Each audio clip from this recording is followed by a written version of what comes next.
this how I look at shit, right? I'm a see for myself type nigga. Like I'm not gonna just go based off what motherfuckers say. Like I'm a see for myself. Like so I'm not about to get intertwined and get all deep into this shit because I still got love for my cousin, even though he on some weird nut ass shit right now. But he was telling me some shit about these niggas that I still don't fuck with them niggas. But as far as where it stemmed from, I kind of get the nigga side where you like, I kind of get how they feel, but the shit that they did, I don't fuck with. But where it stemmed from, like, I kind of look at him like, nah, bro, like, it ain't no justifying that shit. Cause you kind of just did the same shit to me, bro. Like, why niggas should have to ask you for bread, bro? That you owe them. It don't matter what the case may be, bro. If you took money from somebody or borrowed it, bro, like, you gotta have that kind of common courtesy, bro, to pay their money back, bro. I don't give a fuck who it is, bro. At all, I don't. Like, I don't give a fuck who it is. I don't give a fuck if you borrow money from your wife.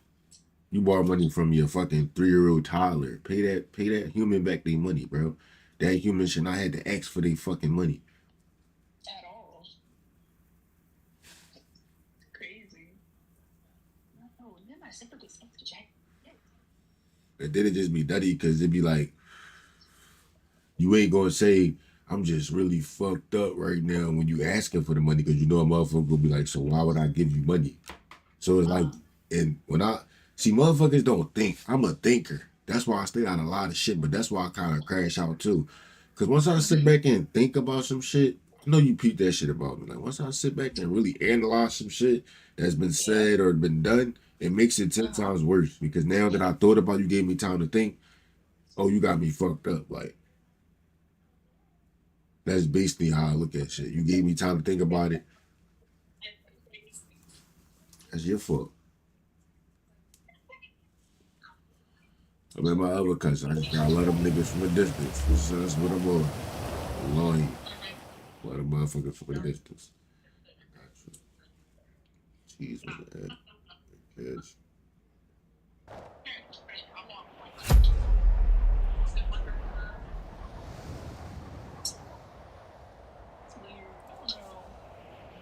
Like that. Wonderful.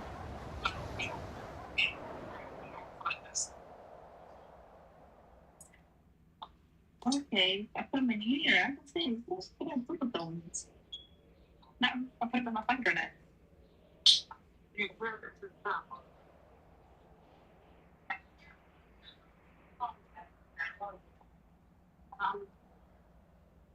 know where Libby gonna be at? They do, don't we? No.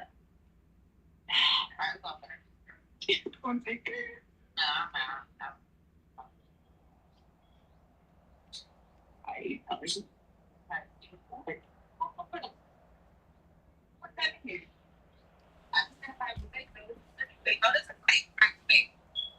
Oh, okay. Well, tell me.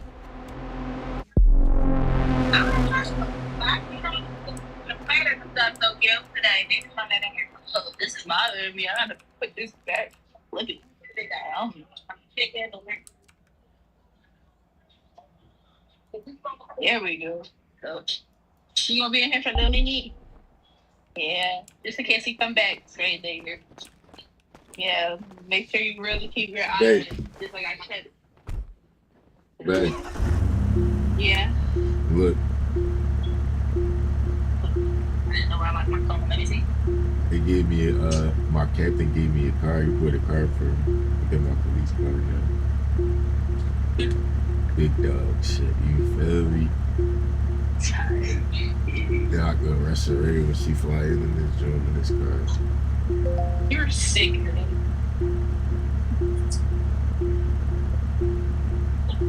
It's like, no, I ain't gonna rush him. I would hope not.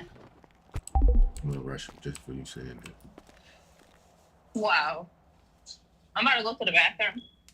And then I'm gonna hang up. I don't want to hang up. I know. But I have to go back to doing my job, unfortunately. As you should. Nothing wrong with it. No. I gotta run with it. See, I mean, I'm not really complaining that much though, because now I think about it, I only got like 2 hours left. It's about to be 2 o'clock. I get off at 4.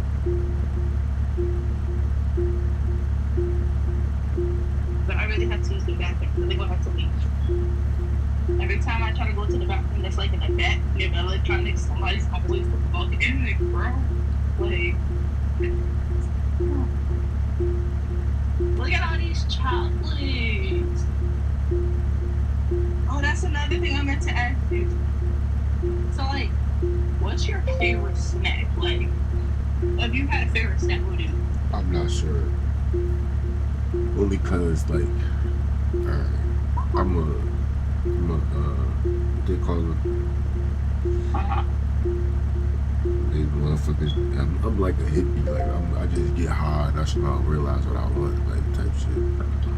I never really got like never really had a set on a snack. But I could say I always eat the barbecue twist. Barbecue twist, the twist joint. Oh, the barbecue twist. Yeah. Oh, you mean like the chips? The Frito-Lay joints, yeah. Yo.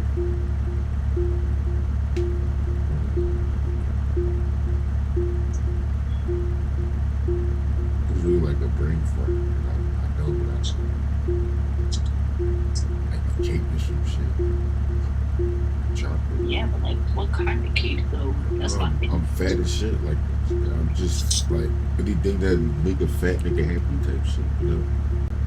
Oh, so like any type of cake. Fake news. Fat nigga. I used to take pride in being a fat nigga. Like, I used to know my In a white bluish jacket. I used to know they were the assailants in the stolen PD car. Yep. It's sick.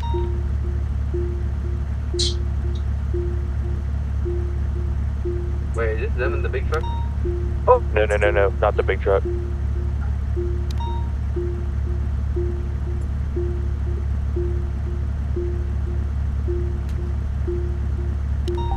I'm not in uniform, but I can clock on real quick to help if need be. Keep fucking crashing on cars. Where are you guys?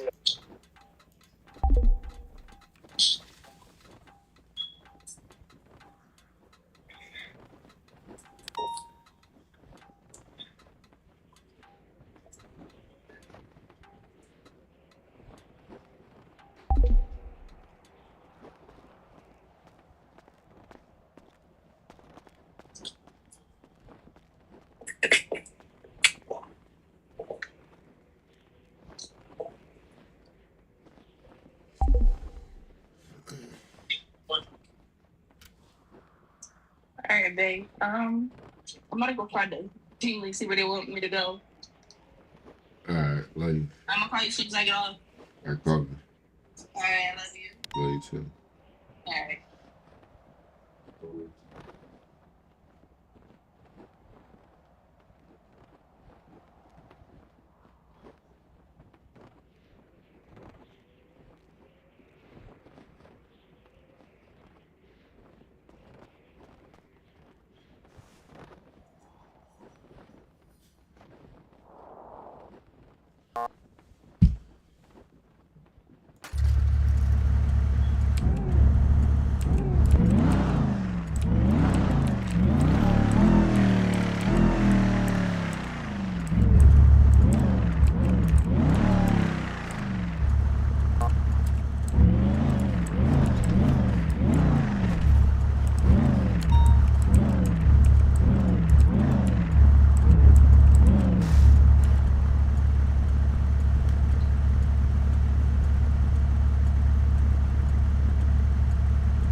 While you're here, might as well impound that PD car right here.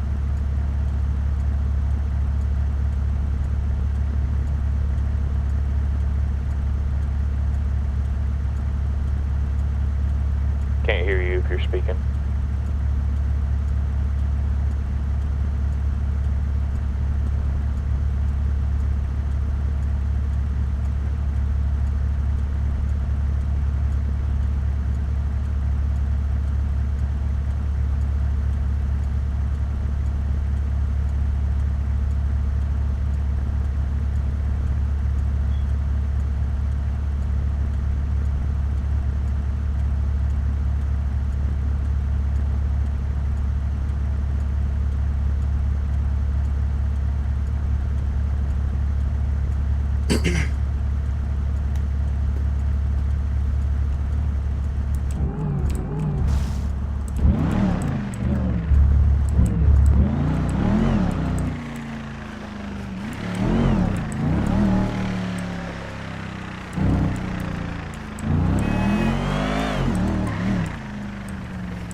Got shots fired by Big Bro.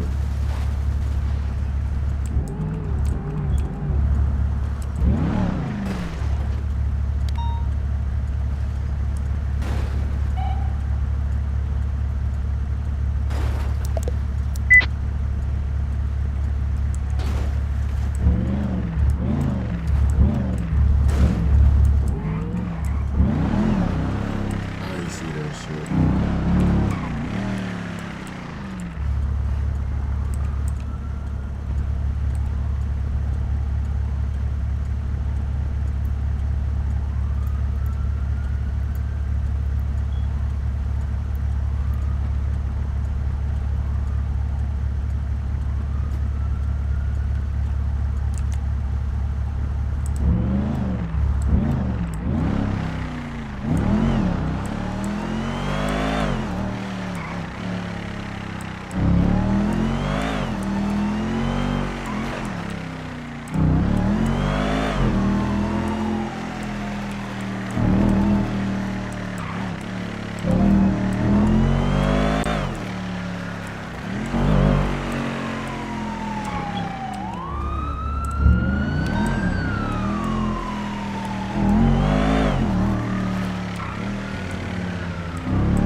I don't know what's going on right now, but something ain't right. Why the fuck ain't nigga with a truck?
L75, where you at? 75.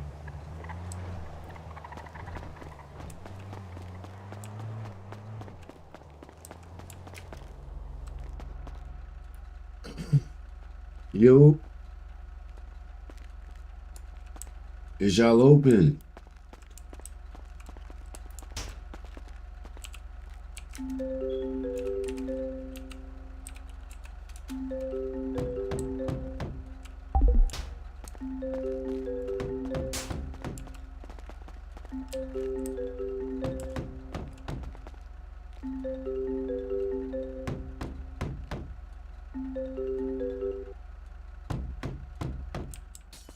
Can I get 32 down to Grove Street with the Mega Mall? I think we got like a hostage situation going on with officers.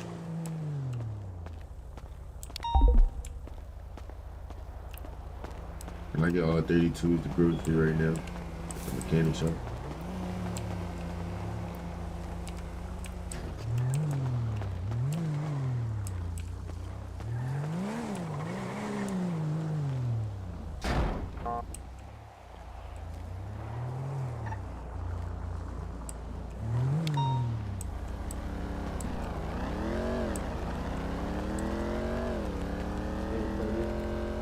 Yeah. What's going on in there? I don't know. I seen you in a police car though. Why you still that shit? I just drove to get here. You might want to leave. Shit probably about to get ugly. How many blocks? Here's my block.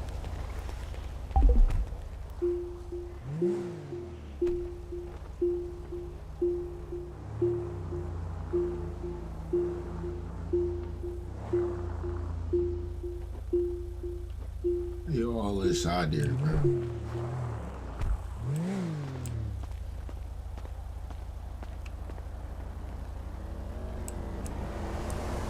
You know, at one point that word didn't exist.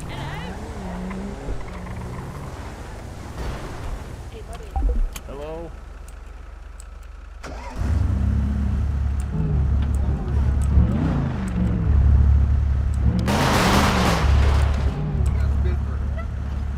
Got a spin for her.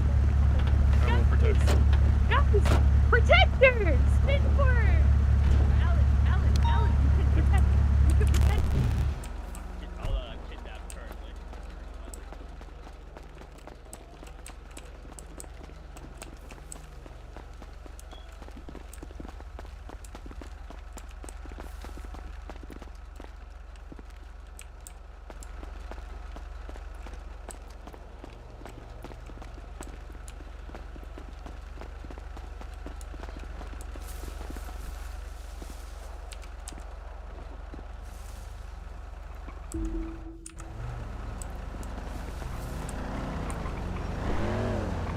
MS to PD. Y'all good?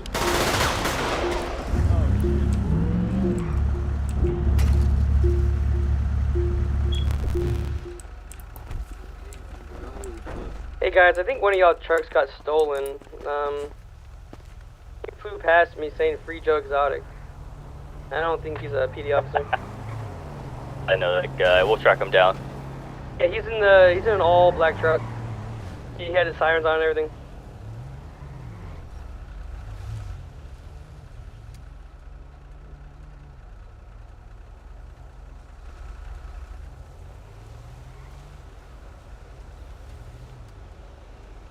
Limber 75, are you good?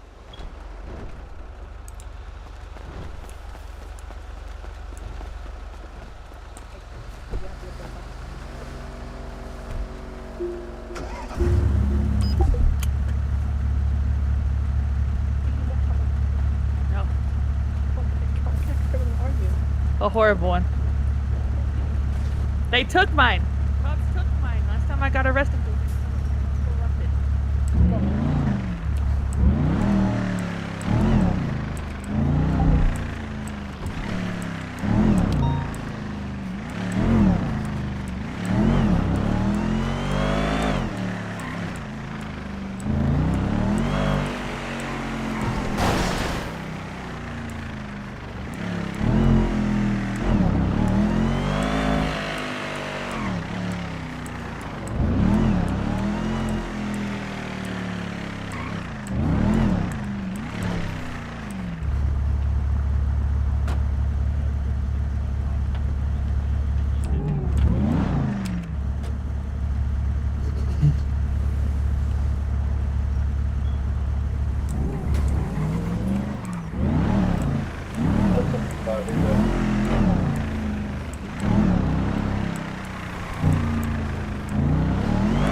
When you done, you can work on my car. That's on 4. Let me.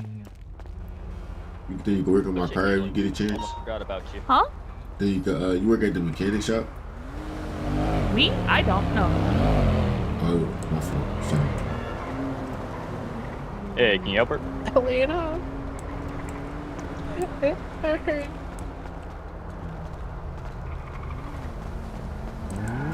Shit, I need some water soon. I need everything soon. So wait, y'all on duty? Where my shit's scuffed. Oh yeah, I'm on duty. Yeah, I'm on duty. My shit's scuffed right now, bro. Yeah, I don't know. You've died like 3 times today. That might have something to do with it. Maybe you gotta pop your head or something. Who, me? Oh, I ain't died today. Yes. Oh yeah, that's right. Never mind. Never mind. Yeah, I was thinking of somebody else. Like you have different glasses. Oh my god, you need He to was go wearing on the a same diet. hat as you. So I thought do need to too. go on a diet. Alan, My tell him shit's he's fat. scuffed, bro. I don't want to fat shame anybody. Shut up, Alan. Yeah, you got it. Fuck you. You are fat. Bro, Doesn't ain't hit no the same. mechanic shops open, bro.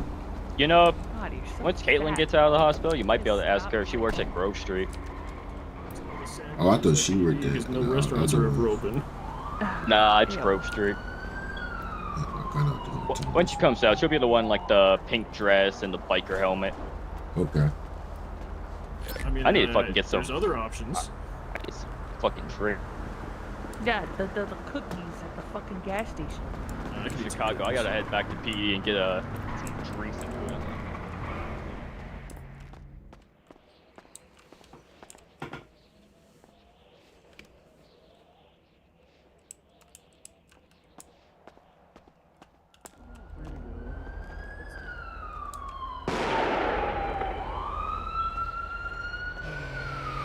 Got it, hold on, police truck.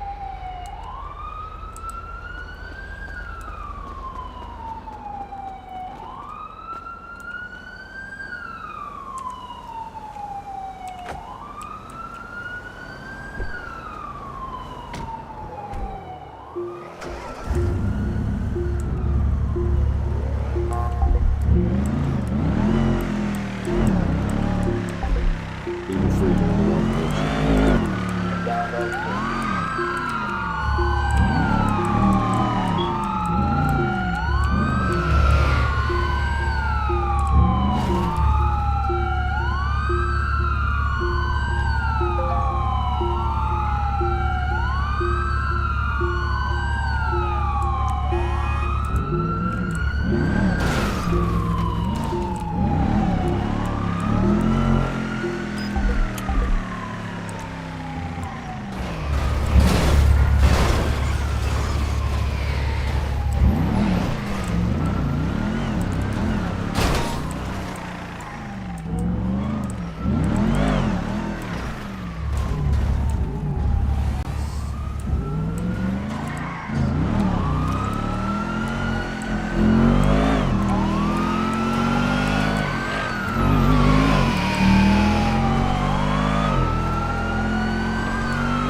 car like that?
active.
Shots fired.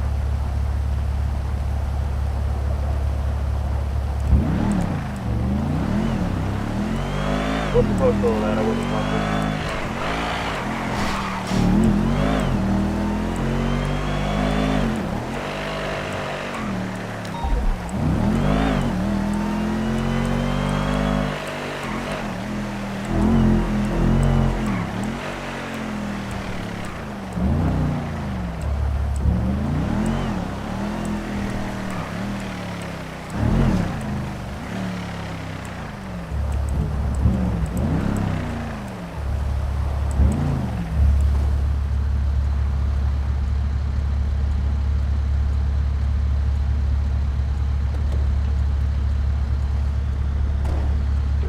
Montana, I got a white vehicle fleeing the scene. Where is it? Stand by. You work here? Oh no, I don't work here. But when he like puts my car in the right position, then he can help you. I'm not Okay. Copy.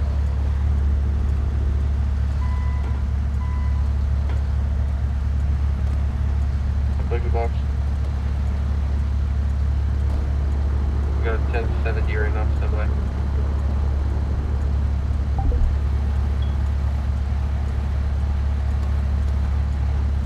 He's off on the highway.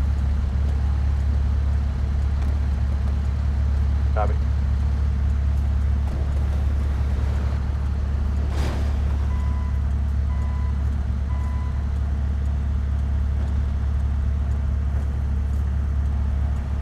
Suspect in custody.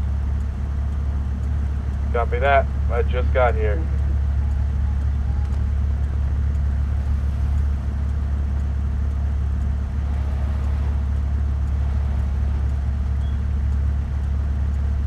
Yeah, Leo. Help the How you doing, officer. sir? Help these guys first. Don't worry about me. How can I help you today? Oh yeah, I just want to get maintenance and like get my car upgraded. If we could do that by any chance. Yeah, I got you. When we get out of here, you want to pull the car on? If Yeah, you want to put him in my car and hop in, I'll keys. take you to yours. I'll bring him. You got it? Leo. Yeah. I'm gonna take your car real quick. I'll just take my car because I can't park the car. I'm gonna go to the hospital real quick. Okay.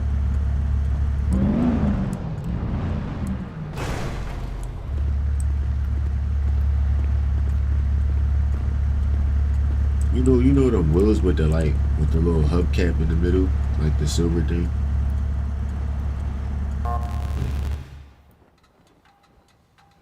The wheels, what kind of wheels?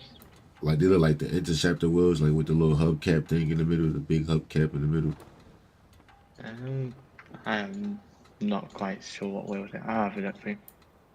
It should probably be in like the lowrider type wheels, like a lowrider or muscle. But anyone with that little big like hubcap in the middle thing. I'm changing the wheels, but they're not changing in my eyes. I don't know if they're changing in your eyes. But they're not changing in my eyes either. You probably can. Okay. I'm not sure if we can change the wheels in this then. But yeah, I don't know if it was lights over here. I wanted to see if it was lights. You could add a light. There's a light on the top. Yeah. I'm changing the wheels, but they're not doing anything to your wheels. I don't know if they're broken or you just can't change the wheels on this car. You probably can't change it in this car. Okay. It's not nothing crazy though. What else did you want? Can you put tint? There's some dark Yep. tint on it, and you can add the lights back on it. And that'd be fun. I changed the tint as well, but it didn't do anything. Yeah, I don't know. You probably can't do nothing to this car then. You keep walking up, throwing that shit up in my face for what? What you want me to rush you? Okay, what else did you want? Just window tint. Yeah. Okay. Is it maxed out? Yeah, this is it's maxed out now. Okay. I don't know if you want to just keep the ones you had on before. They're pretty much the same. Well, yeah, it don't matter. I just want to see what I could do with it.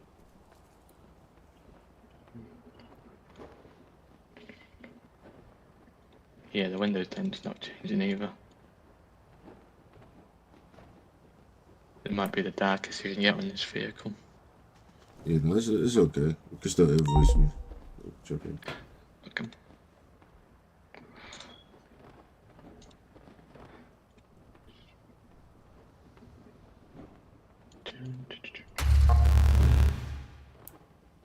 Yeah, I'm cool with the light on there. Yeah, I look better with the light. Into the phone route. Let us play in progress.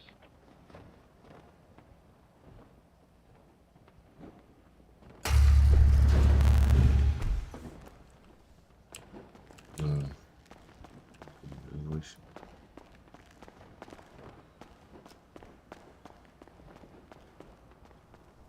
Into the 1 to the play in progress. To where? Play in What's your progress. name? After digital, then your PD. You said what? What's your name?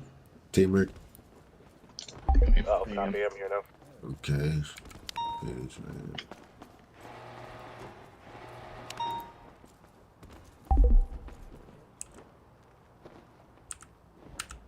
Okay, thank you, buddy. Get your bitch ass away from my car, bro. Big B. Big brr. Big brr. Get your bitch ass up. Excuse me, sir. Big brr. Hold on, I still got to put your window tint on. Oh, shit. Oh, you got a charging for the window tint?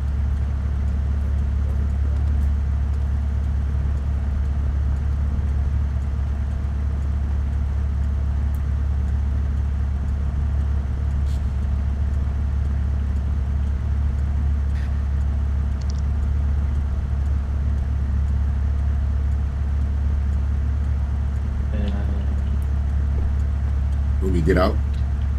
Yeah, you might have to get out. Okay. Just so I can save it. There you go. You should be good now.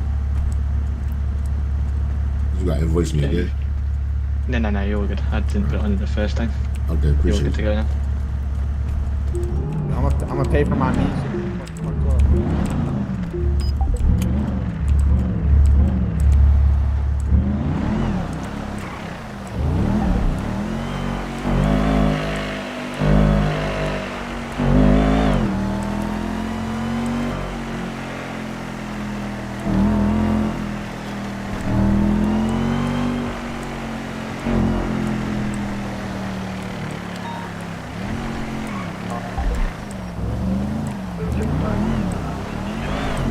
You know, 49 same time.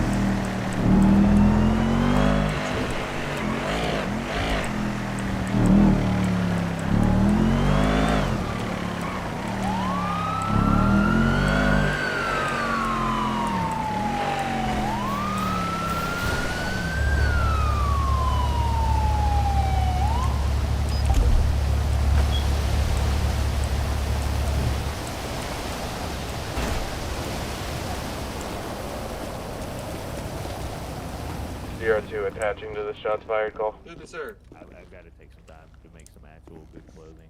Yo. Yeah. Were they shooting in the gun range? No, I don't. I don't even have ammo. Yep.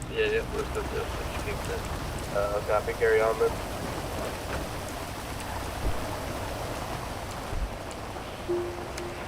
You know, back in the day, they used to have to call that out using Think About 911. But no one ever does that anymore.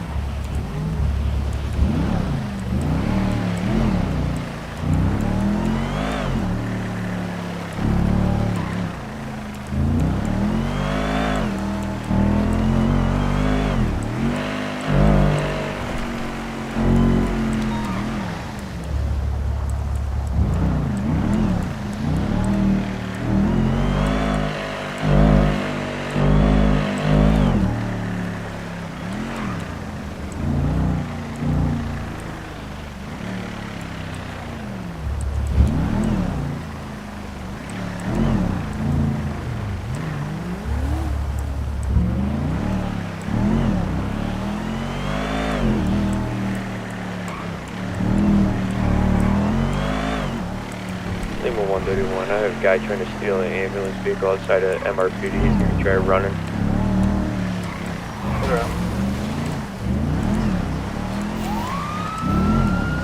We're gonna be taking a right going over the bridge. Or primary.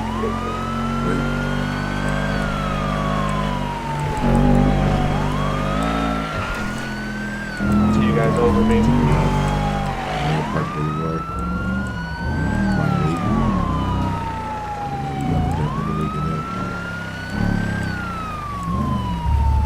He's still right here. I got eyes on him.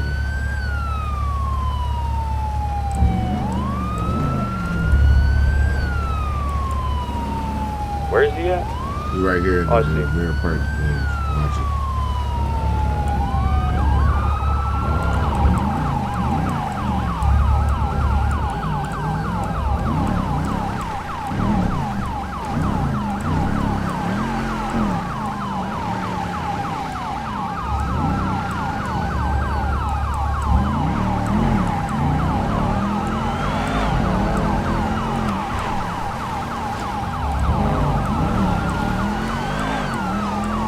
Got him now, going underneath the bridge.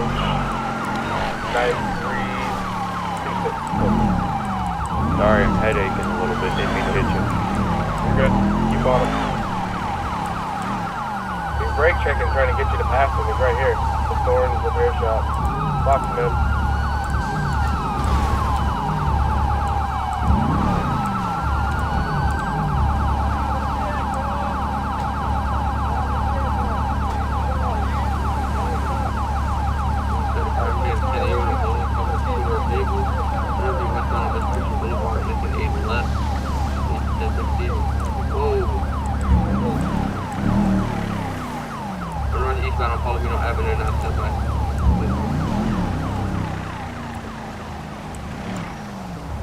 Hey, you in the 1080?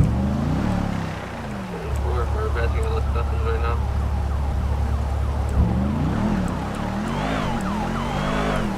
You did one suspect custody with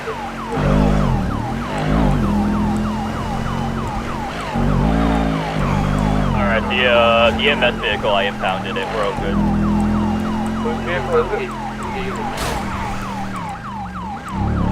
I have no idea. It was just a rental.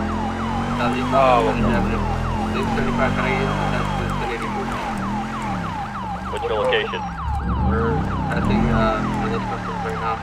Continuing County Zone, Howard Avenue. Alright, en route.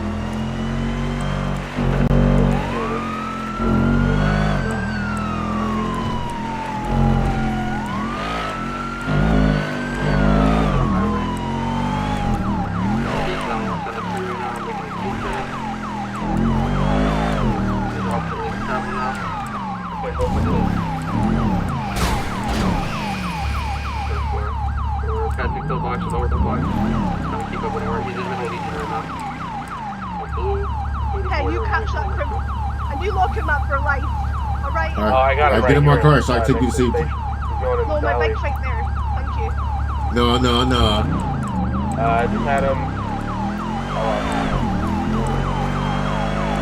Any main clothing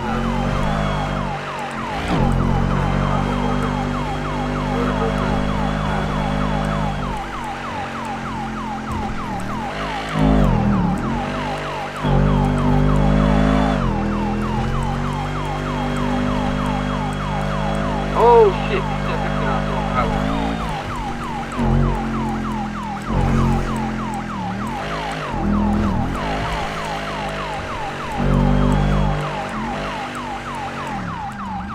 He's by soccer park. Back by soccer park. Let's get on.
Alright, 10-4.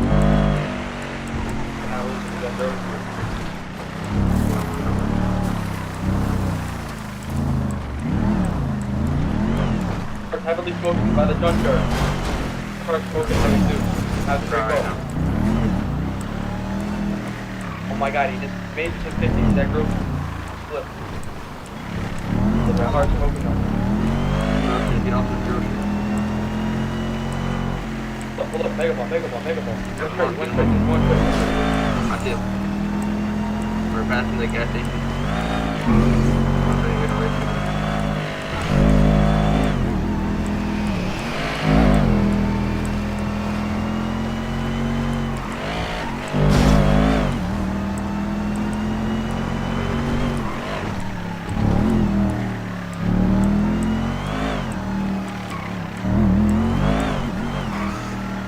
Guy.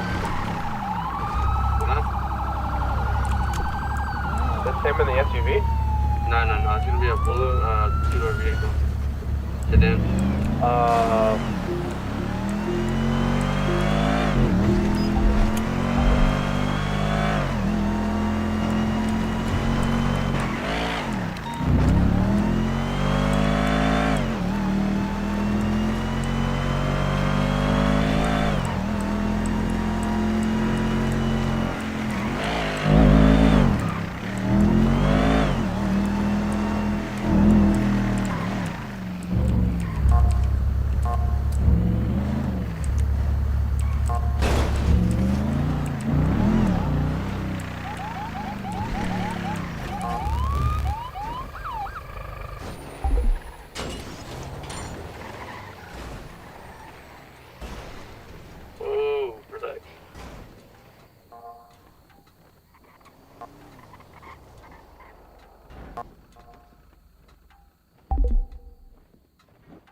Next time you guys leave MRPD, there is an entrance and the exit.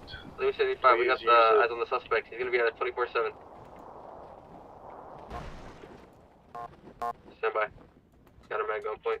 Suspect in custody.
EMS to PD. Yeah, go for me. Come down to the hospital. I have a man holding a gun up to another man. Disregard. Disregard. Nah, disregard? I'm bro. Okay, sounds good.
I'm gonna be responding to that stolen vehicle.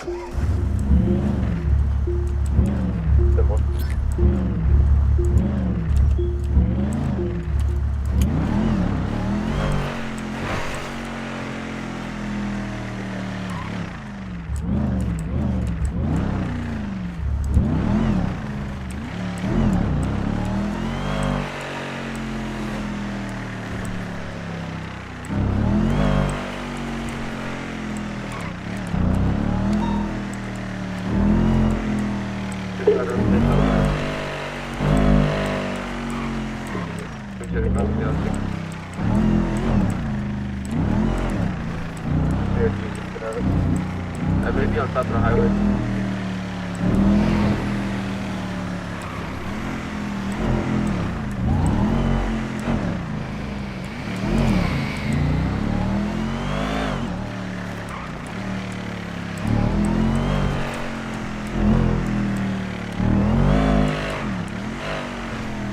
Is there any BTSO or SSP supervisors, the guy was trying to become a cop? Yeah. Alright, we're gonna be in front of MRPD. I have one male running past the ammunition store heading to the Legion, away from those shots fired. He's in the middle of the street.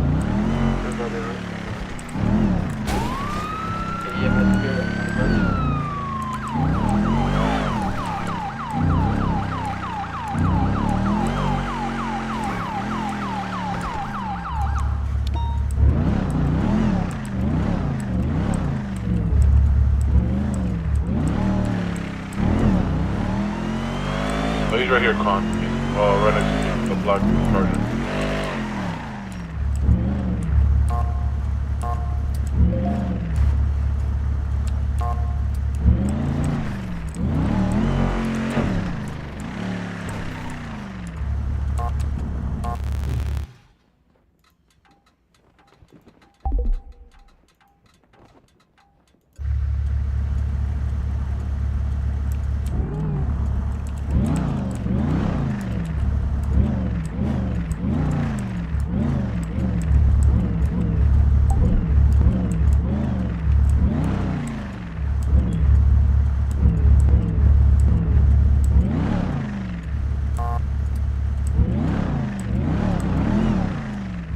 Who the fuck is you?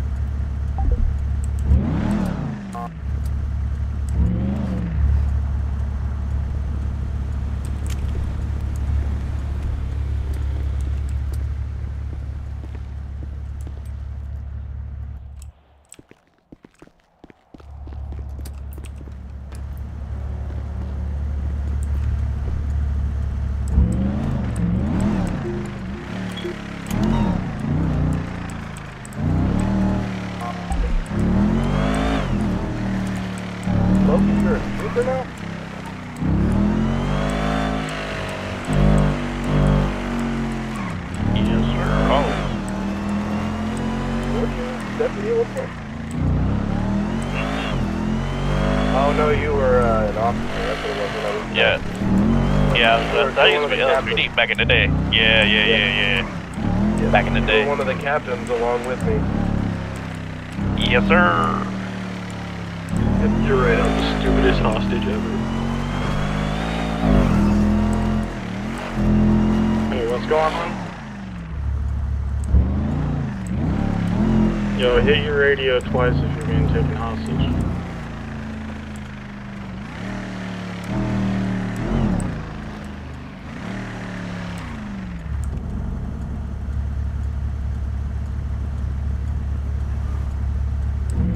Wait, we got a cop being taken hostage? Pretty sure we do, yeah.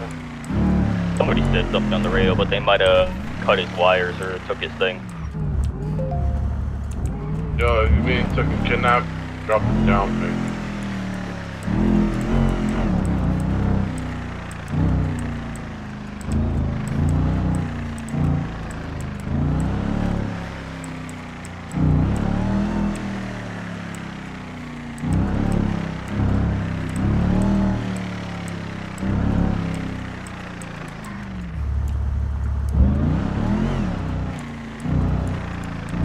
Drop it down, ping. That'd be greatly appreciated. We need to know what's going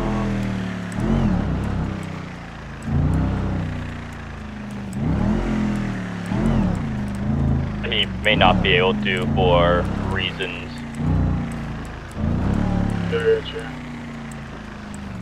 Mine. He's at the time in mine. I was about to say the same thing, yeah.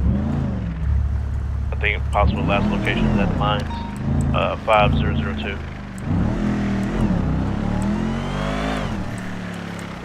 Tango 12.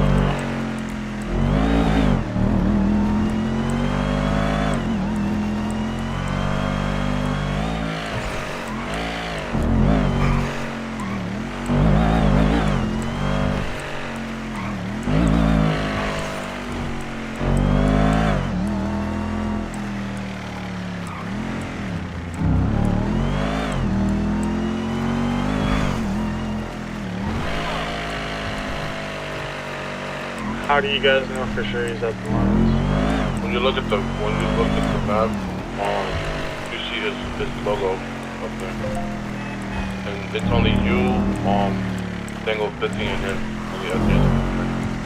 Alright, 10-4, I'll take a roll up to the mines. I'll let you know if I see anything.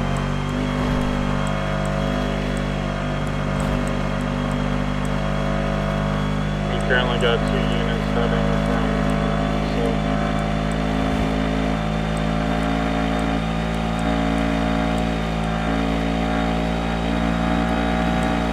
I'll still go though, there ain't much else going on right now.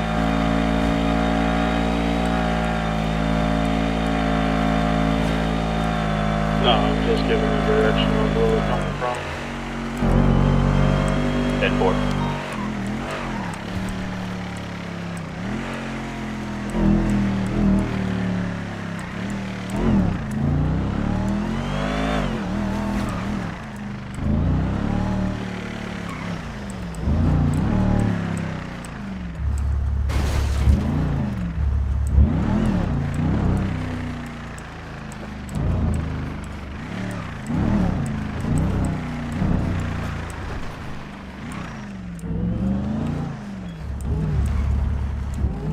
Tango 50 is in the area. Come on, Steve. They got him stripped, but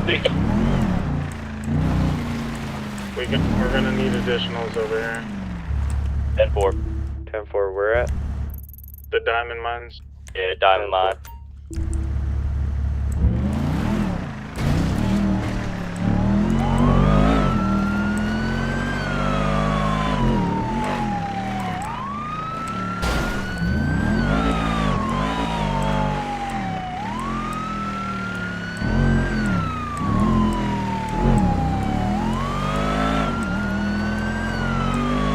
Is there an officer being held hostage right now? Yeah, man, like, where you been like 5 minutes? That's a good question.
is bank or different.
Leaving 75 to 80 supervisor plus.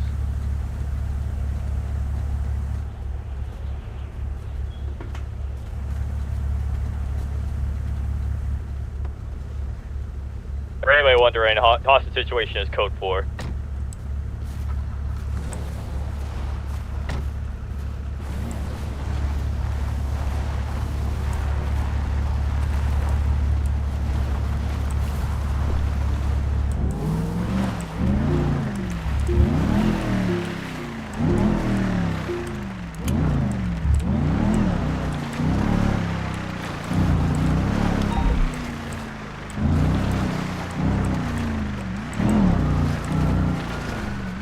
Table 131 responding to that officer down.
Officer down is code 4, pretty sure. I think EMS got him.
Let's clear out of the diamond mines.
S63 responding to suspicious airdrop. 10-4. Anybody got eyes on Trooper Blackwell? Negative, I haven't seen him take out. Negative, same traffic.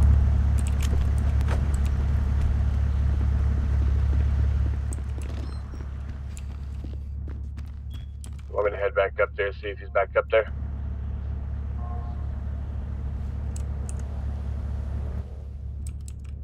Whose vehicle did he get in when we left? I thought he had his own vehicle up there.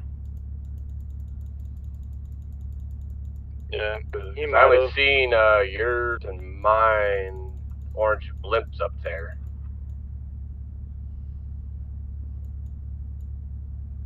And probably Loki's too.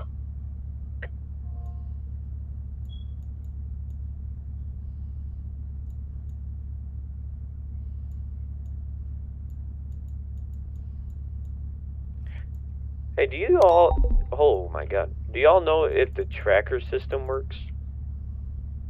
That I'm not entirely sure of. 6-3 respond, officer down. Same traffic. Yeah, he's inside MRPD if someone can get eyes on him. I'm inside of the MRPD right now. I'll look around, see if we can find him.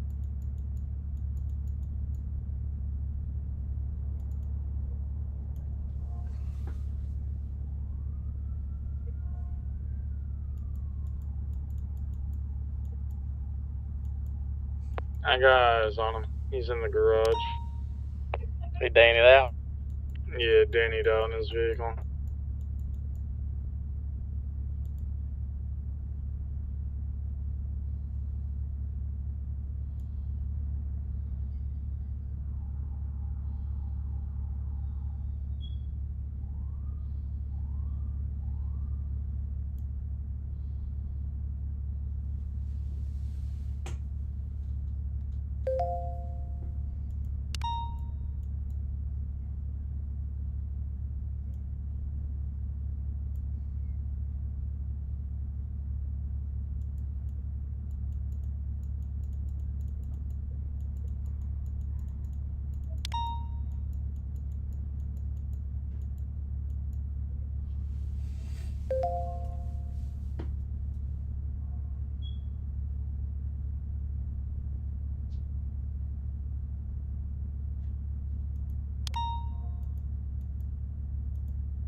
I'm gonna have a stolen police car heading into Legion Square. He's 1050.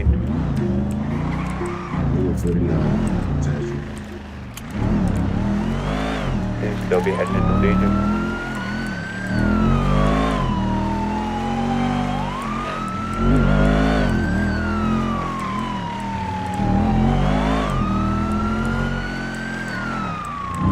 What the?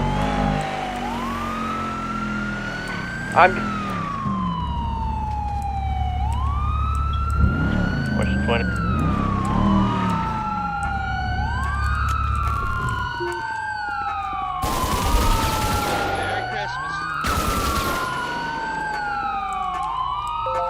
Merry Christmas. Hold on. Oh, what the hell happened?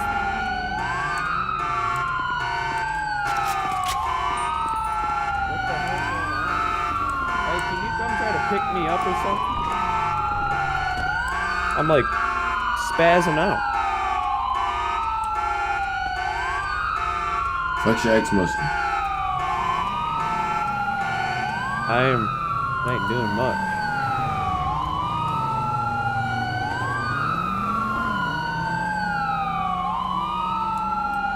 What the hell?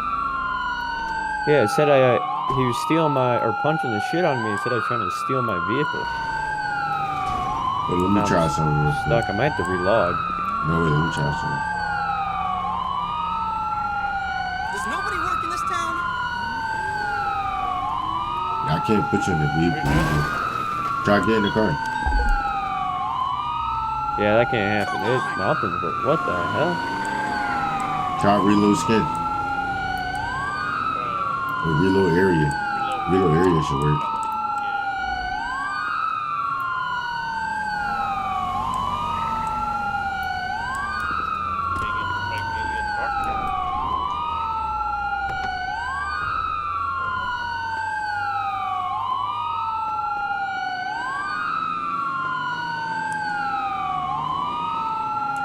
Yeah, I think I'm just gonna have to relog. Yeah. We'll be right away for you.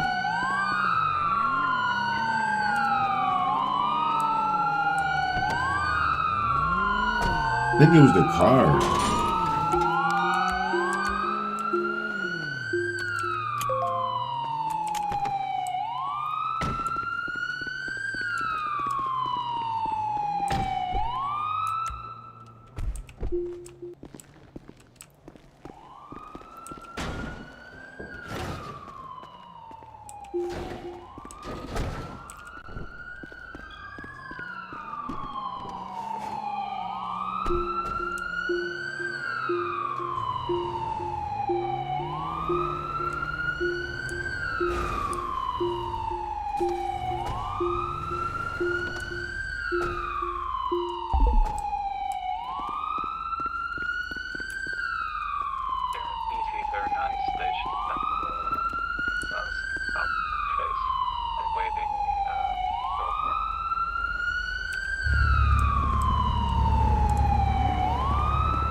Can you come to the station and pick him up?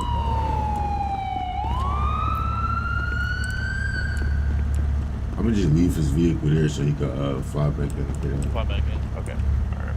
I'll step by. Okay.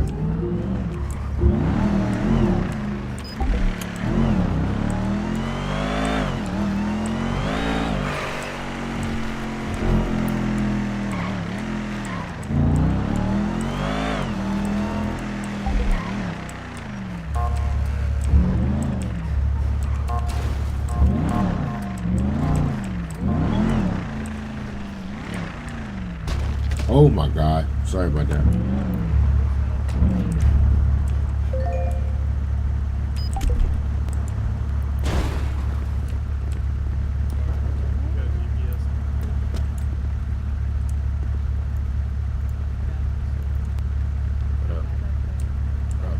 I thought Caitlin was a cop. She was, but not anymore.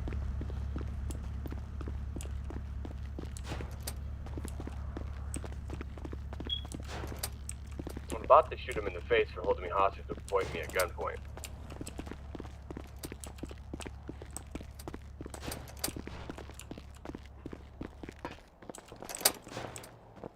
That's up to your discretion.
is it?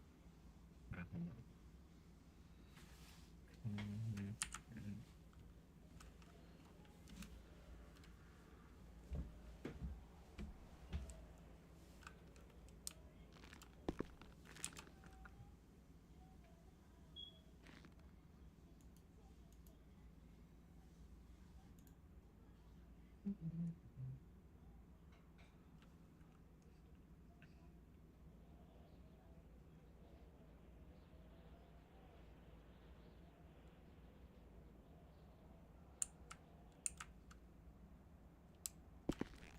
Hey, chick. Oh shit.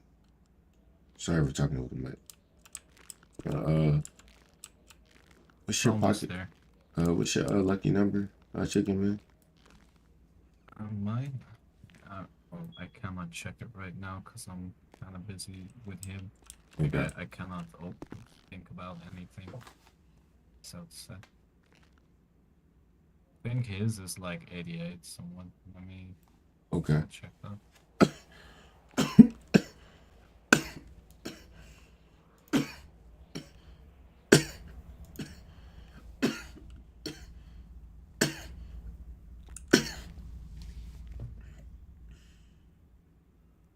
My lucky number is 120. 10-4, 10-4.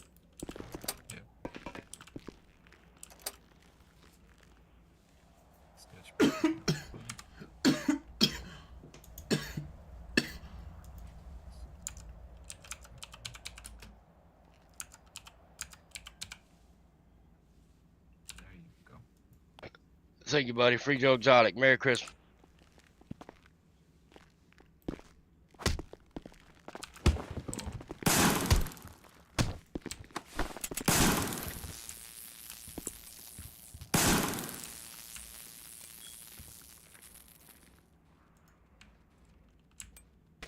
Bro, stop exploiting, bro. What did you want, bro?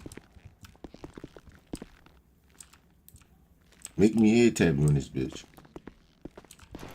What'd you say, bitch boy? Free Joe Exotic. Merry Christmas.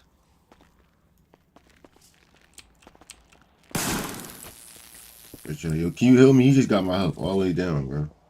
Yeah, I'll help you. It's fine.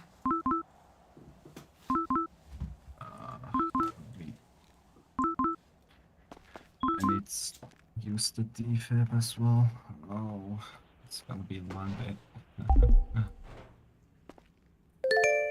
Did you just break out the cuffs? You definitely see that, right? Yeah, you didn't see nothing. Free Joe Exotic. Merry Christmas.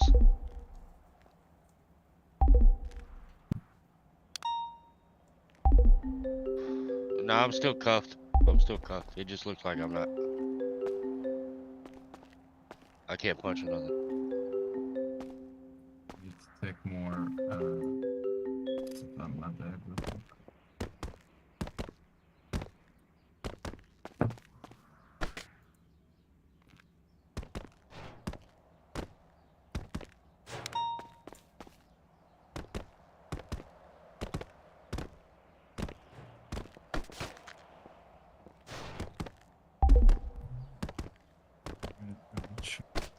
Stable enough.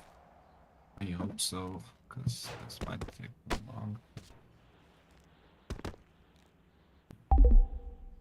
See, I'm still cuffed.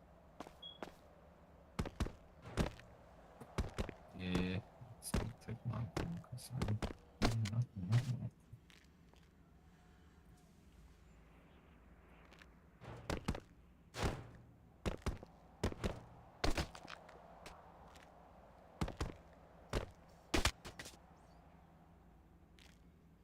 Dos leche. And he's right here, dude. And you Dos leche. You wanna just do your thing? I'm cuffed. I can't do nothing, bro. Bro, how did you get out the cell, bro? I don't know, bro. It pushed me out. What are you talking about? Shit's so idiotic, I swear. Merry Christmas, Dos leche. Free Joe Exotic. Alright. Mr. Chicken Man. I like the helmet. Dude, let me go, bro. I ain't do nothing wrong, bro. Free me, man. Free Joe Exotic, alright? Shut your stupid ass up, Bro, please. shut your bitch ass up, bro. Keep puffing on that fucking blunt, you fucking smoky.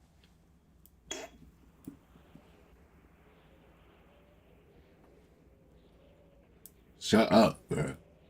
Yeah, we know you're kind, you motherfucker. And what's my kind? You be blunt smoking and shit. I hear you. Smoking a cigarette. Racist? You smoking a cigarette? Oh, you gonna Are get you cancer again. assuming he's smoking joints because of His the smoking colorful skin? habits. He's white. What you mean colorful skin? I'm not white, sir. You're not. Oh, okay, my bad, bro. Did you just assume he's white? Dude, Says a lot. I can't help it, bro. Okay. You going to jail? You know that, right? I know I'm going to jail. It's okay. I'll be out in 6 hours. It's all right. Or I mean 60 months. You know what I'm saying? No, you right. You say you hit around the money 6 hours. You say what? Oh, I hit it right. It's EMS okay, PD? bro. I got somebody that'll let me out, bro. It ain't no skin off my I'm teeth. at the mine, I understand. and Yeah, someone yeah. stole You my think vehicle. you think I don't got my If you peoples in see here? a I used to be one of Danny yous. with All white right. t-shirt, I bet. black hair, in a What do you say? beautiful four-door EMS No, I Jeep, did used to be one that's of y'all, so I mine. robbed 300 mil and they Yeah, fired me. Cassie. What? Yeah, it's a Jeep. How did you manage Well, to do you rob need a 300 pickup? mil? Cause No, I would get the there's a battle fellow rams EMS out here. the, Thank you know, where you gotta God. get your ammo and all Keep an that eye kind out of for your good Jeep. shit. I would take Thank those. you. And It's then not a I big would deal, go but to if you break see it. into all the Yep, we'll get 'em. businesses that you know Yeah, you people could own. just track it by your GPS that you have in your glove Okay. box. You know, I Yeah, could, but then Rusty's that means riding I have across to the go in the street. I car with stole Appreciate you 64 guys. million And I mean, if you cash. want to, we could do that. 64 million But cash. it's, Not don't worry necessarily. about it. You can track it when you get closer. You can just drop a down ping, and then we Hey, but can don't forget to respond uncuff to me it. before you send me up, Exactly. Ooh. Because I don't be We able to do no could. I jobs. understand. Thanks. I got you. Yeah, thank you, bro. Yeah. When you see my down ping, that will be it. Okay, guys? Good. We'll be on the lookout. We're still getting this guy up at the mine. No one shows up to the down ping, that'll be hilarious. You get out the other doors. You guys wouldn't leave me there dead. Team of 46 and oh damn, that's way out. Suspicious drop. All right, Way so out in I'm gonna Toledo. hit you with Grand Theft Auto, you know, assault on the LEO ×2, you know, and at this point, sir, you know, I had to get you medical assistance, but you're under arrest. Anything you say can and will be used against you in the court of law. You got the right to attorney. If you cannot afford attorney, Was will your be provided vehicle to you by blue? the state. You understand these rights that I read to you, sir? Yes, sir. Okay, we about to get this. No, my dear, it's white. Okay. I don't need to be liking to do this shit, but y'all just be wanting to just make it worse. I know, bro. This is the 4th time I've been in here today. I was in there 7 times last night. Well, I didn't mean to laugh, sir.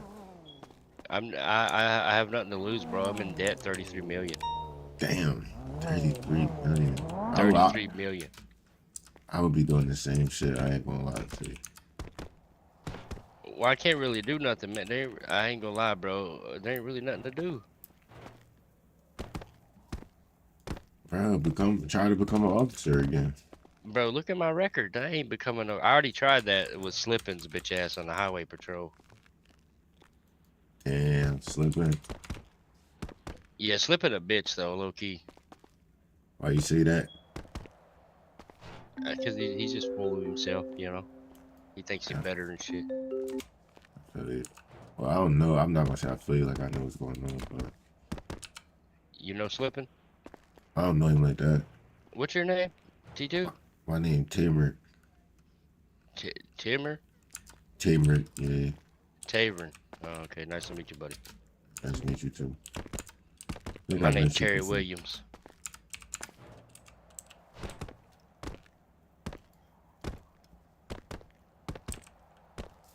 We just gave you a shot, bro. I ain't trying to be no longer it's just with you, bro. I think it's 1,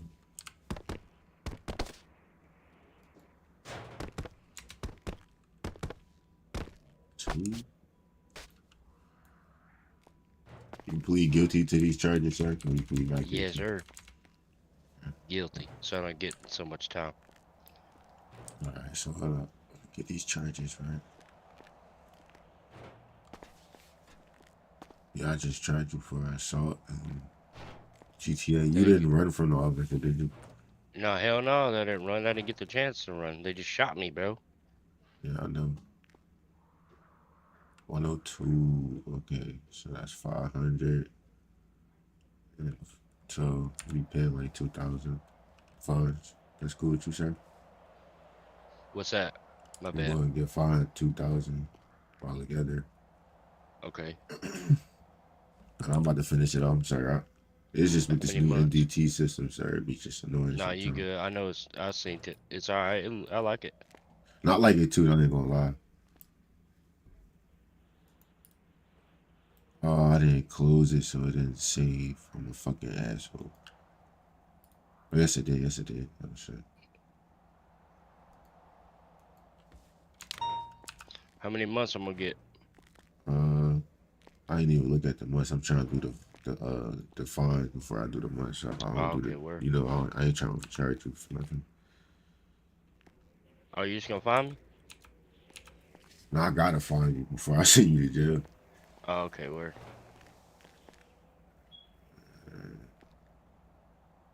So,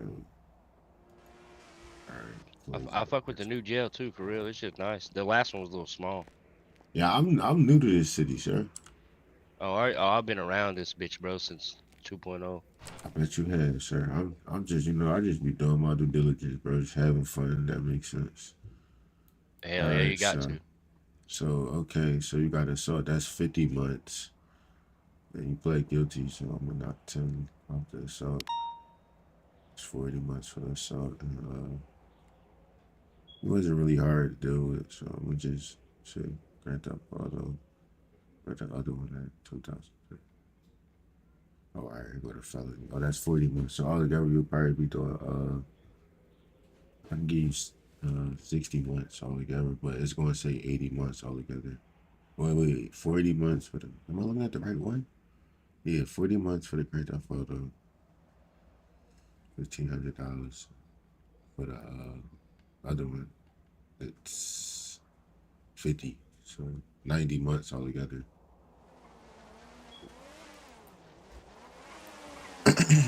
Damn, I got to do 90 months. No, I'm gonna give you like 70. Okay, thank you, buddy. Yeah, just cause you pled guilty. Hell yeah. I own up to my shit. What's today's day? The 6th.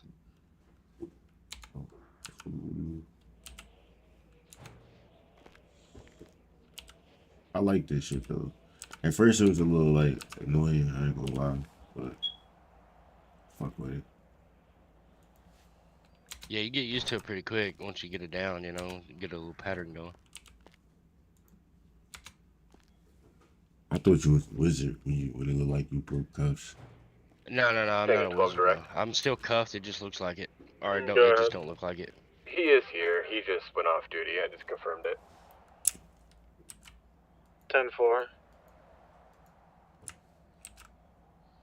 Nah, I like fucking around, but I ain't trying to jeopardize it that heavy, you know what I'm saying? No, I feel you. I be laughing at this shit, bro. I don't take this shit serious. I get on this shit to escape, you know. Yeah, you got to, man. Everything be funny as hell, like when you was just talking earlier. Like I ain't take no offense to none of that shit. To my you blunt smokers, I was cracking the fuck up, bro. I'm gonna do the debris shit later, so I don't waste your time. Shit, I know a pothead when I see one, man. Yeah, man, it's legal, sir. Don't judge me. No, it's not legal out here. I used to smoke, but I don't smoke no more. I'm gonna do the ticket shit now.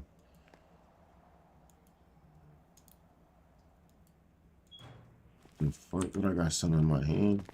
Oh yeah, taser. Cause you wanna be hitting me and shit. Yeah, I know. I do it to all of them, bro. It was funny. I was like, look, this nigga. But when I find the cool ones, I don't do it to them. No, I don't be on no asshole shit.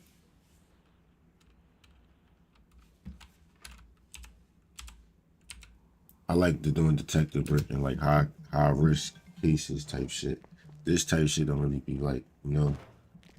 Yeah, don't be scratching the itch. You need to go after the gang members, then you like that detective shit. So that's what I'm trying to do, but I'm trying to learn the city more before I get into just doing it. I got you.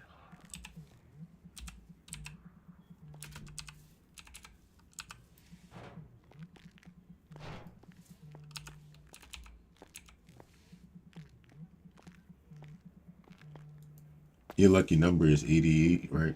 Yep. 133. No, I just checked. It say 88. Oh, what? It says 88 for you? Yeah. No, that just says 133 for me. Take a tour direct.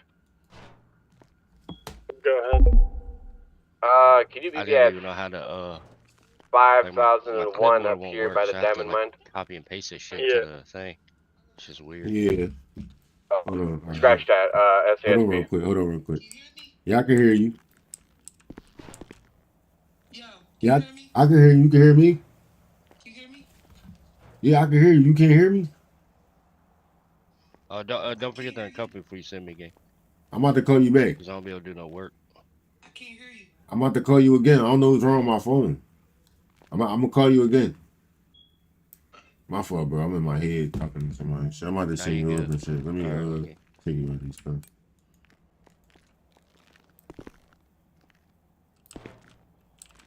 Hell yeah, I appreciate you. Alright. Hold on.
Hello?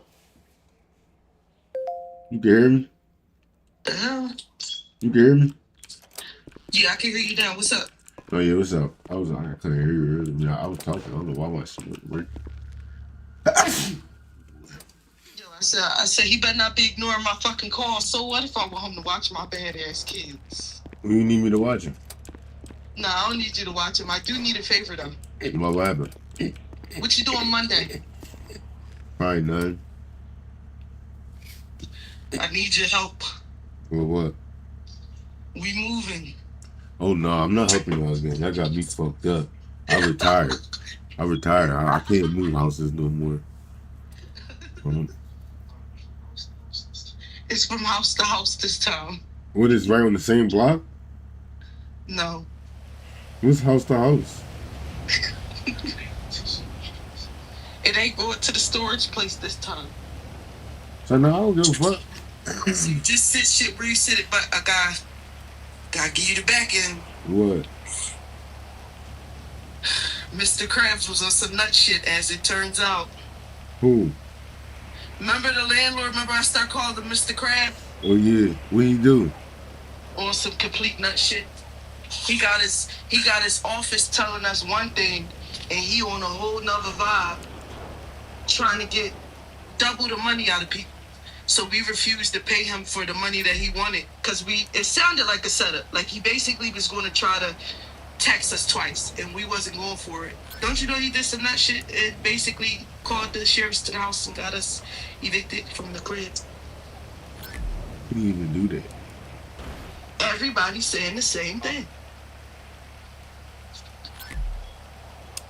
And my supervisor and landlord, she said no matter the, she was like, regardless of the situation, she said he still shouldn't have been able to do it how he did it. She now who I'm trying to kick out, and I can't just go throw them the fuck out and call the sheriffs. They can sue me. And Benita asked the landlord too. I didn't know that. But I would never go through my supervisors to be my landlord. That's for real. They gonna be like, I know how much you get paid, and I know where you work. But guess where we moving to? Where? To Philly. Where at? I can't drive my car. My car fucked up right now. It can't. It's just it need antifreeze and it's just going. It's cool though. I'm about to get that shit fixed. Unless y'all can pick me up though. Oh shit. Oh some slow shit. I don't even want to put that bitch on E with it. That's annoying. I still you might could just drive the car. I don't think there's no gas in there though. And yeah, that's another thing. I ain't got no money. I ain't got no gas in my car either. I want some gas shit. But I'll definitely help you. Thanks, I appreciate it. And what was I about to say to you? Something I was about to say. Oh, I was about to tell you where it was at. Oh, where? Anchor Street. You lying. That's what it got. Y'all about to be down fucking Anchor Street. Probably about to be at Tasha's old house. No, I wish. Shit, I like that house. And I like that 100. I like that 100. Oh, y'all on the Torresdale Anchor. We on the 100, yes, where the store at. Not my favorite store. He like they food over there. Tip about my favorite store. They do got good food. That shit dead though. That shit cool now to live out there. That shit, everybody dead going. No, for real. Booked and shit. Cause I think, you know who I think locked up? I ain't seen him in a minute, and you know he be following me on the grid. Marcus, yeah. I ain't seen him in a minute either. His brother, I be seeing his brother though. His brother, a nigga. His brother, one of them niggas, like smoking shit, doing all this nut shit. I hear. And he don't even look like the type. That's the thing. He never looked like that type. Like he was always a big goofy. Yeah, his brother, right? Yeah. Yeah, he was young. Like you wouldn't think he looked like a big goofy. Like he looked just like Marcus goofy. Though. Yeah, Marcus a big goofy. He used to keep his child rap to me, like bro, be cool. He was trying to beat my prom date up. So I beat your boyfriend the fuck up, and I ain't saying nothing. He gonna say no, but why when I told him, he gonna say, how you gonna get me into a situation? I said if you scared, just say that. Right, definitely. Tomorrow, how you gonna get? No, he ain't even say it like that. He did a sigh, then he did a head shake. Then he to my seat. To my, I don't be getting into these type of situations.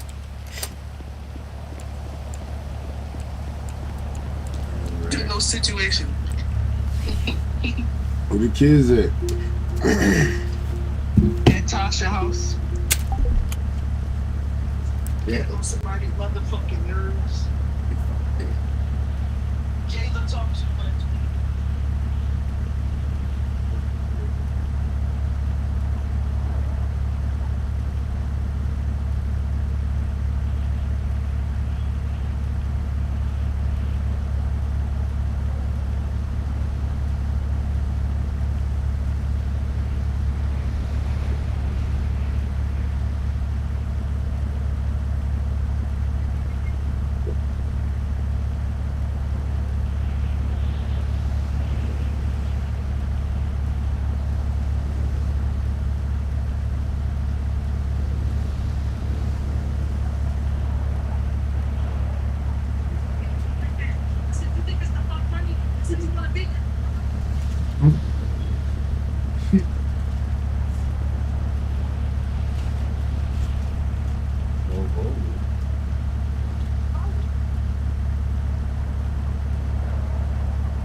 Oh, he was flipped, Bill.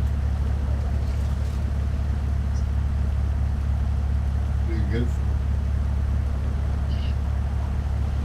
He's the only one that don't be snitching. She don't, but she make up in other areas. That's the price we got to pay. Why? What she do? To my girl, to my you always think you cute. To my with your braids. Say bitch. I still say bitch. I can catch myself. She said that to you? Yeah, to my girl. To my you always think you cute with your braids. Because I went like this. I was trying to untangle my hair. So I went like this. And it went like that.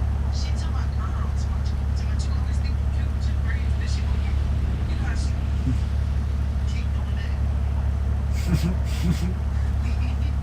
You get mad because you go to cook.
Take a big response to that shots fired in her park.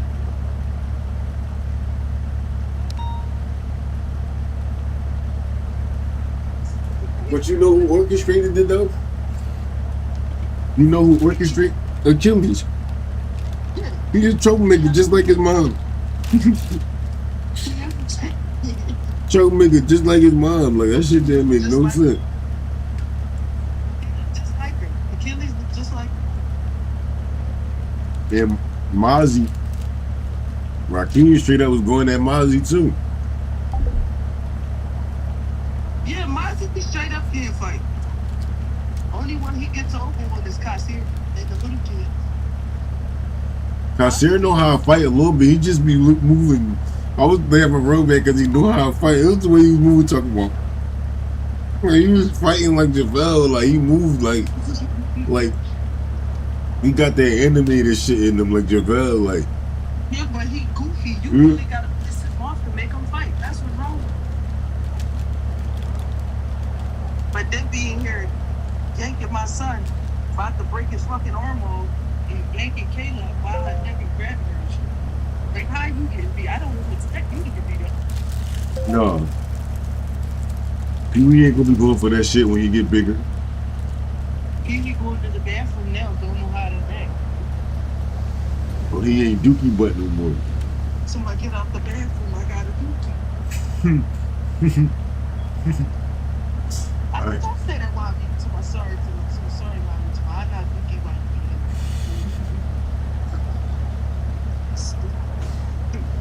eating. Ain't been on here in a minute.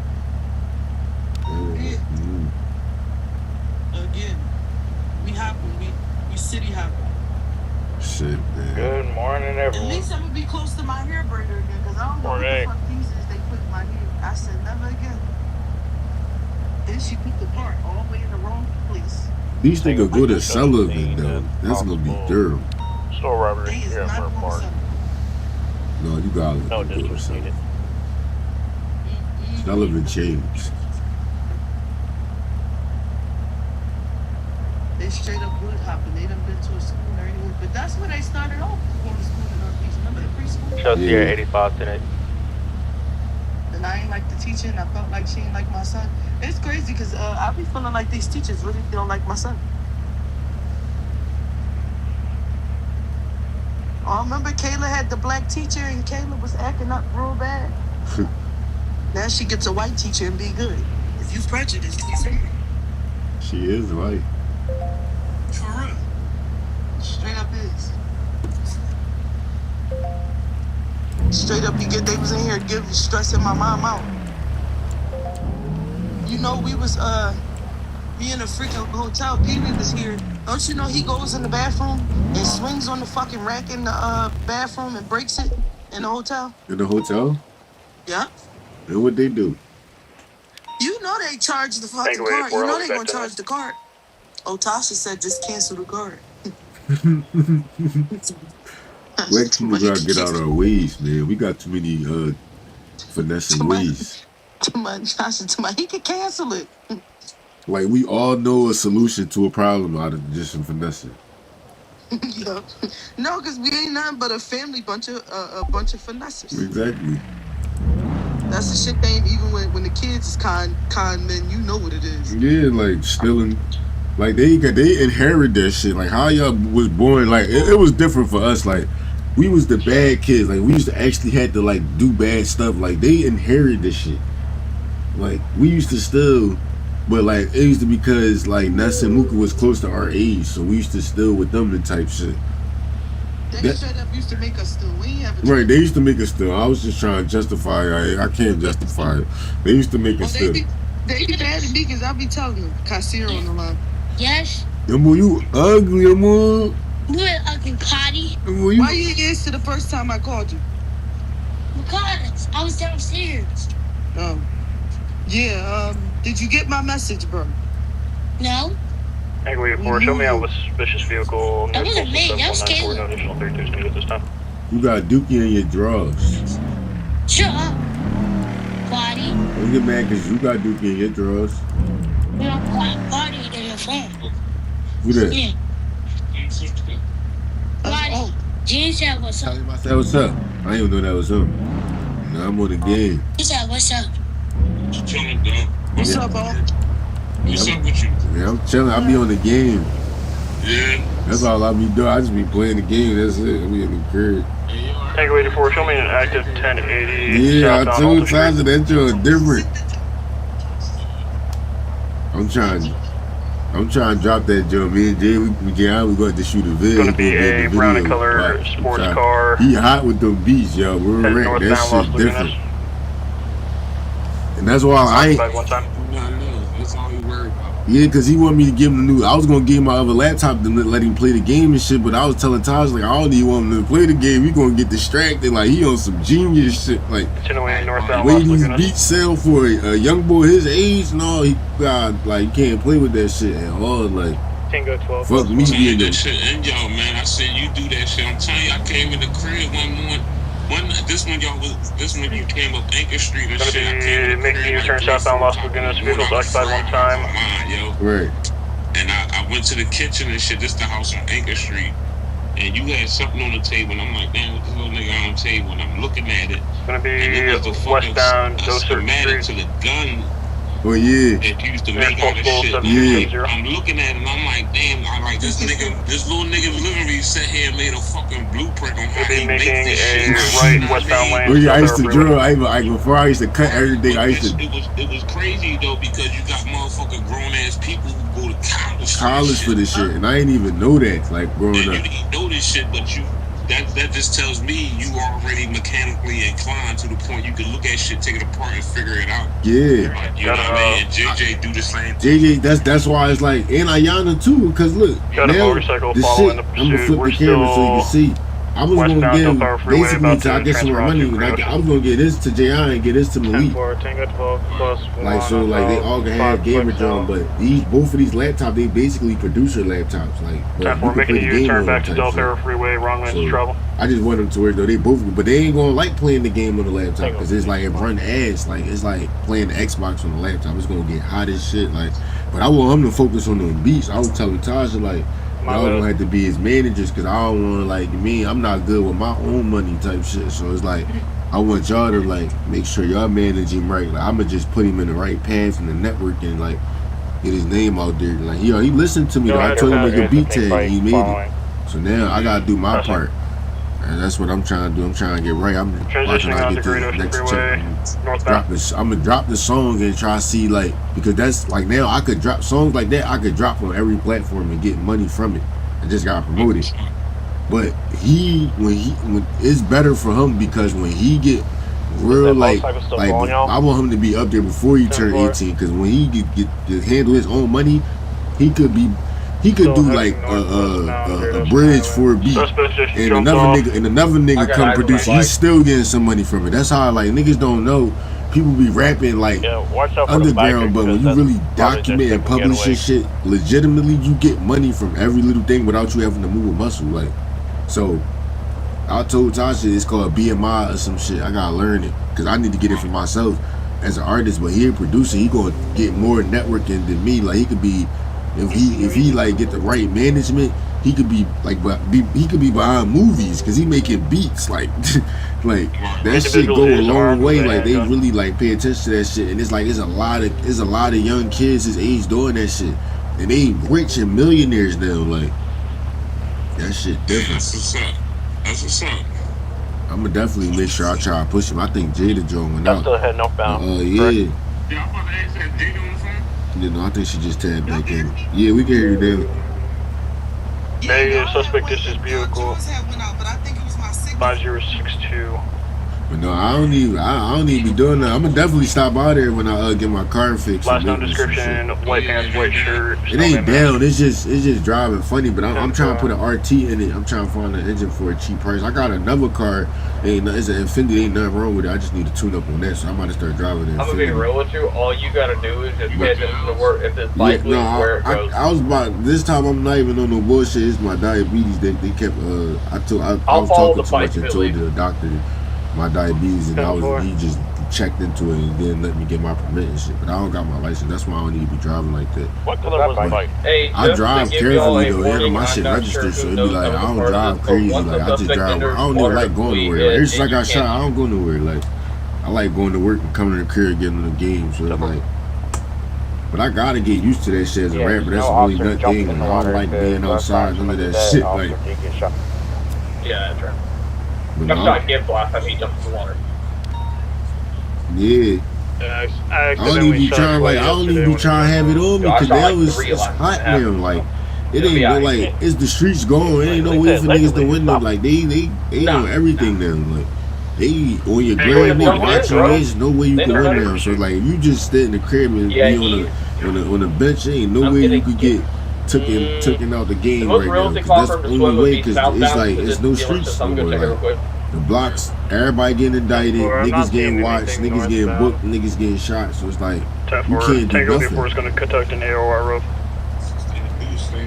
Yeah, like I shot a video and almost got booked. Only thing is I had the gun inside the little stash box, but it's just a car. Like that's how my car is. Like so if a cop was on some real detective shit, he could have just lifted the joint up and felt them. Both of them. Me and Jaquan, I was bitching, but I'm older. I know how I play with the cops and shit. But Jaquan, he just came home and he wanna be all tough and shit. And I told him, I'm like, bro, you don't gotta be riding around with your junk for no reason. Like, feel me? But it's like we both was on some young boy shit. And when we got pulled, he just was scared as shit. And I'm like, bro, calm down. Like, you gonna get his book. Like, the fuck? Like, ever since then, like, I don't even be going outside with them judges. I don't be trying to be entertaining this shit, man.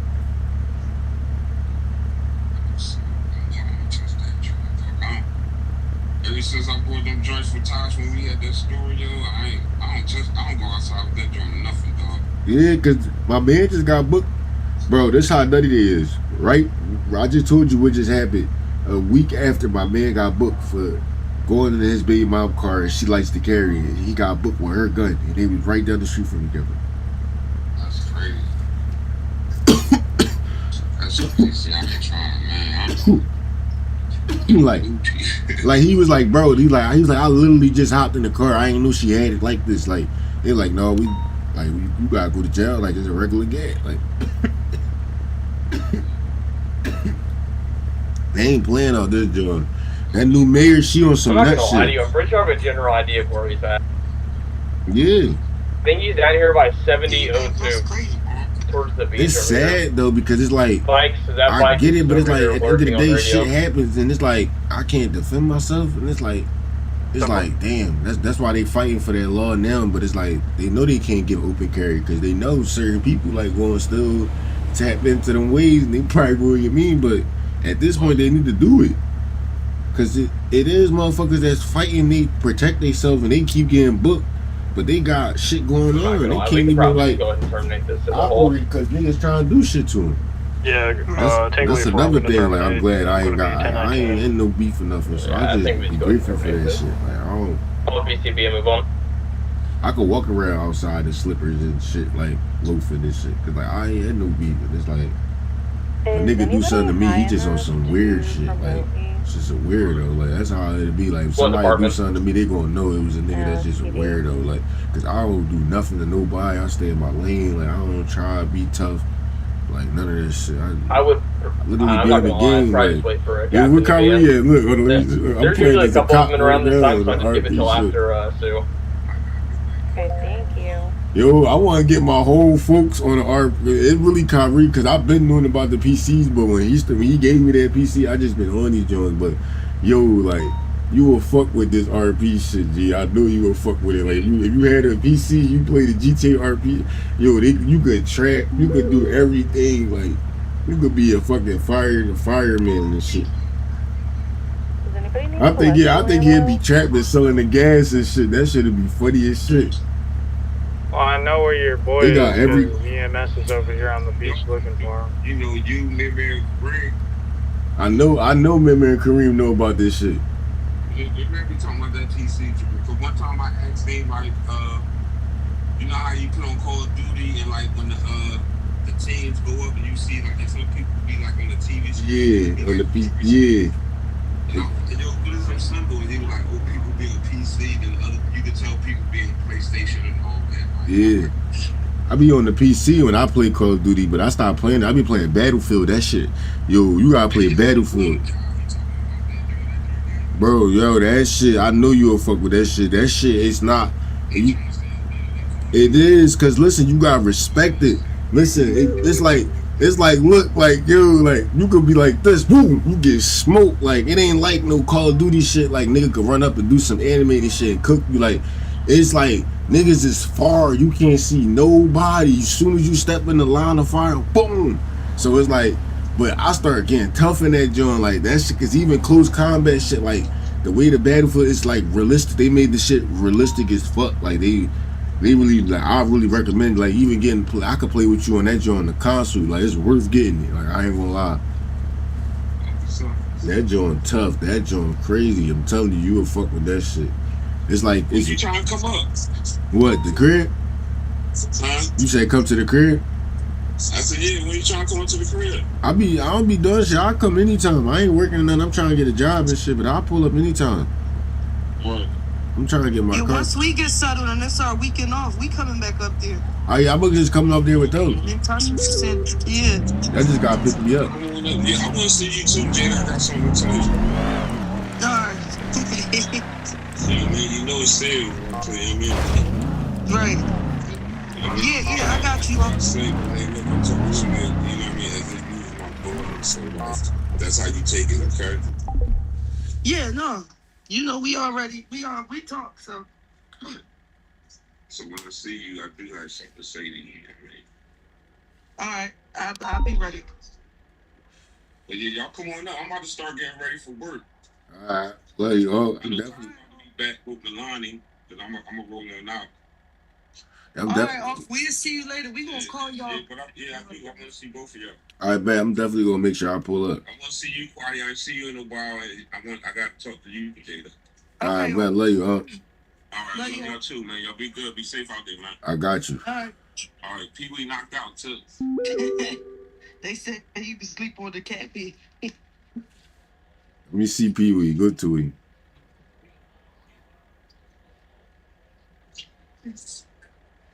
Where he at? Look at him. He sleep the same way all the time.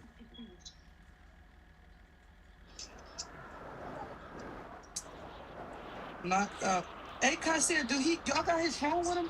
Look, Kyrie can see the camera. Look, show Kyrie, look. He don't got his phone. So where's it at? It's in the car. Look, I'm a detective now. Nigga. You gotta hop on this server, bro. This shit fun. It's called Power RP. It be all these famous people in this joint.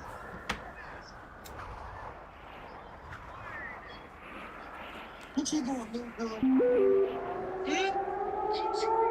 What is the little girl doing? Nothing. I said you a punk. I'm gonna beat you up. You smell like Dookie. Kayla said you smell like Dookie. Smell Dookie. Smell Dookie. Why I can't be talking? Alright. Alright. Alright. Everyone ready? What kind of fuck you? You know what? I ain't about to take this from no punk. What? I look like a dumpster. I'm a dumpster. That's it. Stop kicking that ball. Right. Fuck, you think this house soccer? Now, how you kicking the ball so accordingly to the walking? Who you think you is? Tell me you about to call us right back, bro. He about to beg.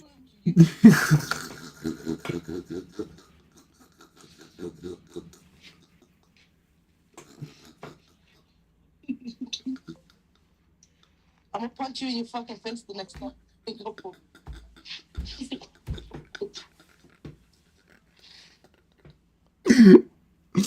Oh my god. Oh my god. Oh my god. I was on the stream too, bro. Phone is about to die. I don't care. I said I had something to tell you. Don't hang up again over smack. What? What? Who you talking to? Tell me what. All right, fine. You can stay there. No. You ain't moving with us, Bob. Tell me. No, you're not. Tell me. Like, no, we moving. Huh? So we moving. Tomorrow? Monday. Tomorrow what? Saturday. Saturday. Saturday, Sunday, then Monday.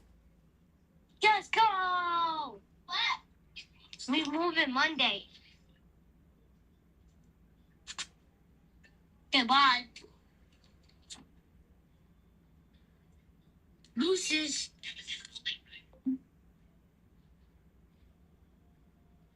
Straight up, you drunk.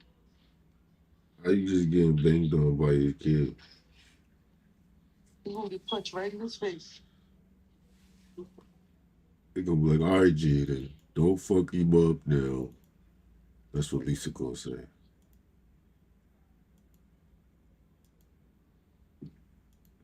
No, remember? They be cussing her out. Remember when she said about her chicken? She straight. Remember? She straight was arguing with him. No, remember at the crib with the chicken when she said. She be getting mad because Kasir is equally greedy, right? And she be getting mad because Kasir be asking for extra stuff. Then it be the stuff she plan on eating. You could tell us what she be planning on eating because she be getting mad at me. Like, bro, you fucking greedy. Say something for somebody else. You fucking greedy. Say something for who? You? Right. Like, you just want to eat it. We know you want to eat it, Lisa. Right. Don't act like you ain't. On the street, act like. She be real mad when she be real mad when Kasir be asking for extra food. Probably be like, dang, you greedy. Tomorrow you can get something. You ain't getting no fucking more, don't it? She don't be knowing I'll be on the phone half of the time. She be cussing them the fuck out.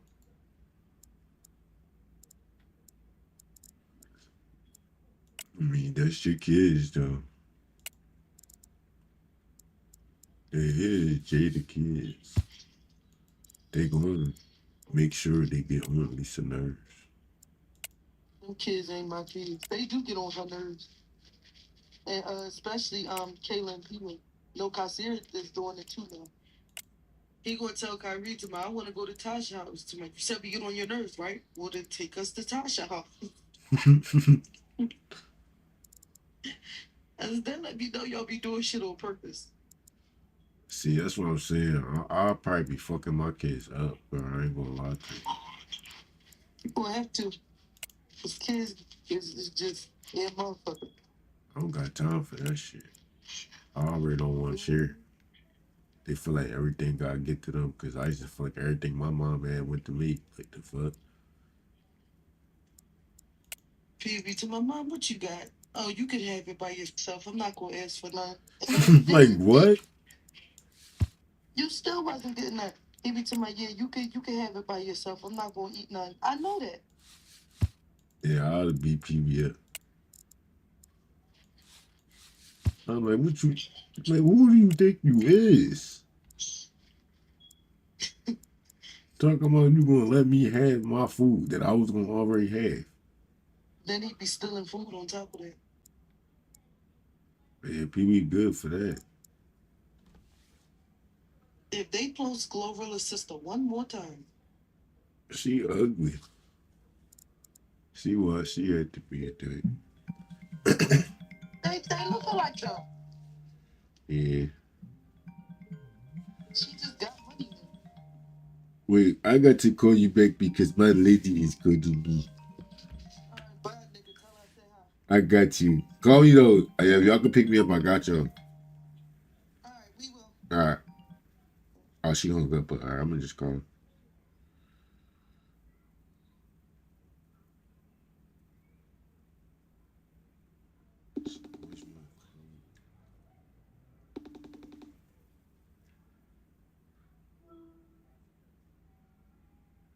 Why are you making that face? Yeah. Make that ugly ass face. Cut it out. You talking about? That ugly ass face you making. You telling? What did you tell me? Shut up, nigga.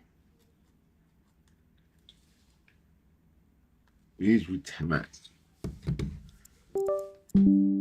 That'd be real. Oh, I felt good to let that go. Oh, that went in since I left the building. Ew. That's not funny. You on my phone blowing ass? The fuck? And I am. And I am. Fucking dirtball. The fuck? I'm gonna come to your house and blow ass. Ew, no, you can't. I don't want to see you. No. Don't come over here. Don't come over here. You want to come over here and blow a bottom. Nah, I'm gonna come over. I'm gonna come over blow a fight. Real rat. I'm not playing with Yankee. As soon as I come over, I'm gonna come give you a hug. I'm gonna come give you a hug and then I'm gonna fart. Alright. You're not gonna see it coming. Alright. You think you want to do this? That's what you want to do? Yeah, that's what I want to do. Give you a hug, then I'm gonna fart. Yep. So you want to start a fart or that's what you're telling me? Yeah. Soon as you be like, hey babe, I'm like, hey babe, give you a hug, then I'm gonna fucking fart. Well, I'm not giving you no hug. Why would you not give me a hug? You haven't seen me in a week. We ain't about to go through this. You just told me. 2 weeks. 2 weeks to be exact. You just told me about this fart and shit, so I'm gonna just keep my distance, social distancing for coronavirus. You know, the coronavirus do be in people farts when they pass gas and stuff, when they cough and stuff. So I'm gonna just stay like 5 feet away and guide you into the house and get lights on for your muddle.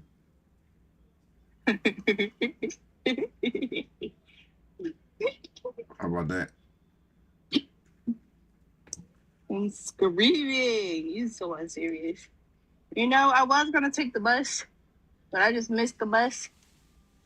And I really got pee. So Uber it is.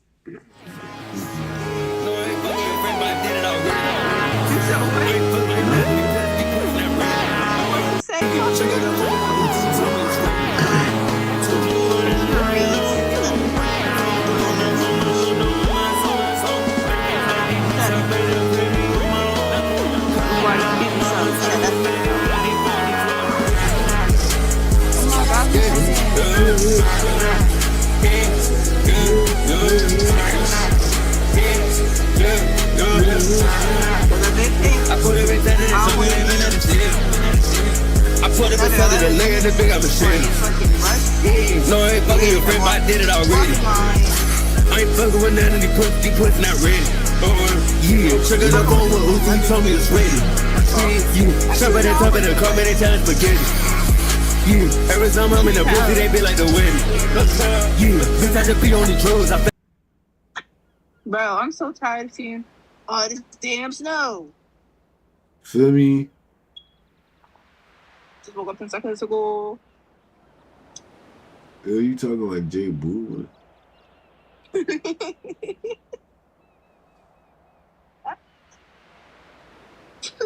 love him. I don't, what, bro? Don't piss me off. You love Jay Boo. That's why you don't want to be single. Because you can't resist fat, ugly nigga. Feel me? I just woke up 10 seconds ago, man. Got the homemade breakfast, man. Thank you for this beautiful, grateful. Fuck. That's how you gonna be eating. Eating what?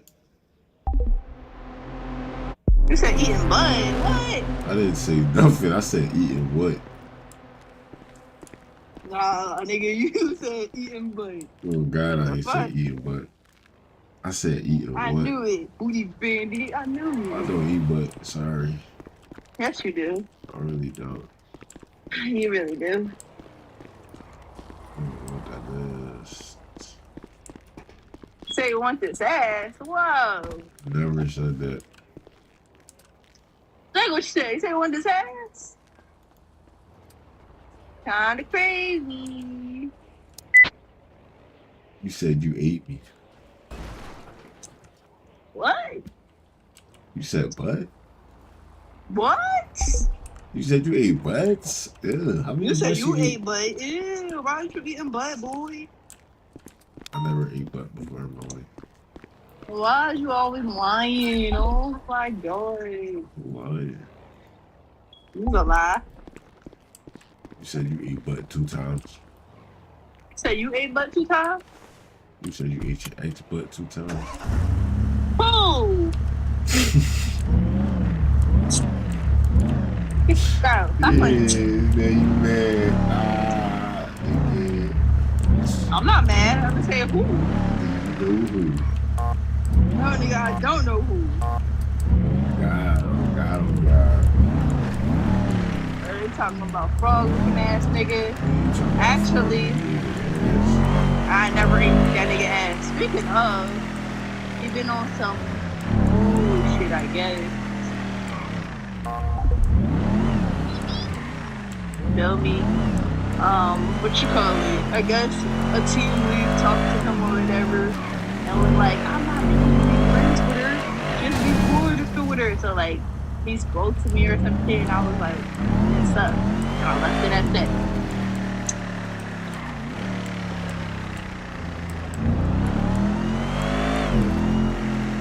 You hear me?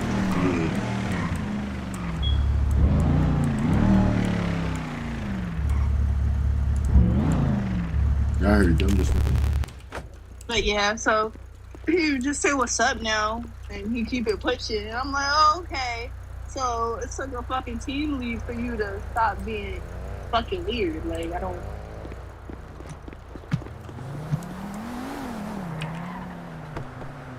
What happened to you, buddy?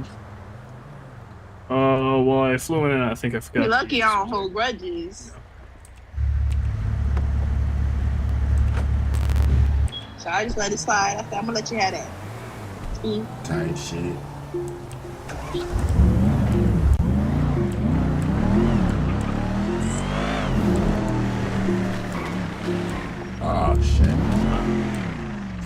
Chill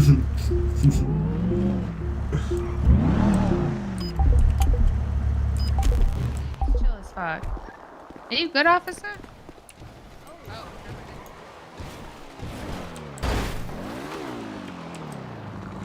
Danny now.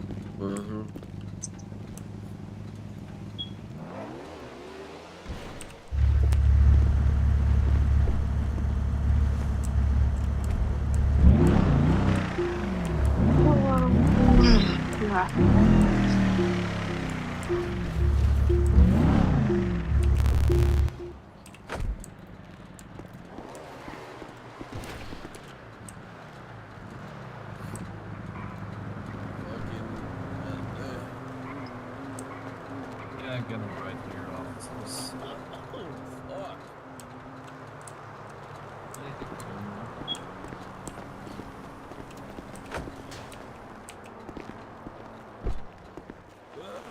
Wait.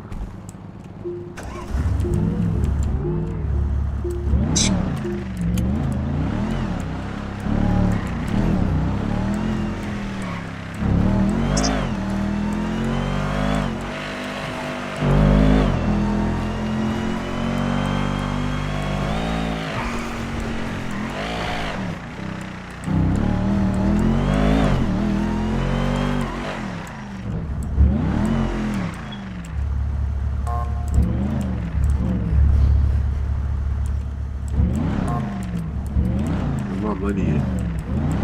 Bro, how many times I gotta tell you where it's at? Is he a stinky bottle? Yup. Damn, you just submitted to have a stinky bottle. I didn't admit to nothing. Just know that it's in here. Good. Itchy bottle. Bro, it's just know it's in here. The itchy Like, I don't know what more you want from me. Like, you asked for money and I told you it's in my ass. Like, yeah, itchy bottle. no, I want to say itchy. It's in my butt. Yeah, You want either you want to come dig it out? This can stay in there. And collect, Didn't. and So, collect all months of ducal. so you don't want your money then? That's what you're telling me, bro. No, I do want my money, but I'm gonna wait for it to start. I'm gonna wait for it to start irritating your butthole to it, so eventually you gotta dig it out. So what? I'm gonna wait for it to irritate your butthole to eventually you gotta dig it out. Oh, why ain't digging shit out? You don't want to dig it out. I ain't digging shit out your butthole. Let me be honest with you. Yes, you are. Because listen, hear me out. You listening? I'm not hearing shit out. No. You listening? I'm not digging What? shit out your dirty bottle. That's your My bottle. butt's not dirty. I don't care. That's your bottle. I don't care if it was the president's blade. That's what. I'm not digging shit out that bottle. What I look Yes, you like? are. Niggas What I want to look dig like? money out my ass. What I look like, dumb. Exactly what I said. Geek. A real geek. Real geek. You feel what I'm saying? You feel what I'm saying?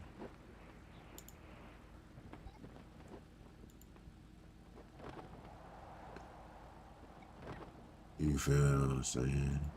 No, I feel what you're saying. Shut up. You feel what I'm saying? Feel me? You feel what I'm saying? Anyone hear me? Feel me? Safer. Alright, cool, then fix the voices. Stop real. What? So where in your bottle? No. I'm gonna make sure I call Mira as soon as I get to your house. Mira, that's what I forgot to tell you. Mira talking about some. You haven't seen Patty in like 2 weeks. When's the next time you're gonna go view with him? Because I feel like he got a lot to say when y'all together. But he don't got much to say to me when I'm on the phone. I'm like, I don't know. I don't know when the next time I'm gonna see him. What she say? What that was to She me? was like, huh? What that was to me? Yeah, I don't know what that was supposed to mean. She was basically saying like, yeah, when's the next time we're gonna go view with Patty? Because I feel like he always got some slick shit or smart shit to say when I'm around, when you're around, and it's a lot more funnier. So when's the next time we're gonna go see him? And I said, I don't know, probably like in the next 2 weeks or so. But this was like 2 weeks ago.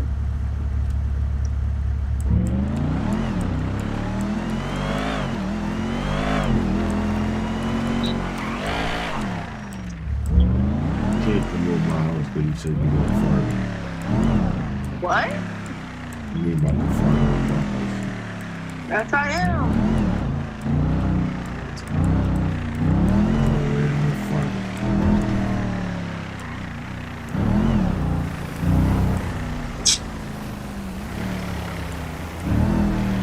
I refreshed it.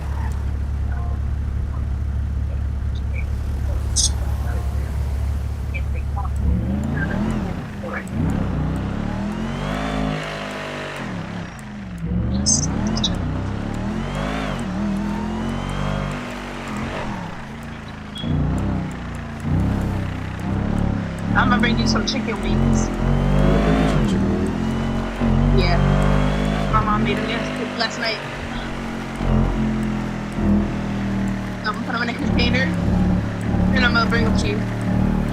Just remind me, don't let me forget them because I did that shit last time. I forgot your shit.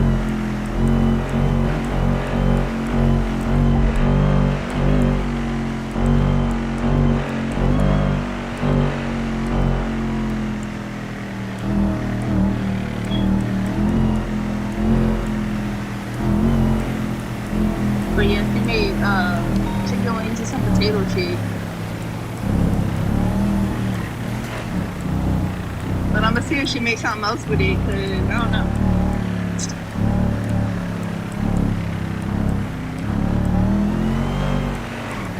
Negative, where should we responding to what that's going to do?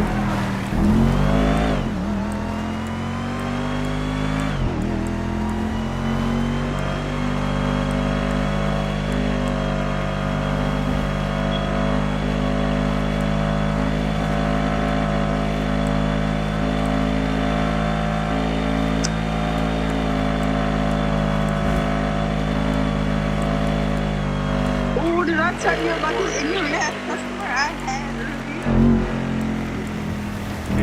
Bro, so look, he wanted like what's it called? One of the Reese's or whatever. So I scanned it for him, and after I scanned it for bro, he snatched it out of my hand. So I was like, I know you didn't snatch that shit out of my hand. So he's still just standing there staring at me and shit. So I'm like, hello, excuse me, the fuck? But then he acting all retarded, talking about something, I'll put my card inside the garbage around, how I pay for the doctor case. Nigga, what the fuck? You just snatched something out of my hand. Why the fuck am I something anything? Fuck you. I mean, fucked up. Yeah. I don't give a fuck if he was or not, babe. The fuck? Don't snatch shit out my hand. That be fucked up. You should have signed it. Huh?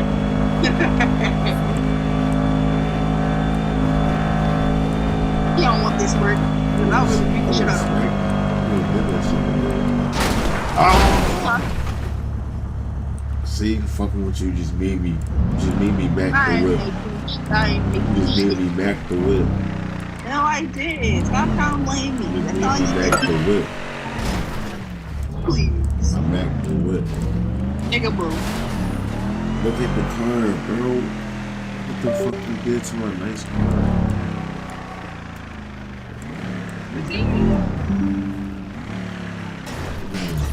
Onyx, I'm at MRPD garage. You're gonna get that shit repaired, babe. Stop playing.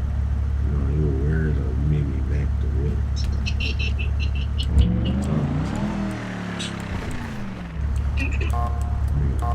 I'm sorry. I'm sorry. Somebody snatched you. No.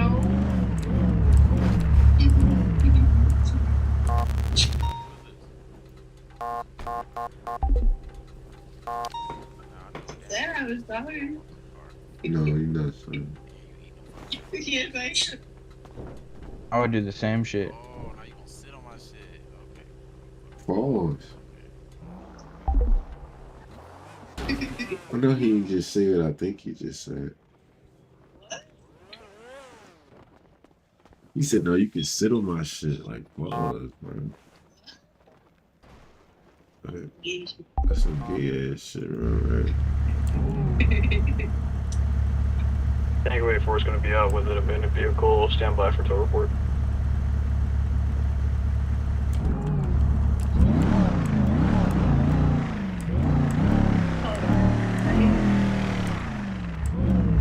One AirPod. You said AirPod 1. No. You said AirPod 1. No, shut up. You said shut up, no. Fuck you. You said you fuck. What, bro? You said, bro, what? What? You said what? Tell you something. You said tell me something you. Let me tell you something. You said tell me something you. Yeah, nigga, let me tell you something. Something tell me you. Yeah, nigga, let me tell you something. Takeaway 4 vehicle cannot be towed. Something you tell let. Something you let tell. Fuck yeah. Yeah, fuck. You keep playing.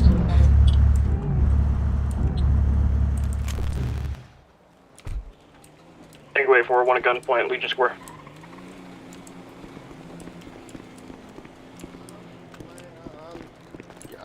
Not. Okay. Yeah, What? Coach. No, this is. What are you guys fucking arresting me for? I'm just walking. Yo, what's going on? Takeaway 4, 1 at custody. Yo, what's going on? You ran from me before the weather got real bad. I don't remember any of that. I sure do. I've on, never babe. met you in my life, sir. What you want to do with him, sir? I can't put him in my vehicle. My shit's stuck. You can put him in my car. It ain't gonna let me, so you're going to have to grab I've him. never Yeah, met you in my I'll take life. him. I never ran from you.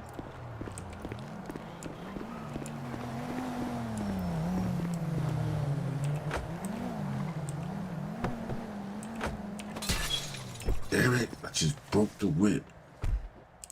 What you were saying, though? I said I got freaking, what you call it? I got freaking, I got order on my, and it's all your fault. Shut up, man. Yes, it is.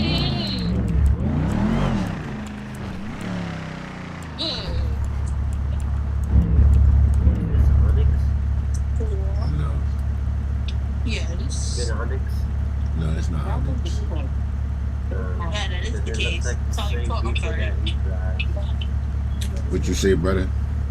I said you look like Onyx because he drives the same vehicle. Oh, yeah, I just got this.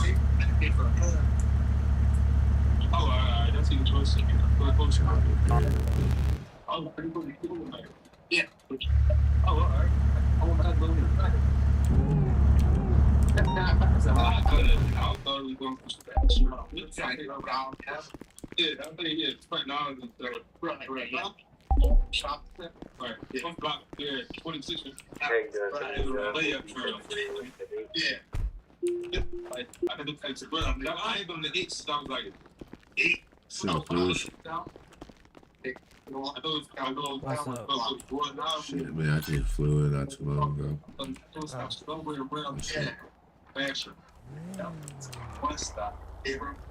Yeah, my guy's still on it again. I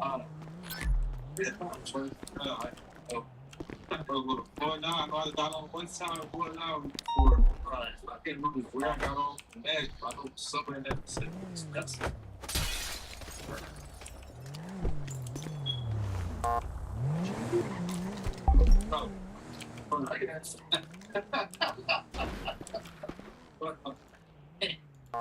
I thought I got this stream that I'm gonna do a live routes. Takeaway 4 is going to be 1019 and 106 processing.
Come on, Brandon. Why you stealing cars, bro?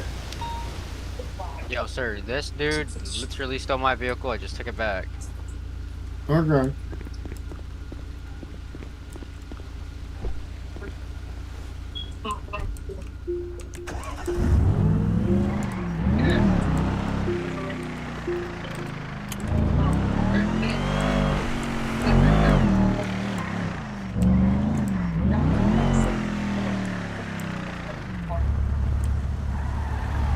Hey, RJ, what's the 20? I was trying to get out your way. Okay. Key garage.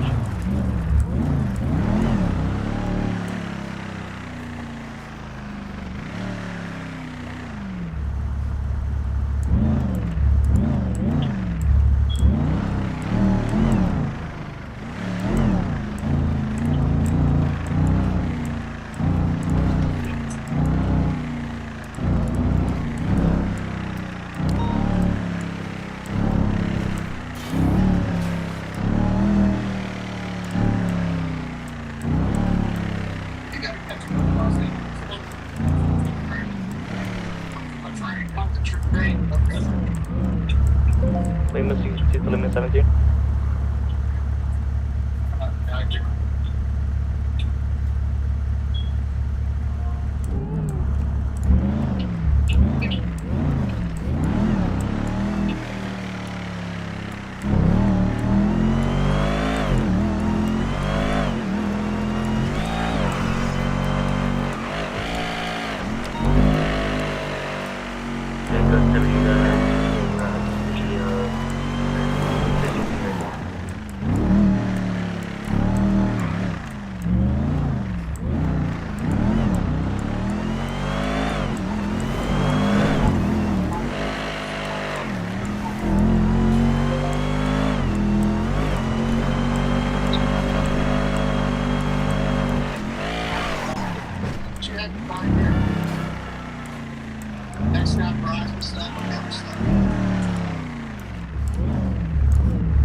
still keep the fucking safe there.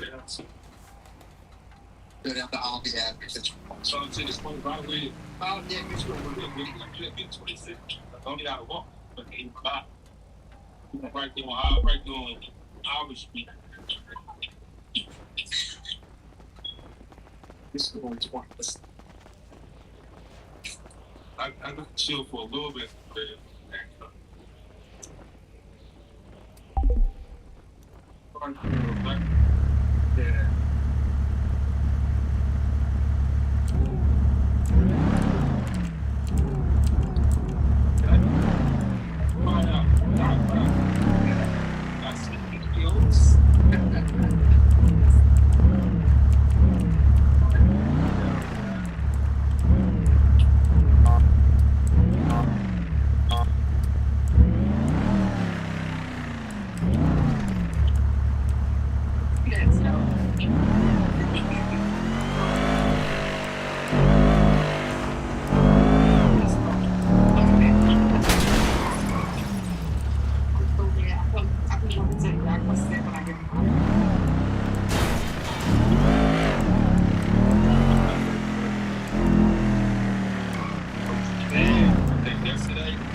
They stopped me. I said, "This nigga back home."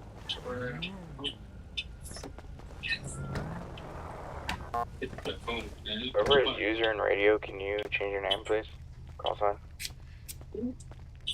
I actually can't change my name, bro. I don't know how to tell you. Like, my shit fucked.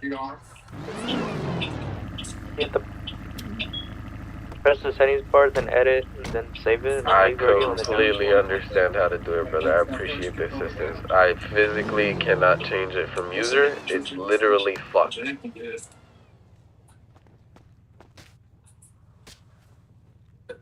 I promise you, I would love to change it. Trust me, I hate fucking being user. You kiss your mama with that mouth? Oh, yes, and she loves me.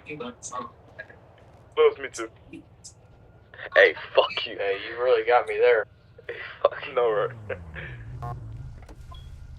My grandma said I'm handsome.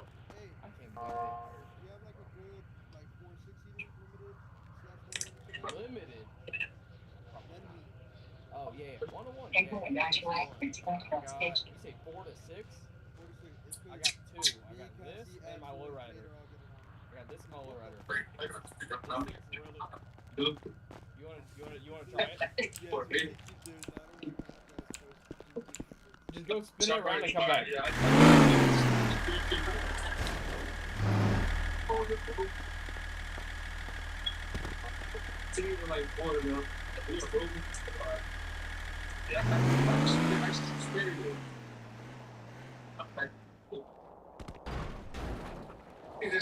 If you want my other card, just let me know.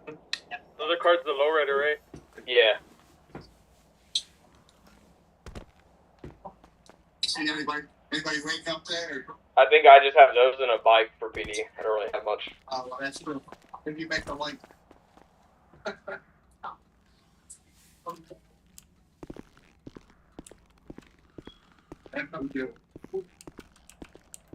So Philly. Let's go with it. Yeah, I'll use this one, Lane. Thank you. Yeah, nice. Yeah.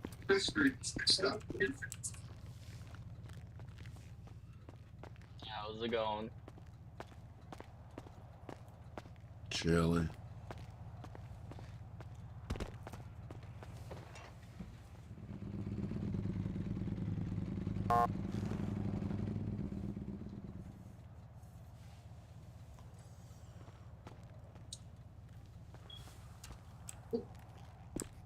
This a BB car?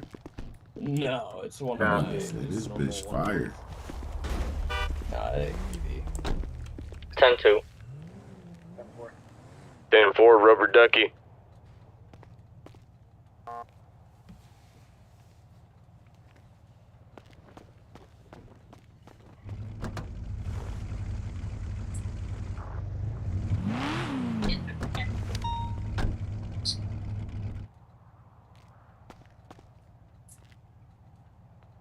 misdemeanor to me back in the day.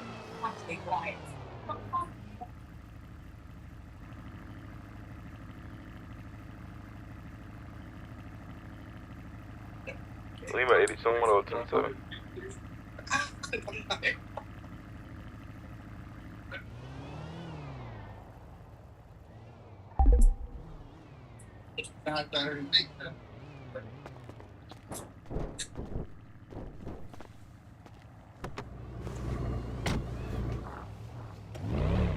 Whoever user is, can you fix your call sign? I tried.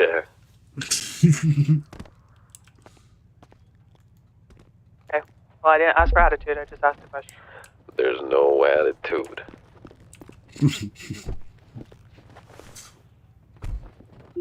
Tango 11 to Tango 12. Driscoll, Camino Driscoll. Go for Tango 12. Pelas, way. What, 220?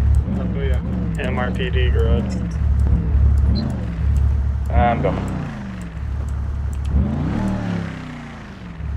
Onyx, can you stay there? I need to talk to you. 10-4.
Tango 82 responding to play in progress.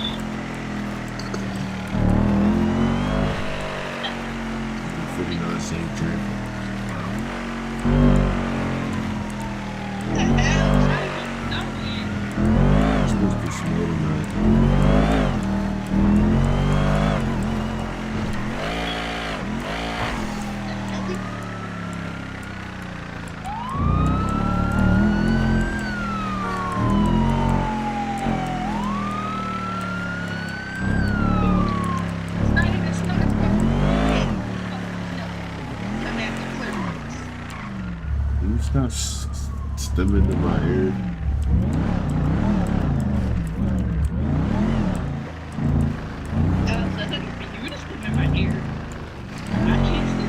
You don't in my ear, right? You shouldn't.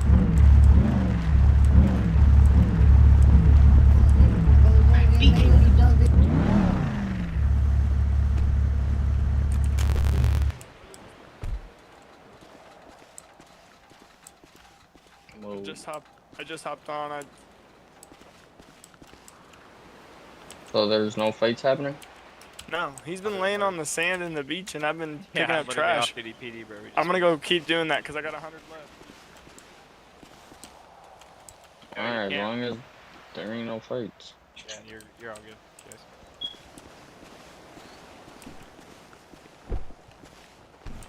That is.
You sure?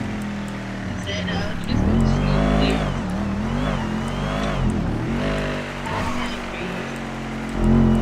It will be cool as shit tomorrow though. See your buddy when you forwards.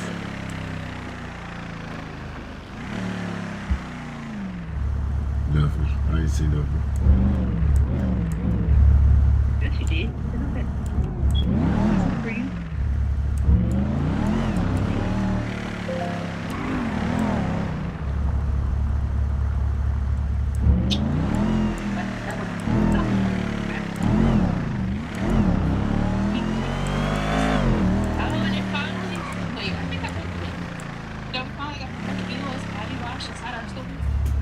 What?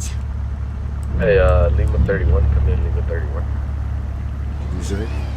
Yes. I said, Can you go ahead and put on a dash between your L and your number, please? Thank you, I appreciate that.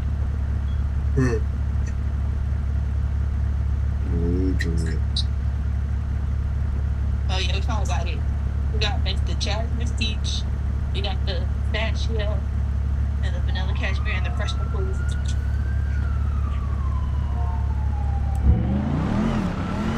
They smell really good. I'm not gonna lie. I don't smell the Jasmine Peach yet.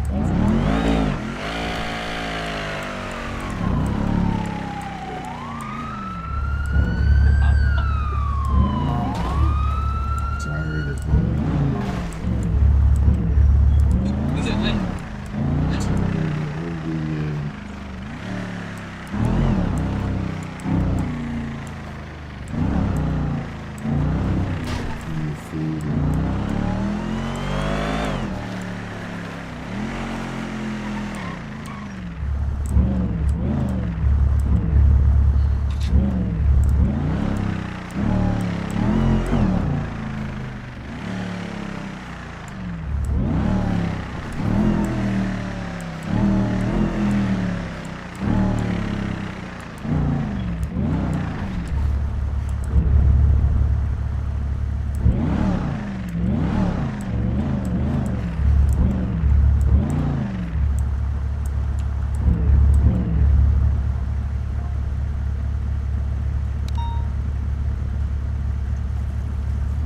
Hey man, we just trying to get some fucking gas, bro, and it's not working, man.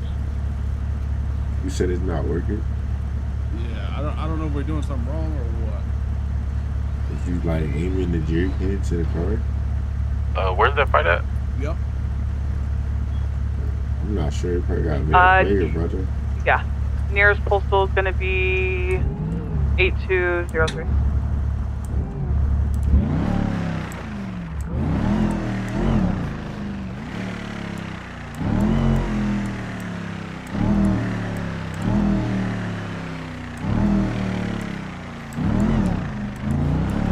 Let's see, 2+1, show me attaching. I have one knocked out individual.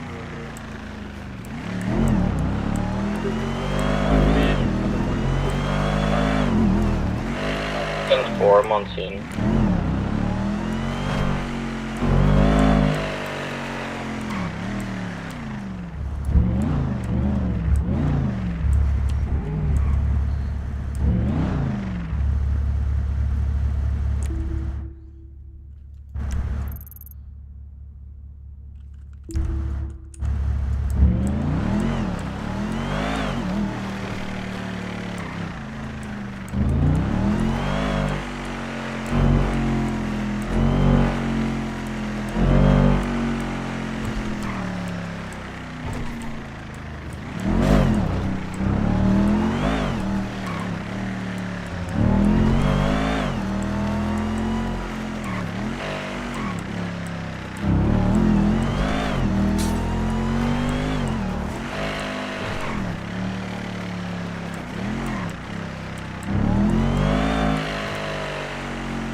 So the man is doing community service and the locals are getting aggressive with him if he bumps into them, and that's why we're getting notified.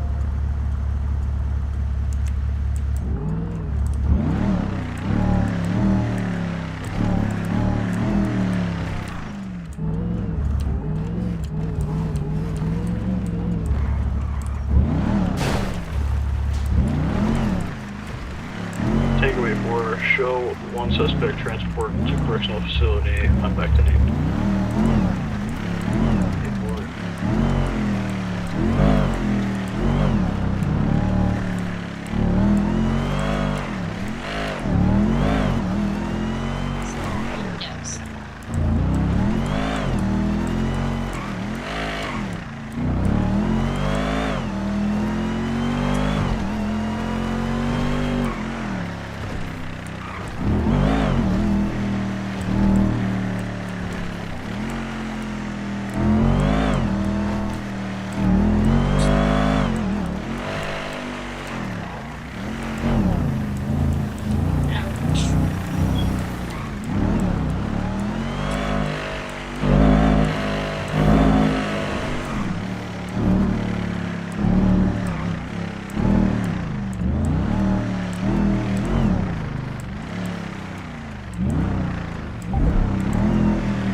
Officer, can I borrow like 1,500? 1,500. Yeah, bro. She said you got me. Who is that? I know her. No, you're an officer. You're supposed to help people. I can help people as much as I can, but I can help you. What you need, brother?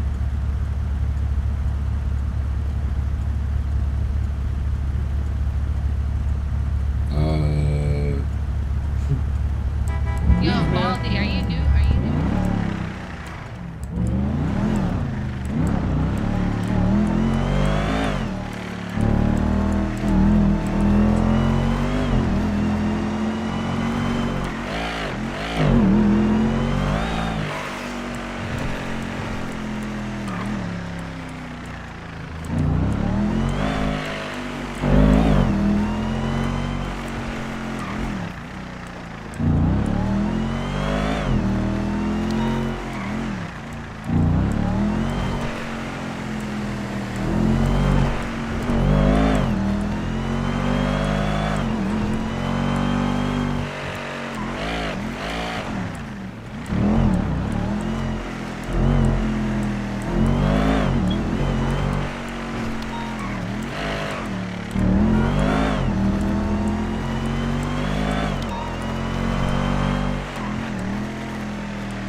Lima 31's breaking off.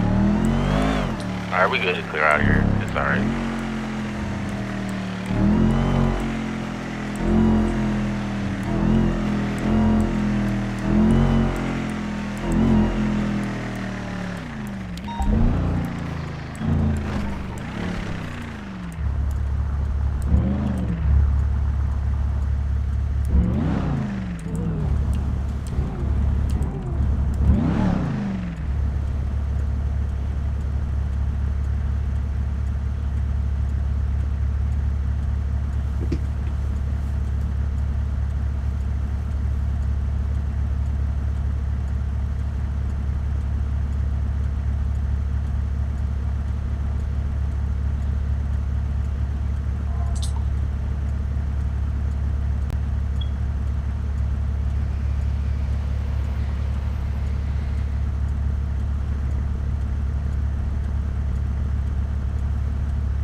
Takeaway 4, I'll be out with an abandoned vehicle, northbound lanes, Senora Freeway.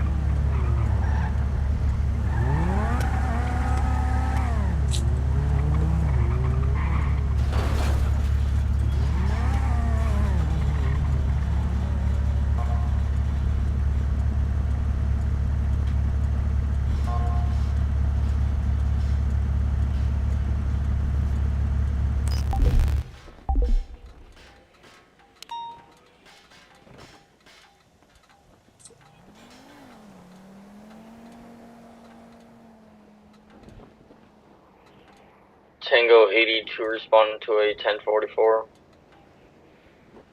10-4.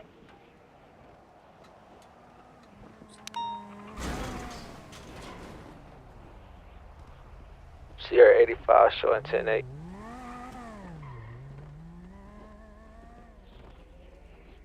Code 4 on the 1044.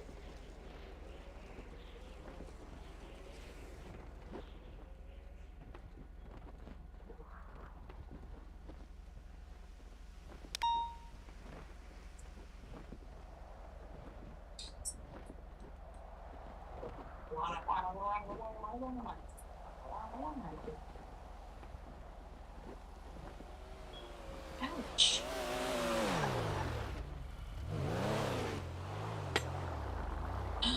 Put you in pose. Interesting. Very interesting. Yeah. Javi Cassie, what's your 20? Headed to the station. I don't give a fuck, bro. Are you wondering the same thing? Limit 60 to there, Cassie. Sure. Yes. Because I'm wondering. Did you ever finish the training? Sure. Tango 82. Nope. Going to the fight in progress. Yo, Gang Lee. Can you repeat that, please? Did you ever finish the training? No. My goodness. If I have another one, I'll let you know. That for. Yep, sir. Sir. See, now he's acting like he's not here, but he's clearly here because he just turned on his motor vehicle. So now he's gonna act like he's not here by not turning it off. So do you guys will be en route to the officer down? Yo, Tango 11 plus 1, not same traffic. Think about what he's gonna say. He's gonna think about what he's saying. He's looking over at us. Maybe he has social anxiety. Yeah, I think it's. You good? Why you keep putting me? GO8 plus 3 en route. What do you motherfuckers want? Oh, hey, sir. Just sitting here, just chilling, you know. Cassie, can you come down to the garage, please, at MRP? What are you doing with the mask on? I'm in my head. I'm en route to the downed officer, but I will after. Yeah, that's fucked up. I'm meditating. What are you meditating about? Peace. She'll be able to see. Maybe you should meditate in MRPD. Why? Tango 12, 1023. I don't think it's a good idea for you to be sitting out here meditating. You know who the fuck I am, bro? I don't give a fuck about none of that shit. I don't know who you are, bro. No threat to y'all. I'm just saying. That was a threat. That was a threat. No, it was already out. That's what I was trying to say. Sierra 85, something else saying. Maybe you want to unlock Actually, the car? we don't know who you are. You gotta unlock the door. Yeah, you gotta unlock the car first before you get it. Whoa, like, what is my scuff, bro? This is my car. you gotta unlock it. Yeah, bro, you gotta unlock the car before you get it, bro. It's saying I don't have the keys to this vehicle, like it's not my car. You're trying to steal a car right now while on duty? We made it. We're going to be with your mics up. It's because you deuces is fucking with me. What? Anyway, sir, who are you? Show Sierra 85 headed to the latest supply drop. What's your name, sir? My name? Yeah, your name as a cop. What's your name and badge number? You have to give it to me now. I just asked for it. My name? Please remove your mask too. Yeah, please remove your mask. Thank you. No, I can show you my badge though. Oh, I'm scuffed. Oh shit. Oh, you're scuffed all of a sudden, huh? I'm scuffed. Original, huh? I'm scuffed. No, you're definitely not scuffed, sir. Officer Timur, Corporal, yeah. Oh, they were just talking shit about you, T-Mark. Who was talking shit about me? Oh, just some officers. You gotta unlock it. Yeah, you gotta unlock the car before you. Shut up! One white vehicle with two I don't give a fuck because they ain't say it to my face. Oh. Get into the car right now. He's driving away. Why don't you pull over? Shots fired, 32 feet. Tango 12 breaking off to additional 32 call. I killed one.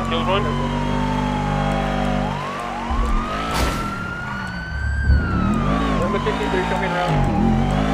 First one, show me around to that now.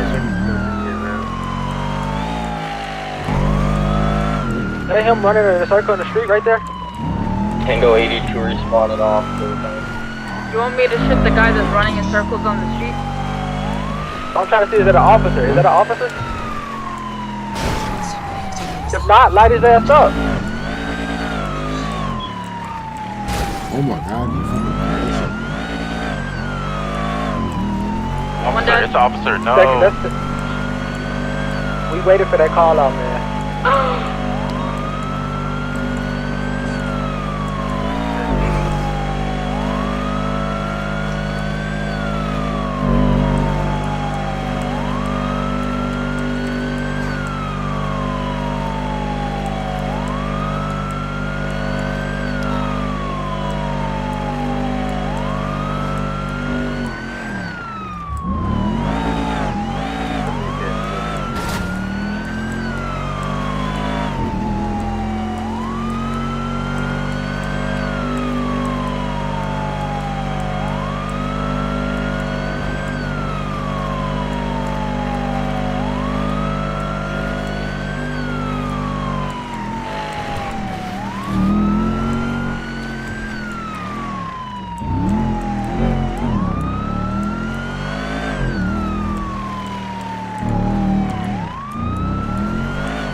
Tango 12 is going to be breaking off.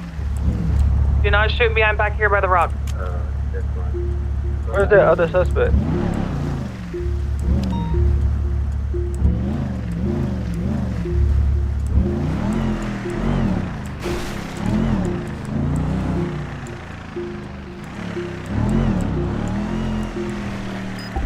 Misses on the way.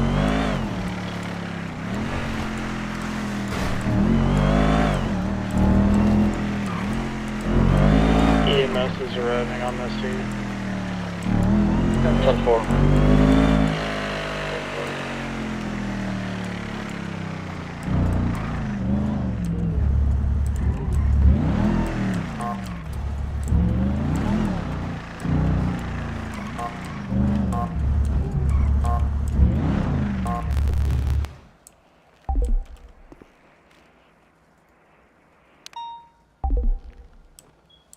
Let's move PD away from the suspects so they can get medical care first.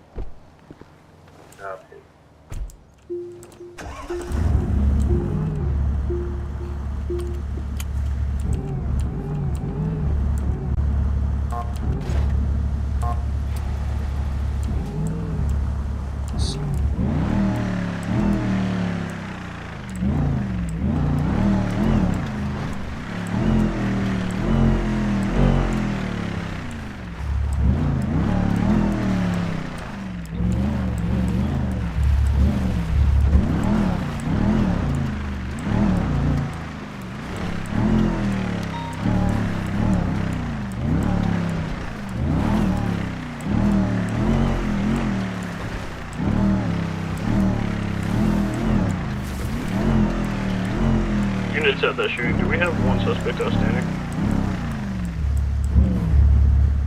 Negative.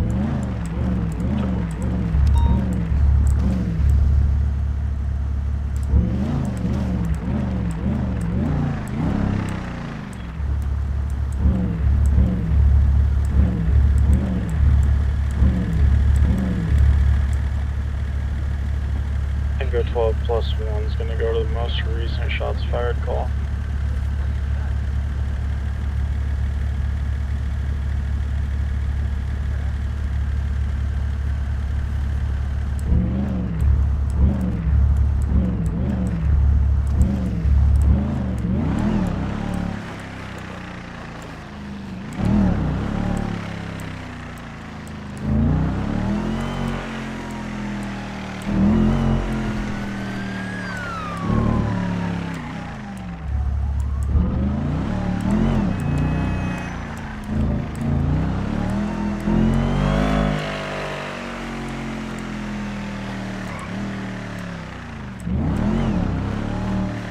The 12+1 gonna be 1023 at 72 over at Power Elite. I'm gonna break off.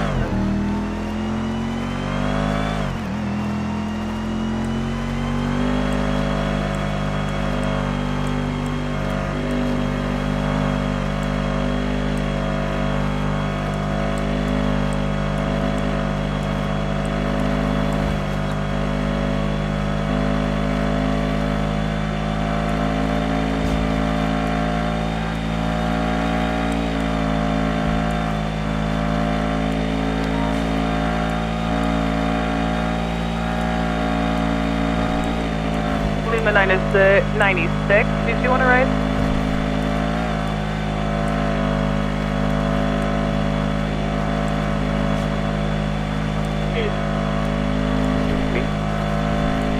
Lima 96 direct.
We got an active 1070 over here at Power Elite. He's gonna be running southbound Power Street. He does have a Class 3B. Tango 84 is... He reached, he's got his hands up, he's got his hands up.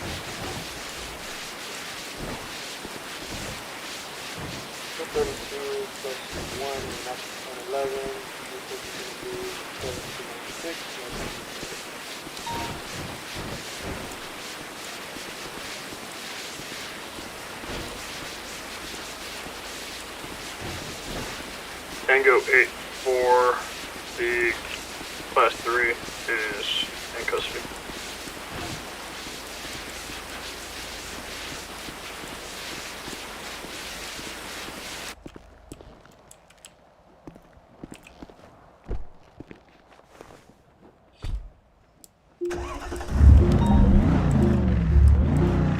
Tango 12+1, we got one suspect in custody at Power Elite.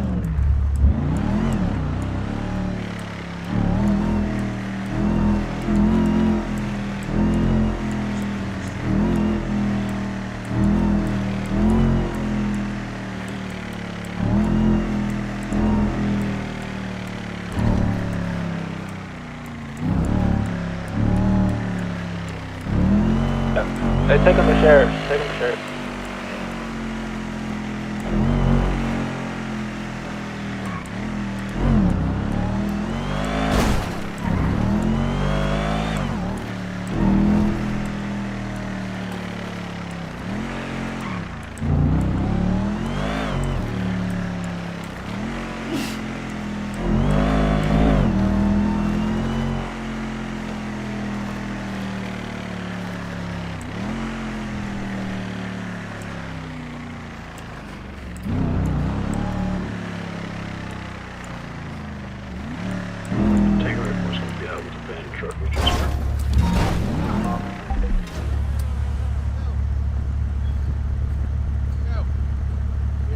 82 responding to a possible 1044. Bro, get out, bro.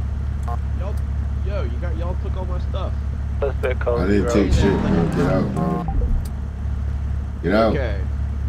Oh my fucking god.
I put him inside of the leg, the big I'm machine.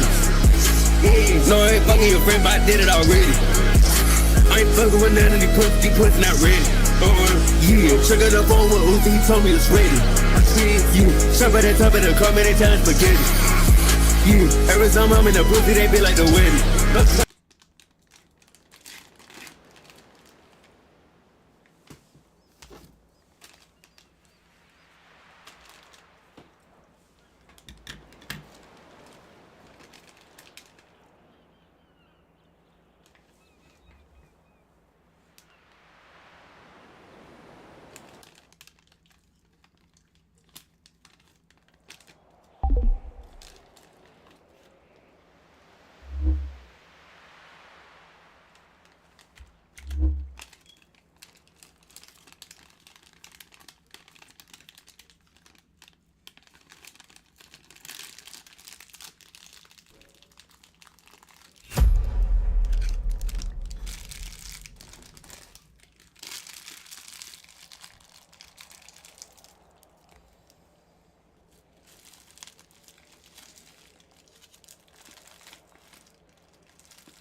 Fucking wonderful. I did not know that.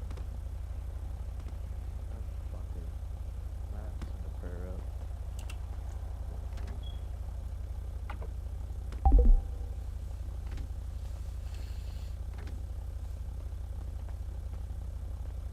He's in the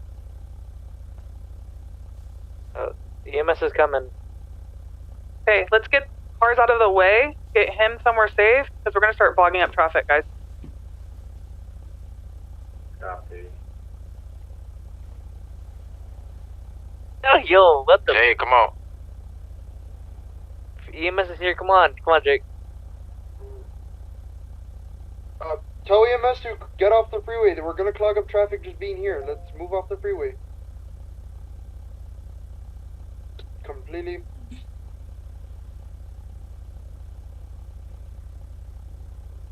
Make sure you communicate with EMS what you're doing, please. Yeah, Yep, he's they're moving. good. They're good. They're coming to prison. They're coming to prison. Go to prison. Okay, thank you. If you have his EMS truck.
This is crazy.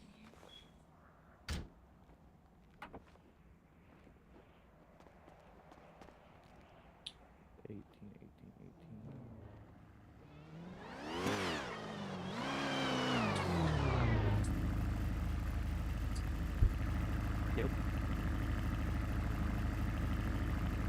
Yo, Jake Brown. Alright. I want to do it the hard way. Get all those ones loaded. 18.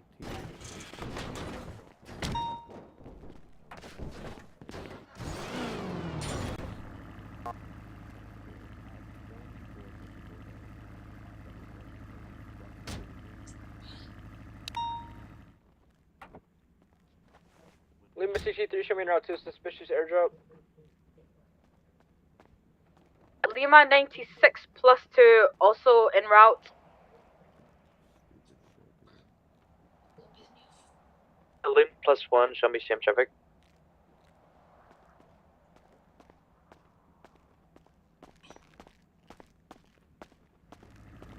Are any of y'all having any trouble with any of your... Let's go.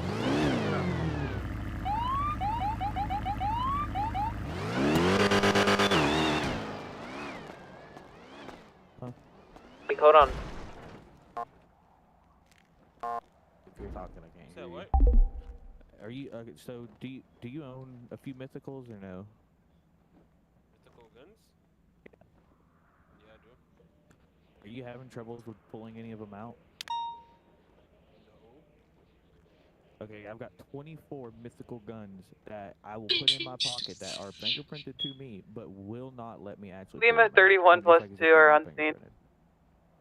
So I was trying to make sure if I wasn't just Lima 63. I got my fucking pair up. We're so I'll sitting a tell little you, bit further behind so to see if the Cerberus anything goes Wrath on. works, your Eris Apprentice works, It's the adjudicator. Tango 84, 1023. Oh, I don't have those. Okay. The adjudicator, the outbreak. What else was it?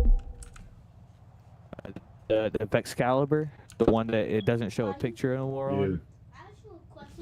How does Wayland Yeah, I don't have that. glue inside of it? Damn, fuck. I I would don't know if it's turn just a glue me inside. thing, but it's been like this for The weeks. toilet. I'm I gonna have to would make a turn prayer glue. about it. Yeah. No, I just forgot about it, and I was like going Oh. through trying to like figure out what mythical gun I wanted to use, and I started realizing some of it wouldn't let me fucking do it. And I was like, "Are you kidding me? I forgot about this." I thought it was like a scuff thing from like when City first reopened. But like I thought it. I guess it is an issue that I've got to put in for. Buddy, let's let you know. You know what I want for dinner? Have some chicken nuggets and some Number fries. 62+1, show me in And route an to that earphone. exit. Alright. That is officer down. Officer down's gonna be code 4. I just need EMS over here. Dear 85, show me a route to that latest shot fired.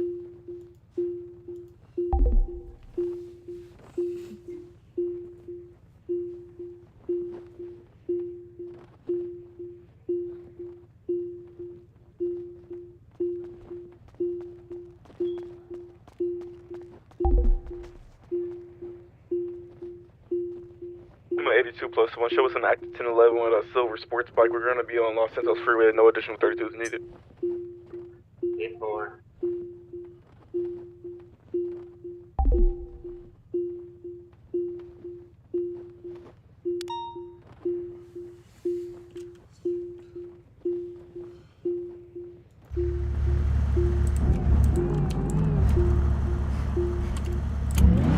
The officer down is good. Airdrop, you were at one vehicle. Code 4. Airdrop, one vehicle approaching from south.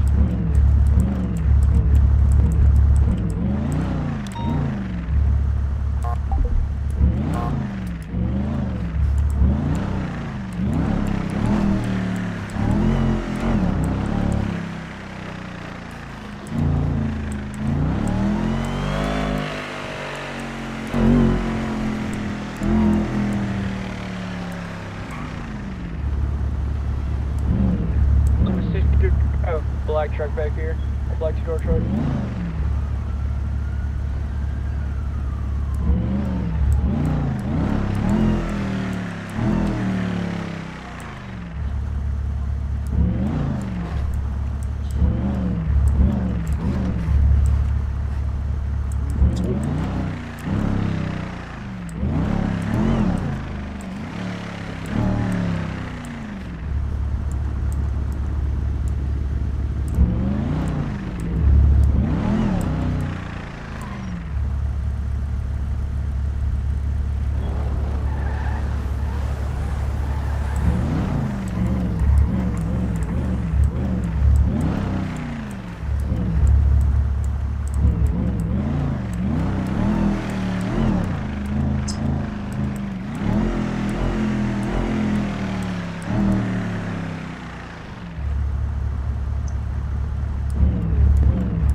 Pulling up to there, bro.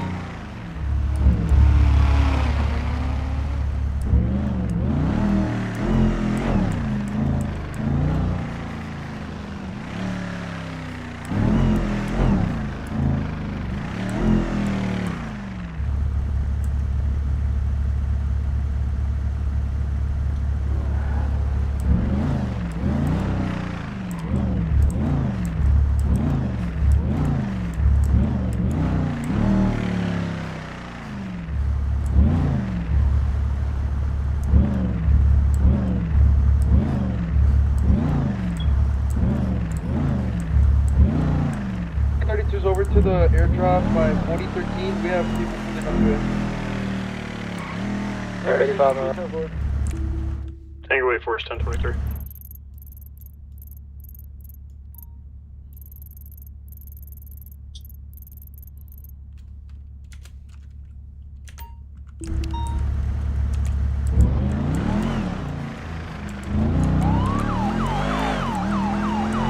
mind stopping this black truck?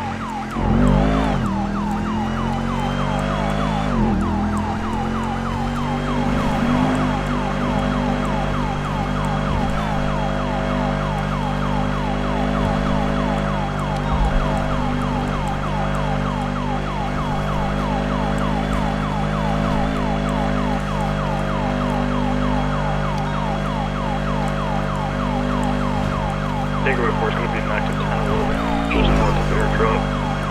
Black truck, occupied 2 times. Posting one additional. 220. 10 on your 20. Going to be just north of 4013. Pretty close one to me.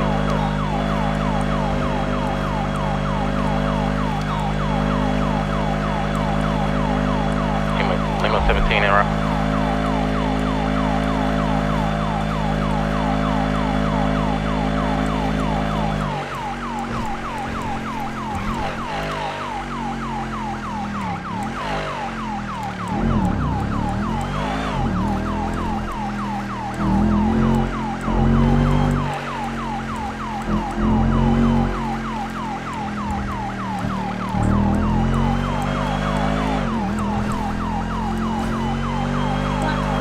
This up so you don't have to come back with the sample.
That individual that was that bike,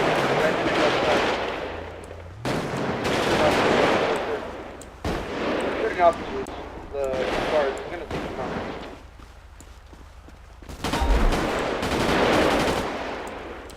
Clear out the scene. There's just, are we allowed to fucking seize the box so we can fucking finish this shit and not have to be waiting here? Yeah, I'm moving in to do that right now.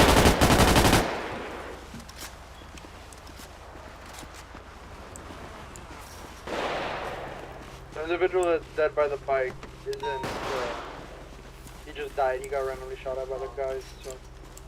Shots fired right next to us. The shots fired headed southeast of Joshua Road. Buddy. One person right here. He shooting at me. Shots fired. Right here on me. Okay, there's other people here. Show me around. Right here, south side of Joshua. Pink shirt, a light pink shirt. I have eyes on him.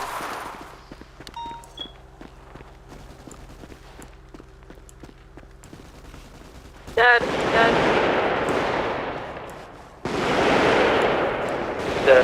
Wasn't dead. Oh, motherfucker.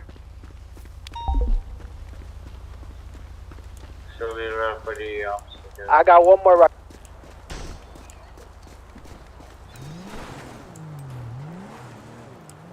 Got you, Irish. Started to come cuffs on right here.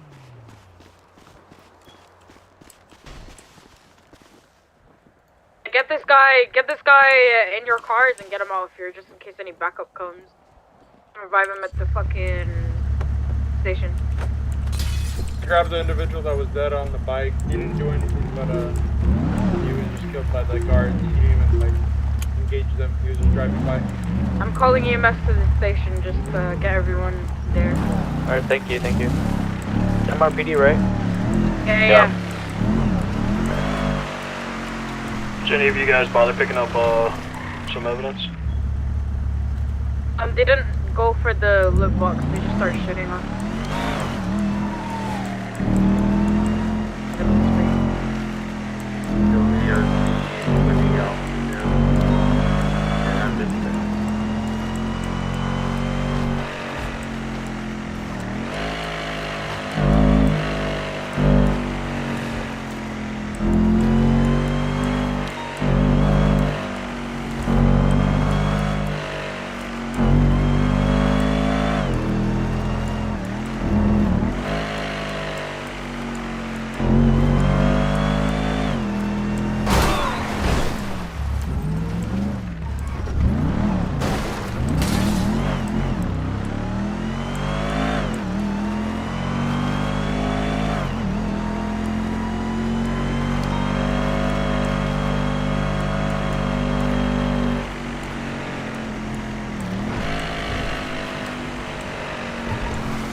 Oh my god, what the fuck?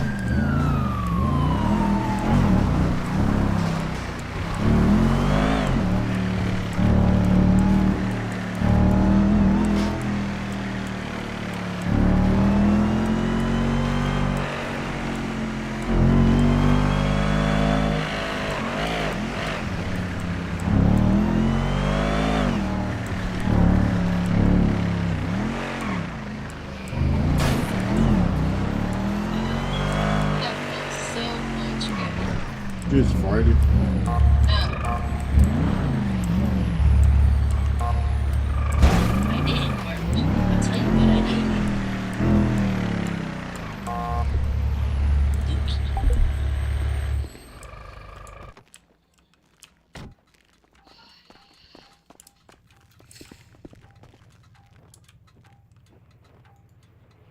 Why can I? Fuck. Alright, let's get attacked.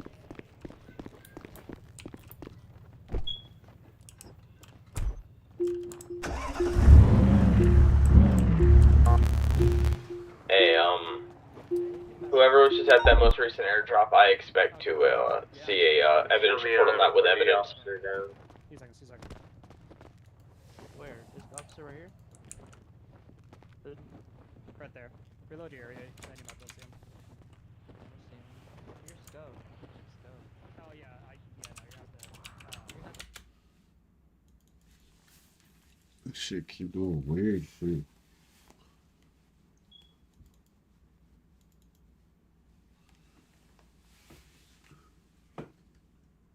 Ouch.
Ouch.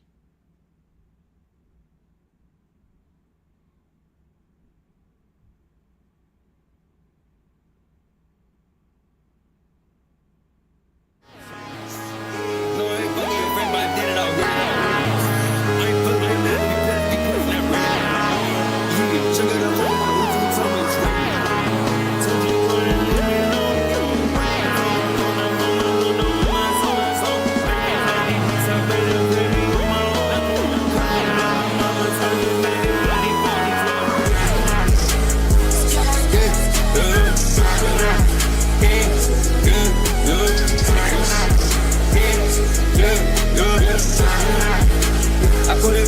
stronger, they been at the gym. I put up inside of the leg, the big I'm a shit. No, I ain't fucking your friend, but I did it already. I ain't fucking with none of these pussy not ready. Yeah, triggered up on what Uzi, he told me it's ready. Yeah, shop at the top of the car, but they tell us forget it. Yeah, every time I'm in the pussy, they be like the wedding. Why you always lying?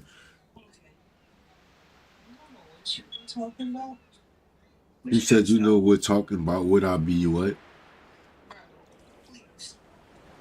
Please, bro. Bro, alright, bro, please. You about to piss me off. I'm about to off you piss. You said I'm about to off your piss.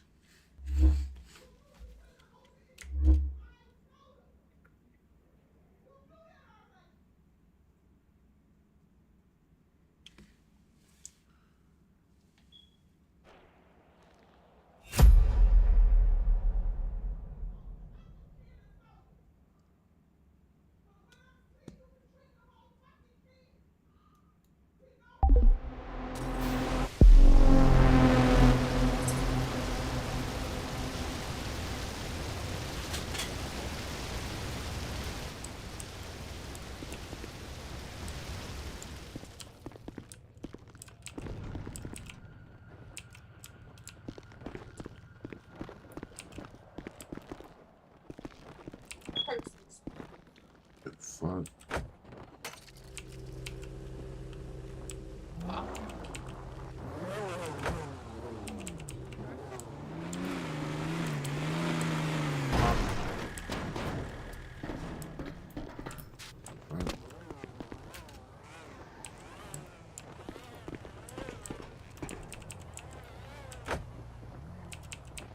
Somebody call. Oh yeah, remember.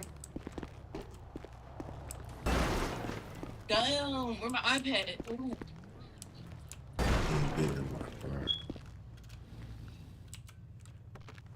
Great. Hold on. Oh. Oh, no words. No, for real. Oh, here it is. Oh.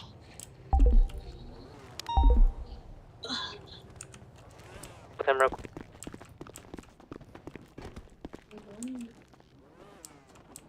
No, you did. How?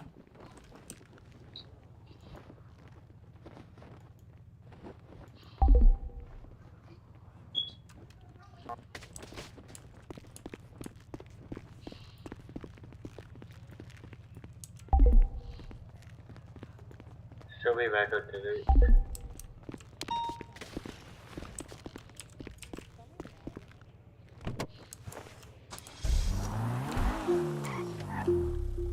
What the fuck, bro?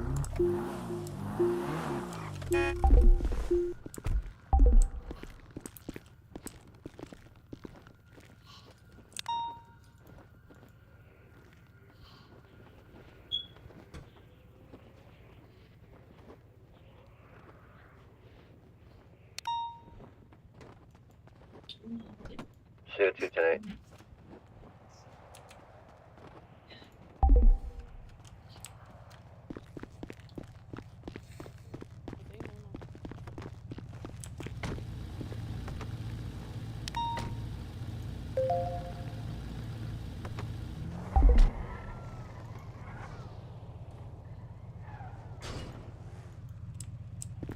Gotta go get some noodles.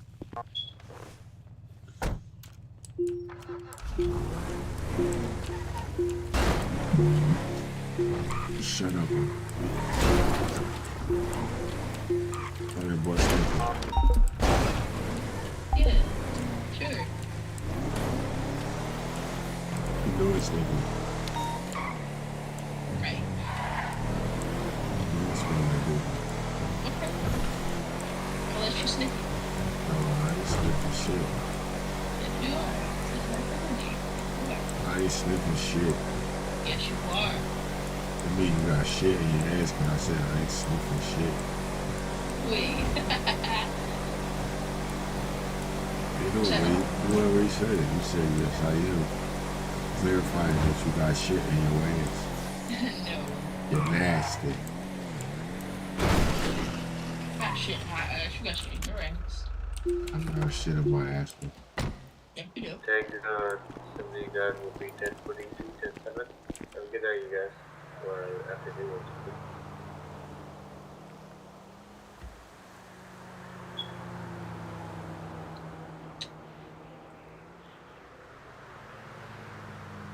GOA +2 responding to the most recent airdrop.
I did 32s outside the front of the TV. I got 2 guys hopping out on it.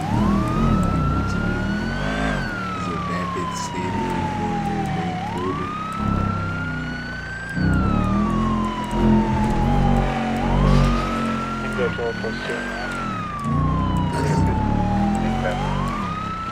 They stopping my main clothing right now. Got guns.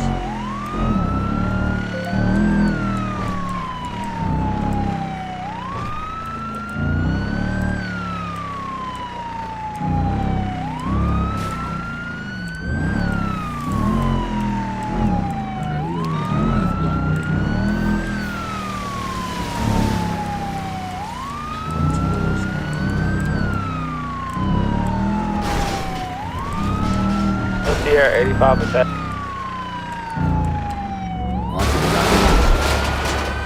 Shot fired.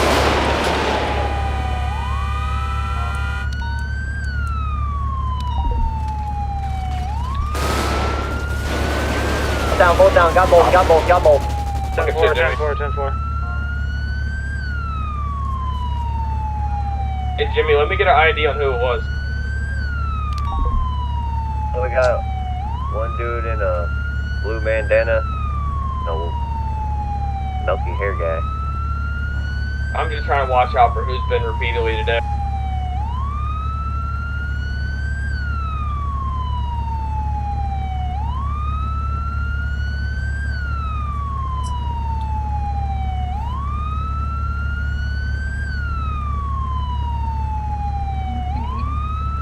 One of them is Compass C.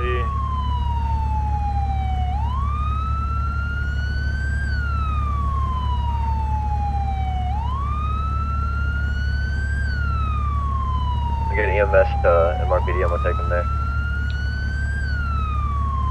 We also have one downed officer at the scene. Oh, there is? Hey, make sure you run Compa fingerprints in the database because he's been in a couple of shootouts. Yeah, I will.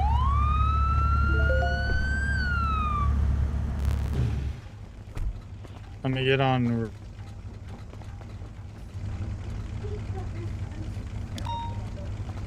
PD to EMS.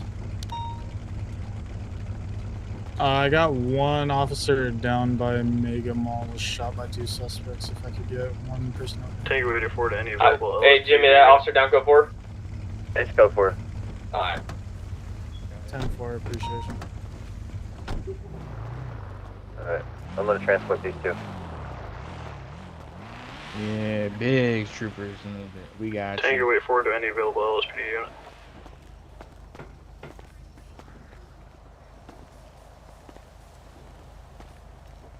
I knew he was gonna shoot the shit out of me. Well, that's why we backed up and we started shooting them. They didn't see us and we shot them. Yeah, I basically just sacrificed myself. I knew it was coming. That's why I just usually like, cause I seen them take a car. Usually I just like be like, bro, like tired, bro, like you feel me? But I'm like, let me just talk over radio because I feel like these dudes gonna shoot me. It was kind of a cool shootout though. How they got out and shot. Like, Yeah, I wanted to shoot, but I'm like, it's too late. They already like jumped out on me in front of MRPD. That's why I called over radio.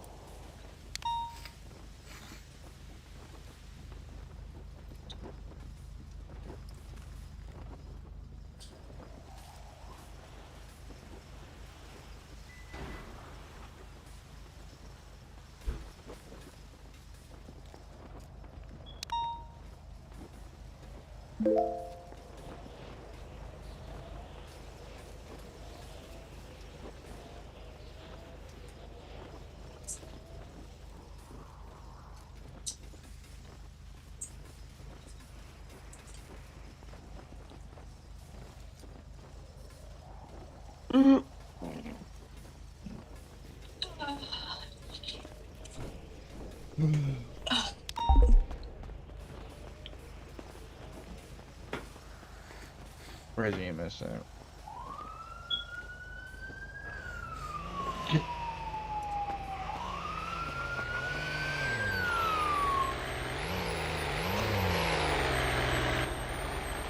He's right here, like.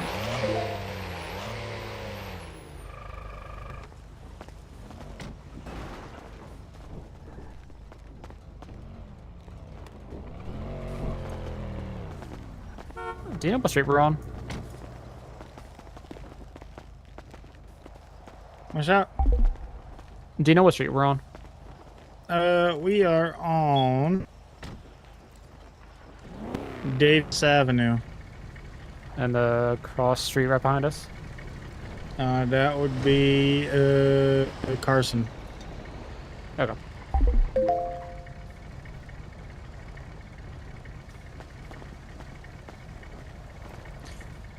Making sure we're not doubling down on calls. But we have an EMS.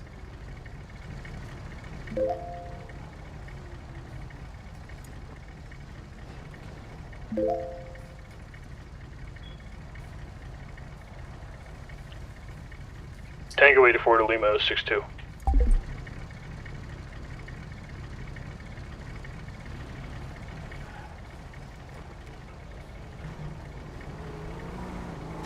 Go for EMS. Tango 84 Lima 62.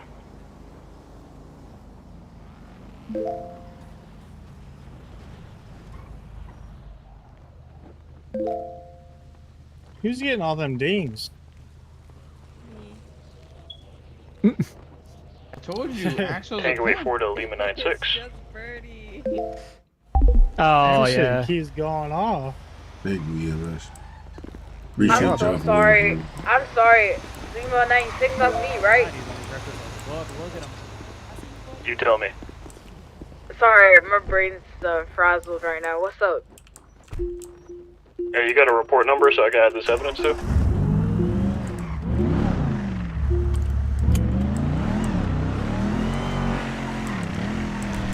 this anyone, sir? You were the assisting officer on the most recent arrest at the airdrop. Yeah, but I didn't write the report. Is it someone else that's writing the report? He's in the cells right now. Okay, get their report number and get back to me, please. Yeah, I'll let you know now.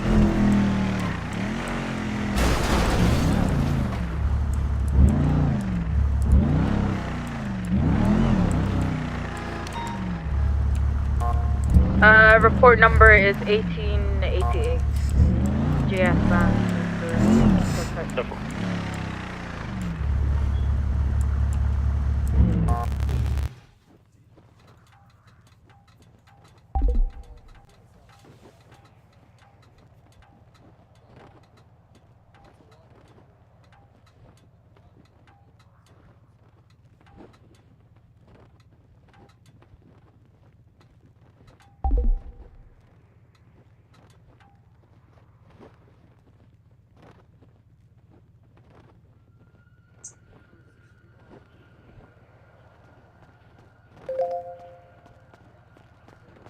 CO2 to Lima 148.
CO2 to Lima 148.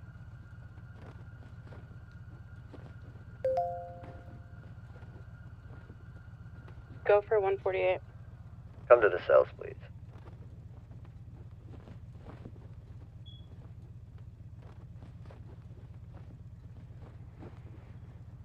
Great balls.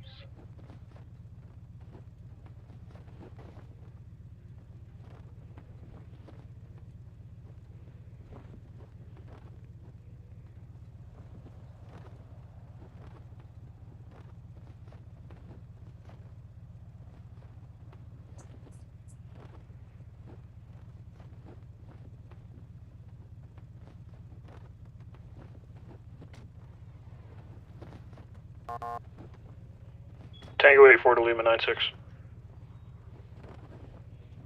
Yeah. Your evidence has been processed and updated to your documents. Please notify a priority officer.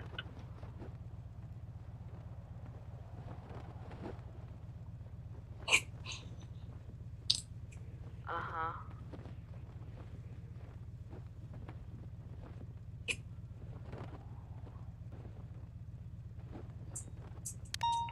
Tango 84 to Lima 12. Go for Lima 12. Location? I'm in the garage right now. En route.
EMS to PD.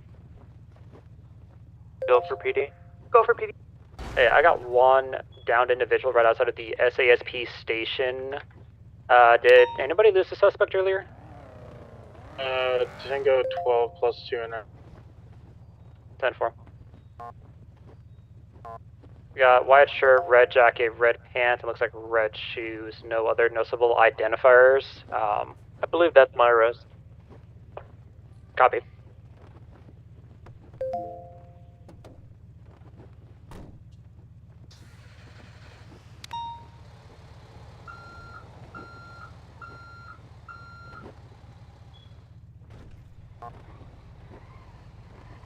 Alright, I'm gonna start treating them. 10-4.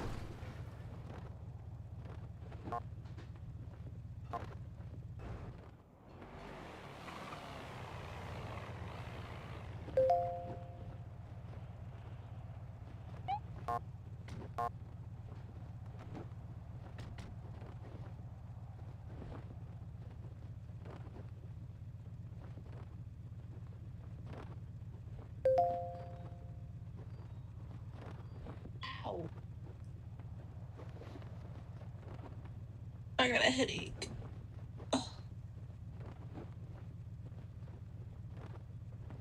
Let me see if my mom still got that luxury. Headache. Babe, what you doing?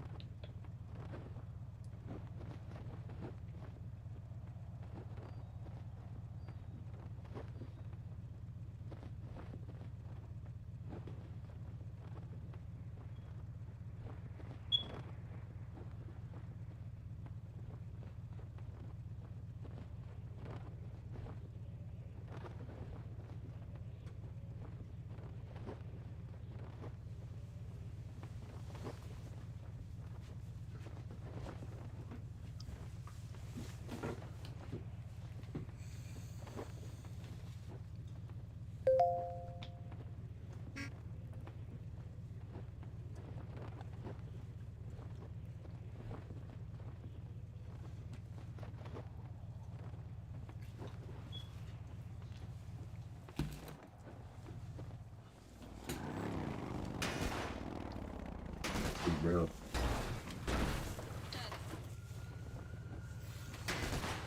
I did. No, you didn't. You at the server. No, he not. Lima 96 direct.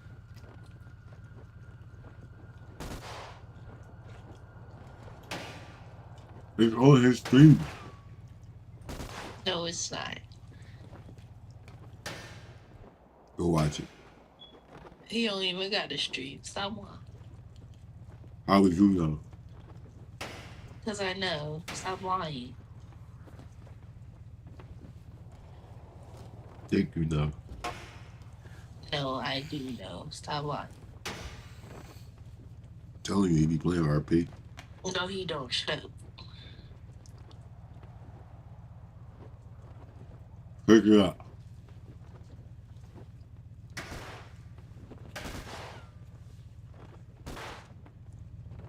Exactly. What? I didn't hear what you said. Bottom. Okay.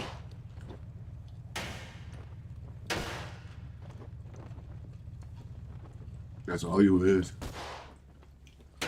Okay. Just bottom. Okay.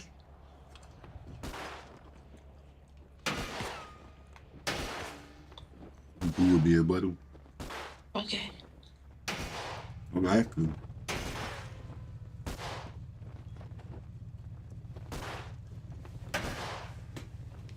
I'm asking you, dipshit.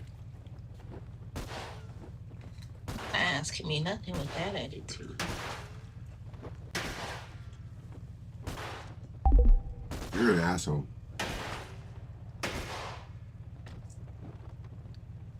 Let me be one.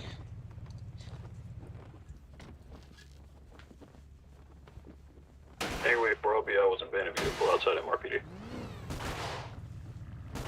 Hey, Light. SR05. By chance, could I have you come to the garage of the hospital so I can give you something? Give me a couple minutes here at the SASP station. Okay, perfect. Jimothy, I'm gonna hand this back, release this stuff back to EMS, yeah?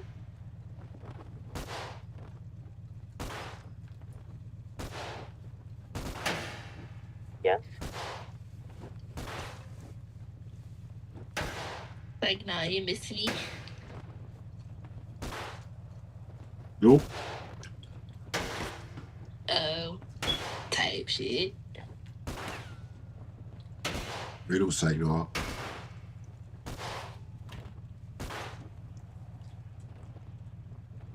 Ain't no sight, Type y'all. shit. Type shit, man. Type shit. Your feelings hurt?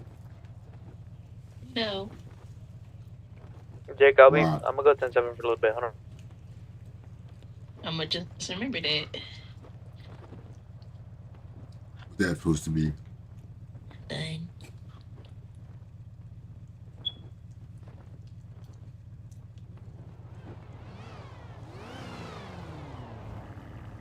What do you mean about that? Done. Why? Okie hard a chucky.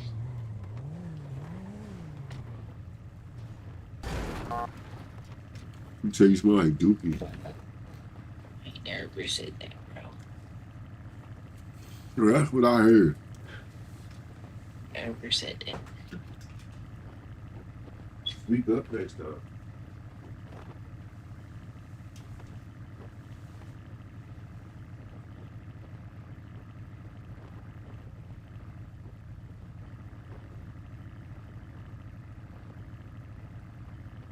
They made it for show me 1041 today.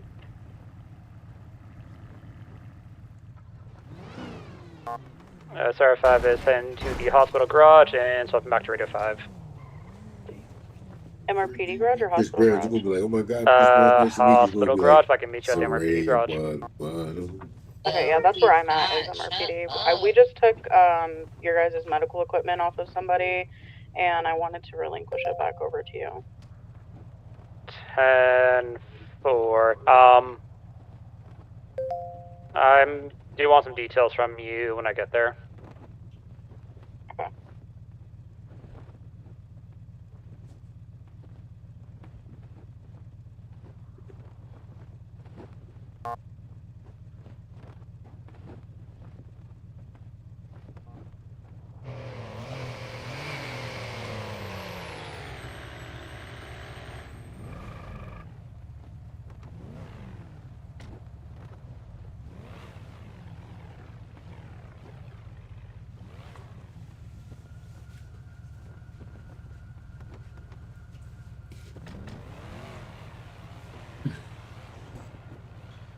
Bottle.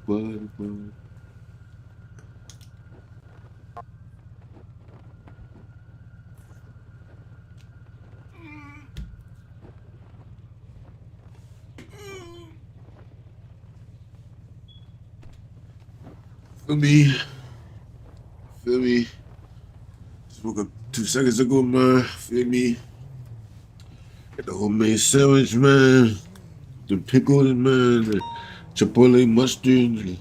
Turkey sausage, man. Feel me? God bless. Thank you for this beautiful, loving, home cooking. Feel me? Feel me? Feel me, sir? You heard that? Man, that was a crazy ass trip. Oh, I still got armor. I ain't got no food, though. Sarah 5 to CO2. Go for it. Hey, what's your 20? MRPD garage. Copy, I'm there right now.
Tango 84, show me attempting to stop a yellow in color semi. 84, show me a 1011. Nearest postal is 8176. Suspect's vehicle is going to be a red 4-door sedan. No additional units still.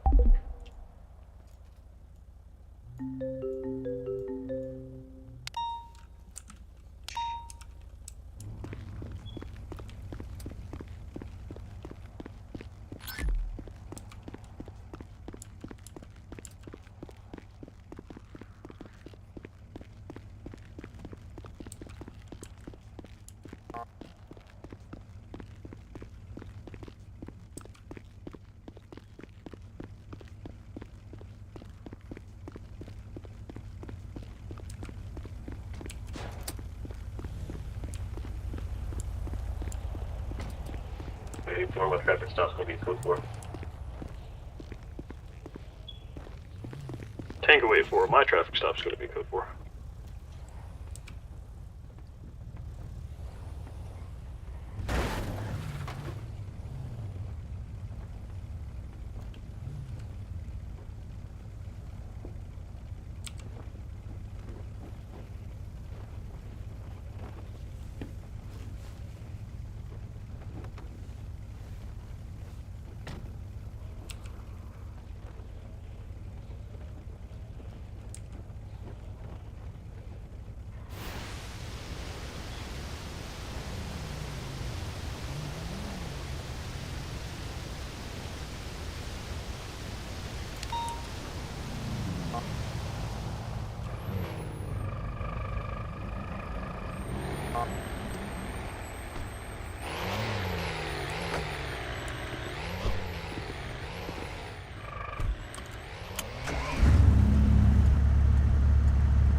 Tango 84 is going to be able to abandon vehicle northbound lane Senora Freeway.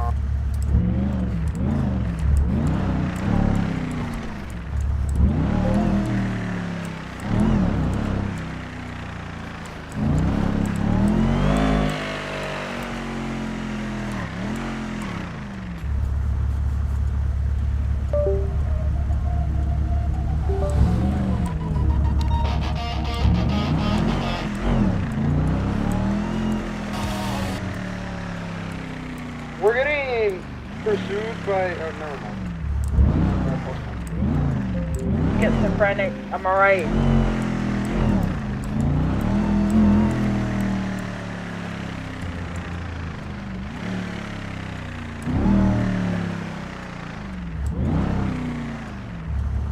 Is anyone available to assist the gentleman in the front lobby of MRPD?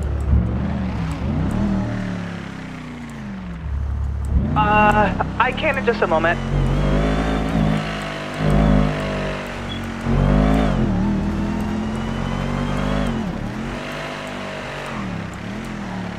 Tango 22 is 10-8,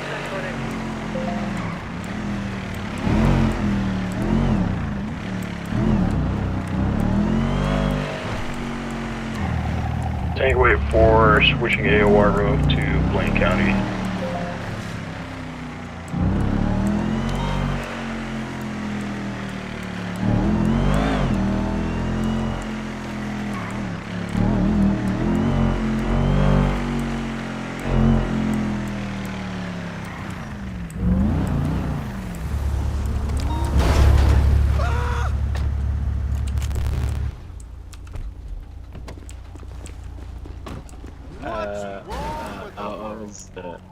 I was just saying hi to him.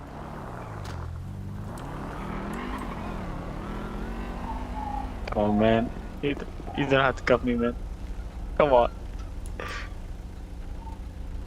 Let's work this out. Ain't nothing to work out, brother. Oh, man. Come on. Oh, God.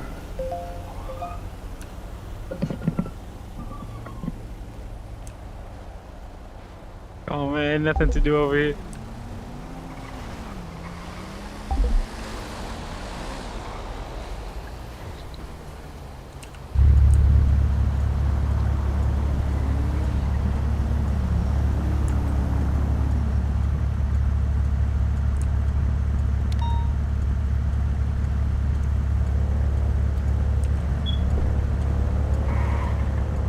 Takeaway 4 will be responding to vehicle theft, Senor Freeway.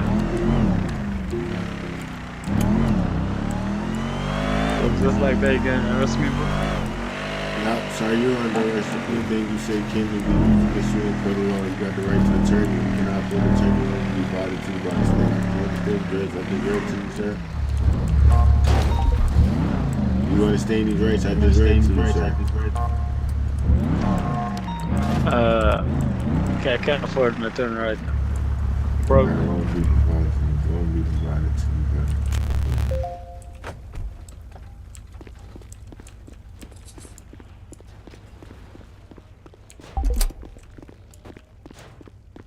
Tango 11+1 for the down officer. Hold on, let me see something because why doesn't it ever let me fucking put people in here? So I'm gonna be dealing with you very soon. Hold up, let me see something.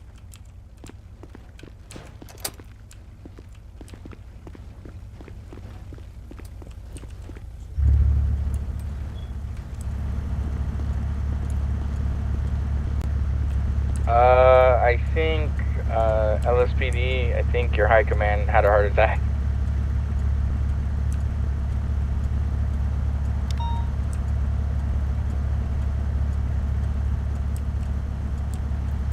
Why does that shit never work? Told you. I'm trying to see why something in my eyes don't work.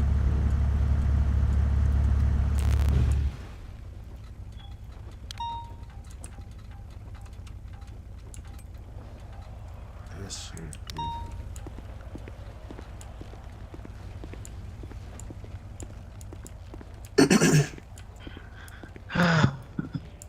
Sir, why is you fighting people who still in cars and shit, sir? I'm walking to the police station. The officer down is a code 4. And you fighting people when you fucking still in cars in front of you, bro. Man, how stupid you gotta be. And I know you got some money. You could buy you a little cheap car. And you gotta sit in jail.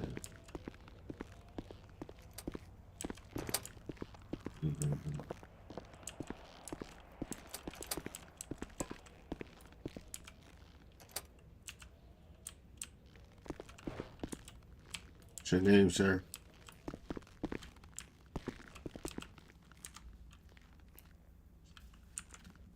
Sir, what's your name?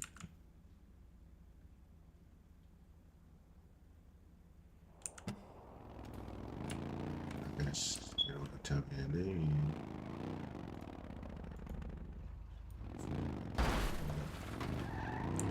James Wayne. Officer down is a code 4.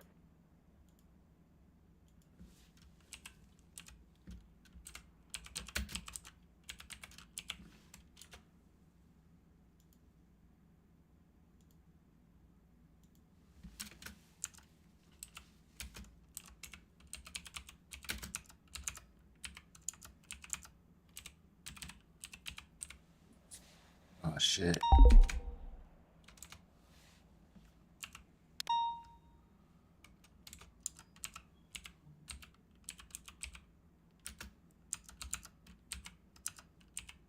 Takeaway 4 responding to fight in progress.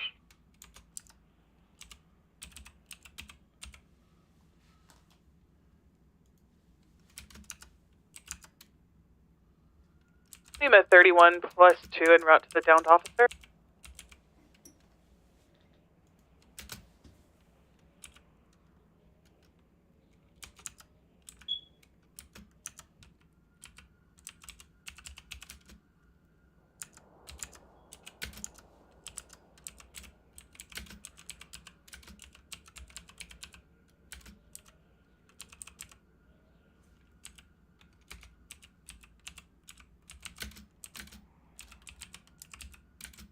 Officer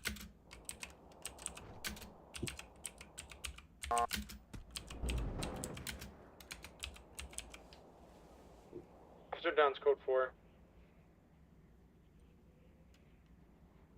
Takeaway 4 is 1023, flight in progress. Hey, officer.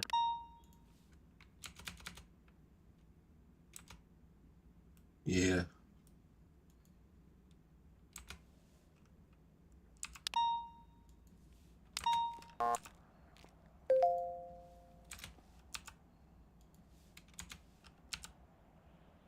You plead guilty to these charges, sir?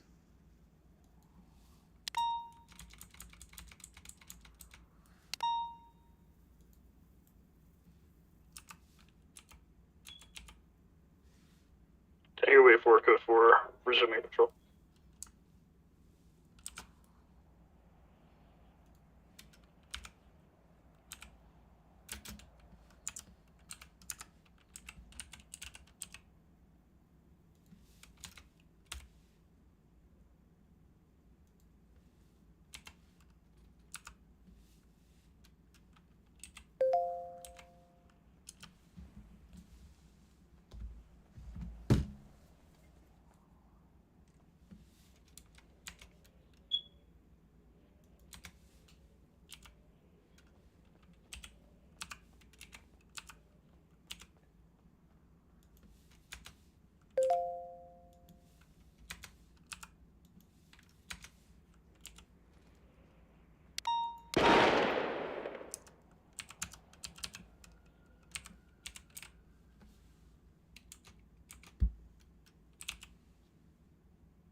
You missed the PD.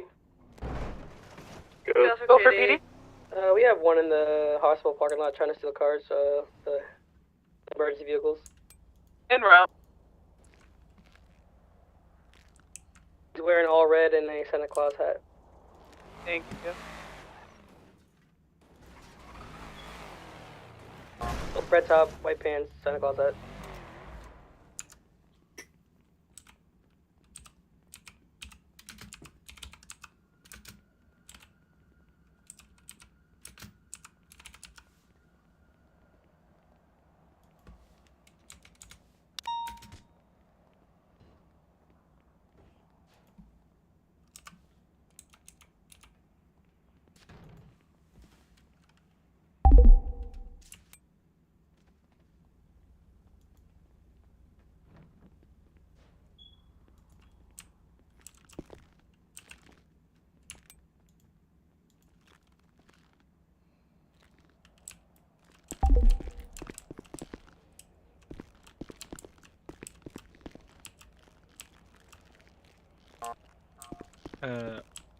Officer, I can't see anything.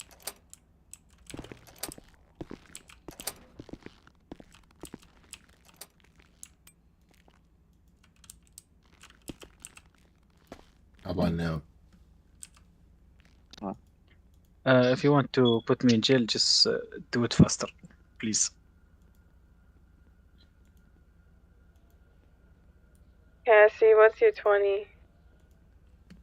I'm coming back. Give me just one moment.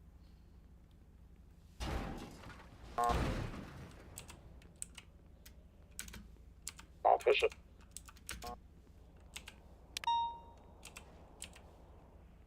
Lima 31 plus 4.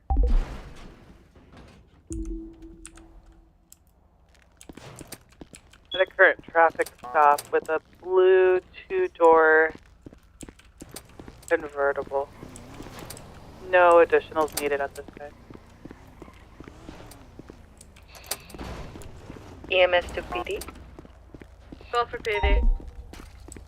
Can I get a prison escort? Yeah, I'll be there in a second. Oh, never mind. Disregard. He's outside of the prison. Edful. It's gonna be a gold 4. Also pass him. Thank you.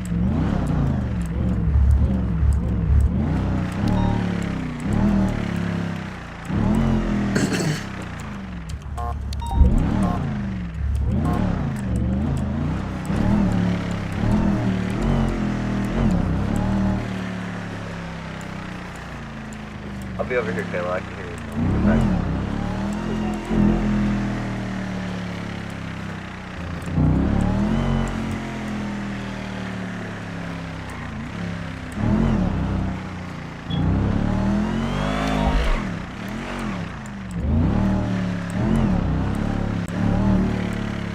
Takeaway 4, I'm going to be initiating a traffic stop nearest postal 4002, black and color truck, occupied 2 times.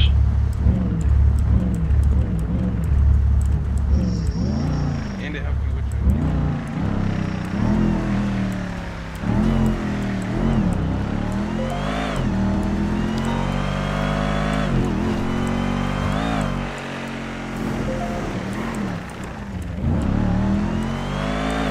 Full stop is northbound lane, Senora Freeway, nearest postal 5024.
They're closed, I think.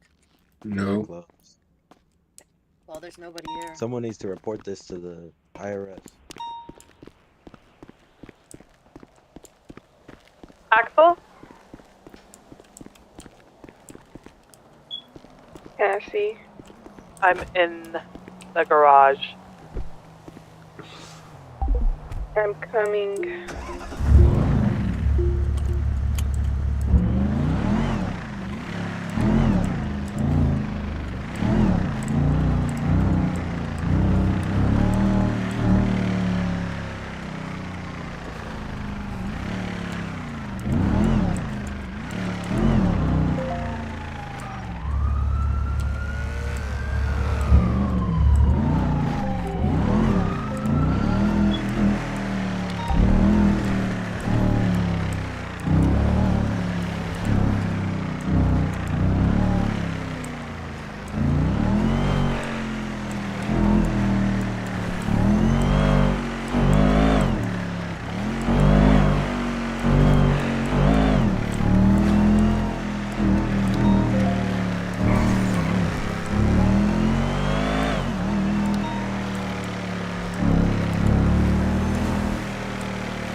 Tango 84, show me code 4 up my traffic stop.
Tango 81, radio check.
put up inside of the leg, that big I'm a shit.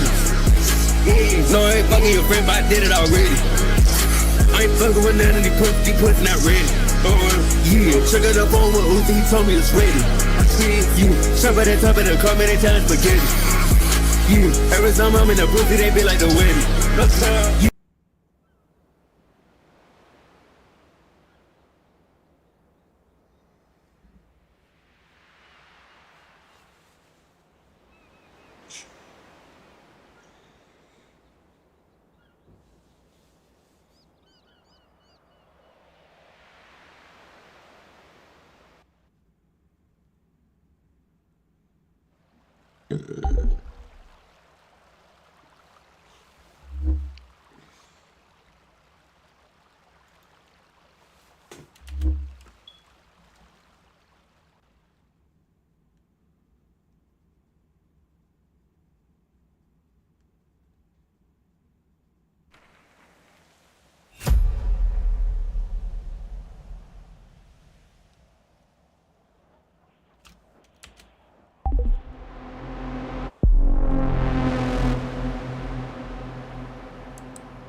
¡Ay, Dios!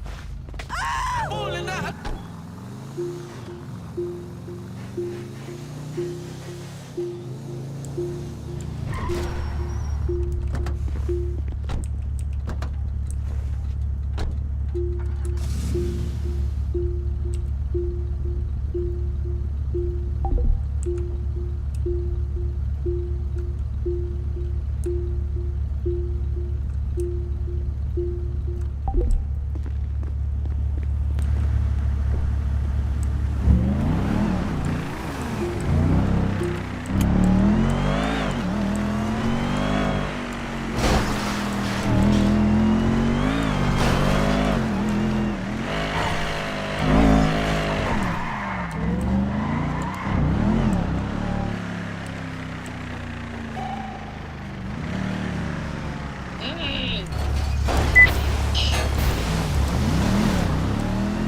Tango 81, I'm going to be on an active 1011 on Little Bighorn Avenue with a lawnmower right behind MRPD. Someone's sitting on the hood.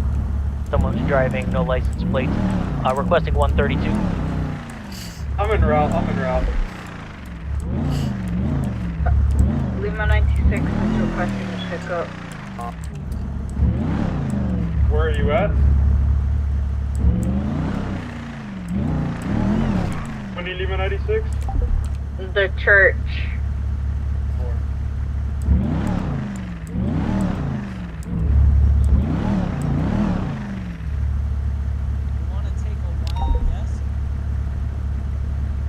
I mean, no, I wasn't speaking.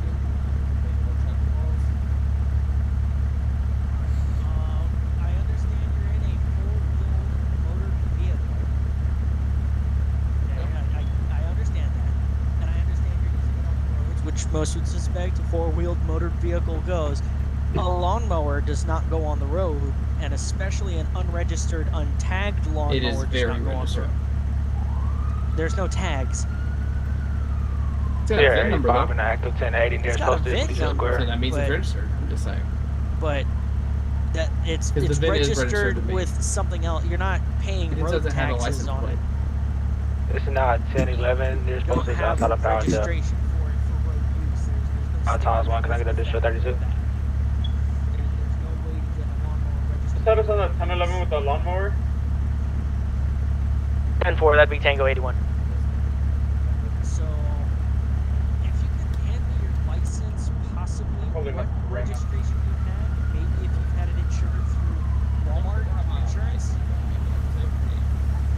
Yeah, I can do that. And of course, I'm not saying like, I'm not going to arrest you for something as menial as this, but it looks a little,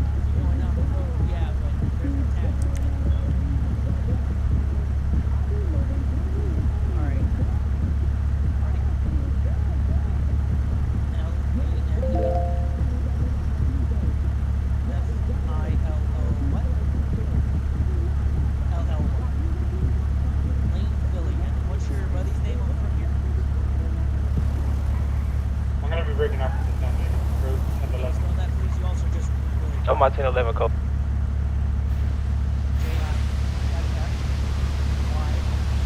Take away to 4, I'm going to be 1087 at 3047.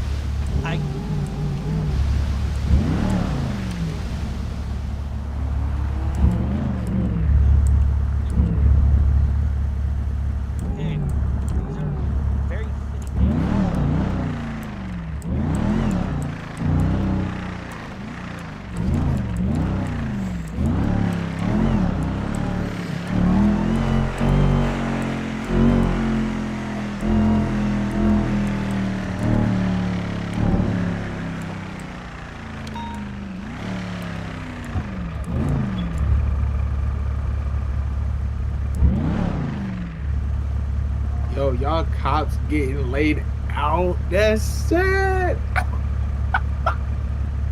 Shut your broke ass up with them fake ass forces. You right. I'ma shut up.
Silver 4-door. It's occupied round 4.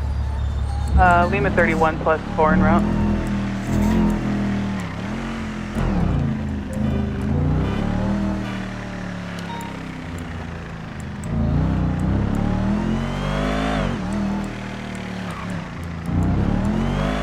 Location of 1080.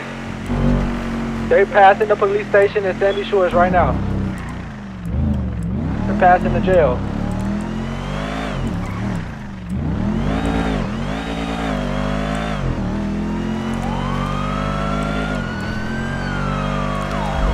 The suspect just the person.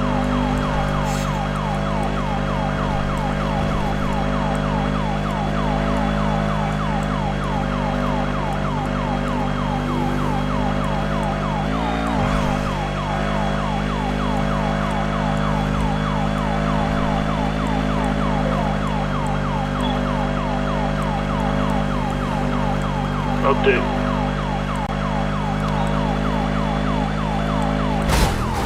His last known is at the airport. He said they're taking him to the airport. Any airport or? A-firm, steady.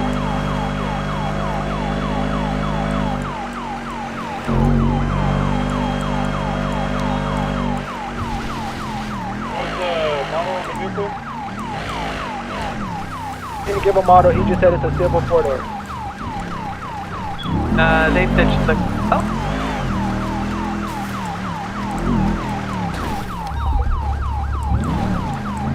Safari?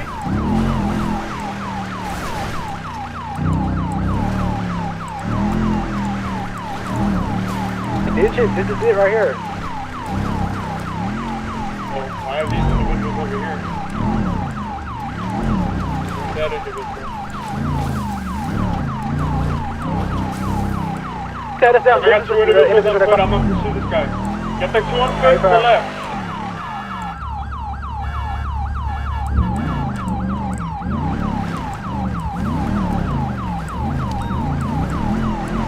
Get this car right here. Get this car right here.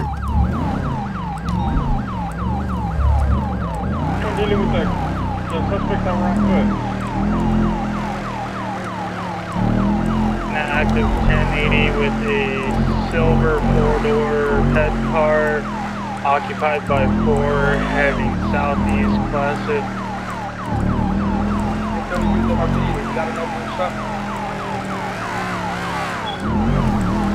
Remember out to the officer now. So sorry about that.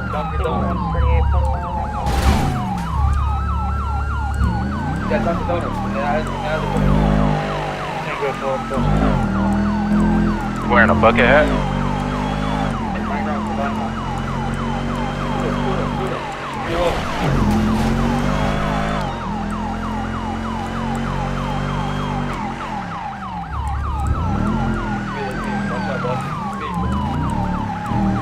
We're gonna break off from the scene in Sandy and go to the downed officers. Kennedy is continuing southbound 3061.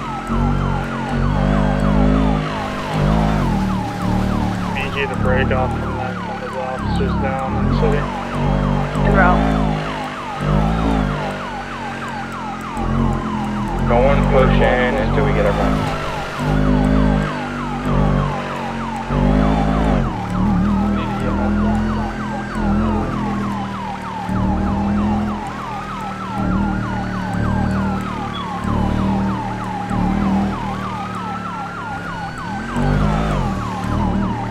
Southbound, Parliament up freeway, 7356.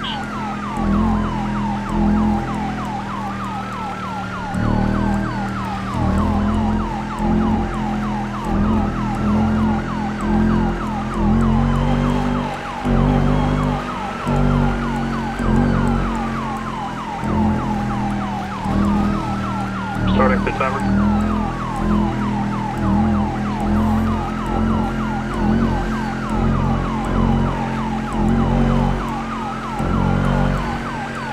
Tango 81, I am now off that 1011. I had to let him go. There's no penal code that states he can't do that. What's the sense of the shooting?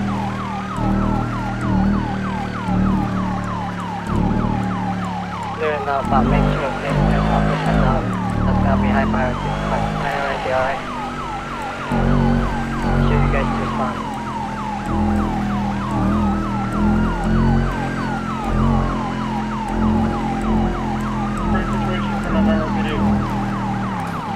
I just had an officer hit right in front of me by a silver vehicle. We're gonna be Vespucci Boulevard. Yeah, 85. Is this silver vehicle right here? Kennedy's now northbound, Viceroy Avenue.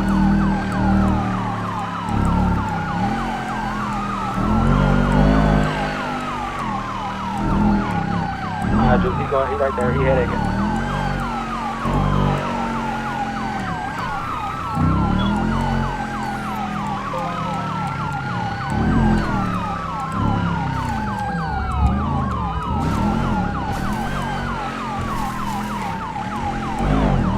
Gino, you take that suspect to south?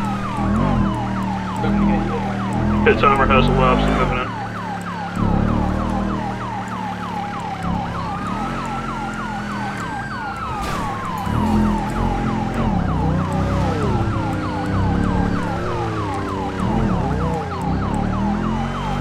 Successful pit. You want me to get that person running away from the scene? I don't know if they were involved or not. Were they wearing like a colorful shirt? Yes. Nah, they gonna part of it. It's just being annoying. 10-4.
vehicle that was popping red on the radar passing through the highway. Is that something important?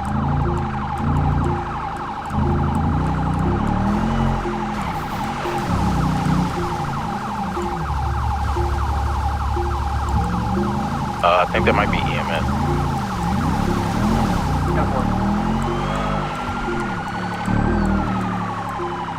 The fact that I was walking on those right in front of me, disregard, that was the highway.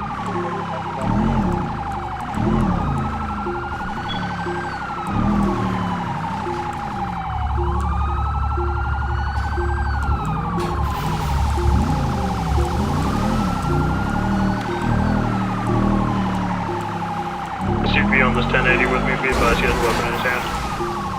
1020, 1020. 1020 of that 1080. Mirror park, mirror park, mirror park. I'm talking about.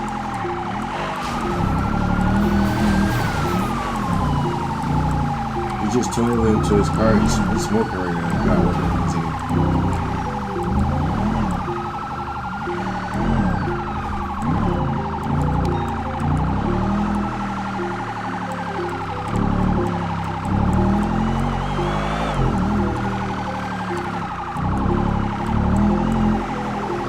It's a silver looking BMW trying to intervene and pick him up. The white rims.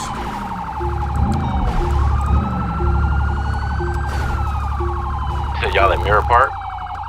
10-4. I'm en route. Can someone break off and get that BMW?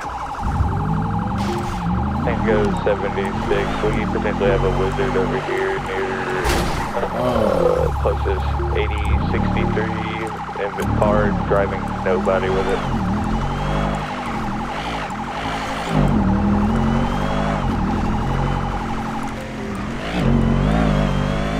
Yo, get the running suspect out. Circles around us? Hey, for him and the SUV and the other car. You guys are gun out?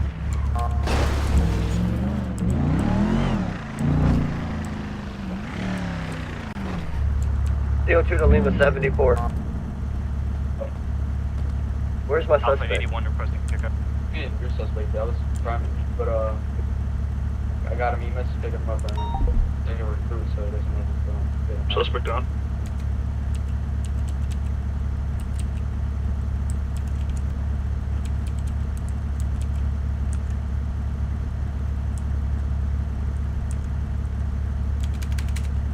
Go 12 to any available trooper FTOs that would be able to do training.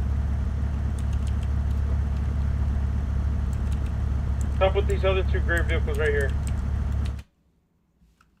They were interfering with the pursuit. Okay, well, stop them. Get them too. This one just rammed into me. The gray BMW is driving back towards you all. They need to fix their dumbass scripts, bro. Like, the fuck? Like, that shit is going in, man.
I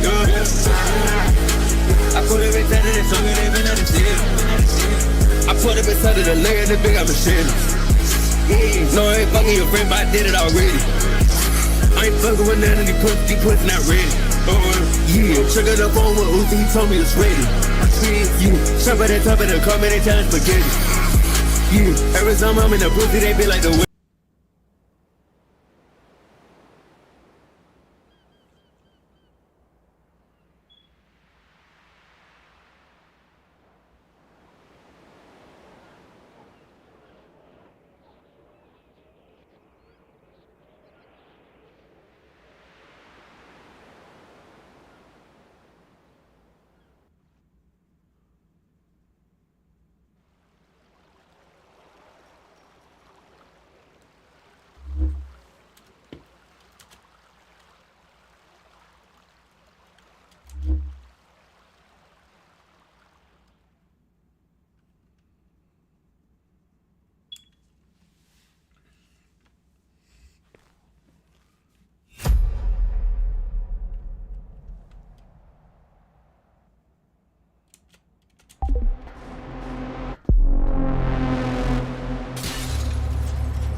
T6, 1020.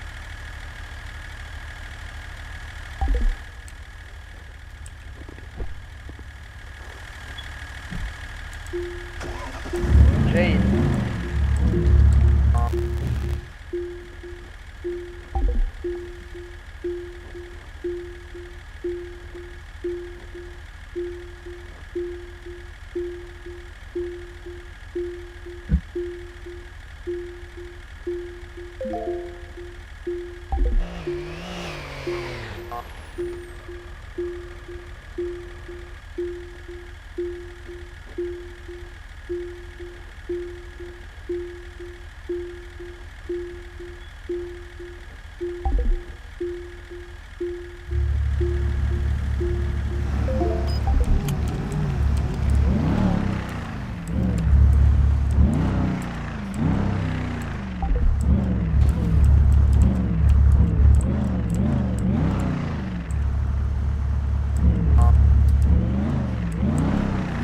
Gino.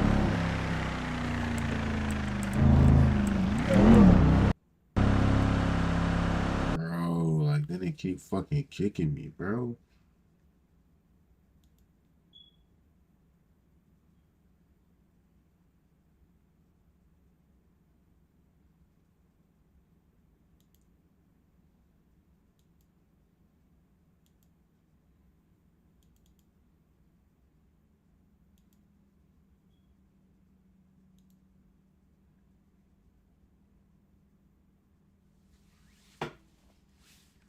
This shit gonna keep acting fucking dumb, bro.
Yes, her pockets are.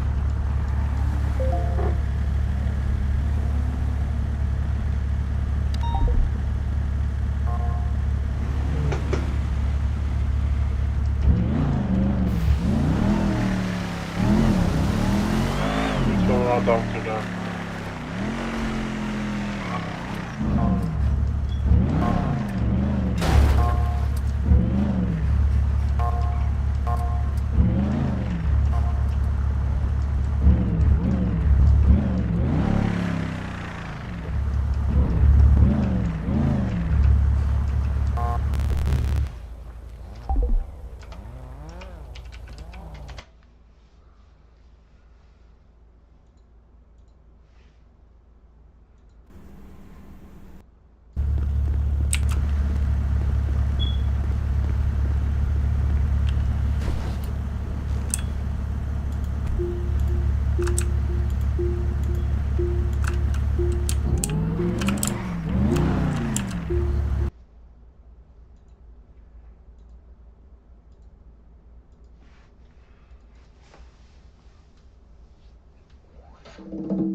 If you clicked on this video, it means you're curious about the story I'm about to tell. Now, I'm going to recount everything that happened to me, in order, without leaving out a single detail. I should warn you from the beginning that some of what you're about to hear may be disturbing. If you enjoy this kind of content, don't forget to like the video and subscribe to the channel. Thank you all in advance. Also, don't forget to mention in the comments where you're watching from, and feel free to share any similar experiences you may have had. My name is Caleb Hartman. I've been the sheriff of Presidio County, West Texas for 14 years. Before that, I served for 8 years as a deputy sheriff under Sheriff James Whitfield, who had been in office for 29 years. The county consists of high desert terrain, mountain ranges, and the occasional ranch road cutting through vast stretches of flat, empty land where you won't see a single structure for 30 or 40 miles at a time. The population is sparse. The geography is harsh. The distances are long. And being in law enforcement here is less about responding to a high volume of calls and more about covering an enormous area. When I took over as sheriff, James had me sit in the office I use now, his former office, and walked me through the operational procedures, budget arrangements, personnel management protocols, and jurisdictional boundaries with neighboring counties. Most of it was standard administrative material, the kind of information you'd find in any rural law enforcement manual. Toward the end of the meeting, however, he pulled out a patrol schedule template that divided the day into 30-minute blocks. He pointed to the block between 3 o'clock and 4 a.m. and told me that this time period was always left blank, that no deputies were ever on active patrol during that hour. He went on to add that this directive predated the office of the sheriff itself. I asked why. He said the roads were unreliable during that time frame, that GPS systems didn't function properly, that there was unusual interference with radio communications, and that the department had learned through experience that completely suspending operations during that hour was more efficient than dealing with the complications caused by attempting to patrol. I asked what kind of complications he meant. James explained that deputies had reported discrepancies between the distance they traveled and their vehicle odometers, that travel times didn't align with any reasonable timeline, even when accounting for weather or road conditions, and that sometimes, only minutes after radioing in from one location, far too little time to physically cover the distance, they would appear somewhere entirely different. He said these incidents didn't occur every night, but they happened frequently enough during that specific time window that the department developed an informal protocol, passed down verbally and never entered into official records. He told me this protocol was handed from one sheriff to the next, and that once it was implemented, nearly all of the anomalies ceased. He also warned me not to attempt to investigate or document it, explaining that doing so would attract the attention of state oversight agencies that would ask questions no one could answer. I asked whether anyone had ever tried to document or study what was happening during that hour. James said that early in his tenure, he had attempted to do exactly that. He stationed deputies at fixed locations and instructed them to record their precise coordinates every 15 minutes, using both GPS and manual map references. He contacted the county road maintenance supervisor to confirm there were no construction projects or temporary reroutes. He even spoke with the State Department of Transportation to verify that all signage and road markers were correctly placed. The results, however, were so inconsistent that they made no sense. On some nights, everything appeared completely normal. On others, deputies reported coordinates that were physically impossible, described highway signs for roads that didn't exist within the county, or detailed intersections that didn't appear on any map. James said he kept these reports internal and never submitted them to state agencies, explaining that presenting irrational documentation would have damaged the department's credibility. After 3 months of attempted documentation, James had discontinued the observation protocol and implemented the patrol suspension procedure. The anomalous reports stopped. The department's operational efficiency improved. No one questioned the decision because the hour between 0300 and 0400 was statistically the quietest period for calls and incidents anyway, and having deputies positioned on either side of that time frame, one shift ending at 0300, the next shift beginning at 0400, provided adequate coverage without the complications. I asked James if he personally believed something genuinely unusual was occurring during that hour, or if he thought the reports were the result of fatigue, equipment malfunction, or some other conventional explanation. He looked at me for a long moment and said he'd driven through the county at that hour himself, multiple times, deliberately, trying to experience whatever the deputies were reporting. He said that twice he'd encountered situations where his vehicle's odometer, his GPS unit, and his own sense of elapsed time all gave him different information about where he was and how long he'd been driving, and that both times he'd ended the drive feeling profoundly disoriented in a way that went beyond simple confusion.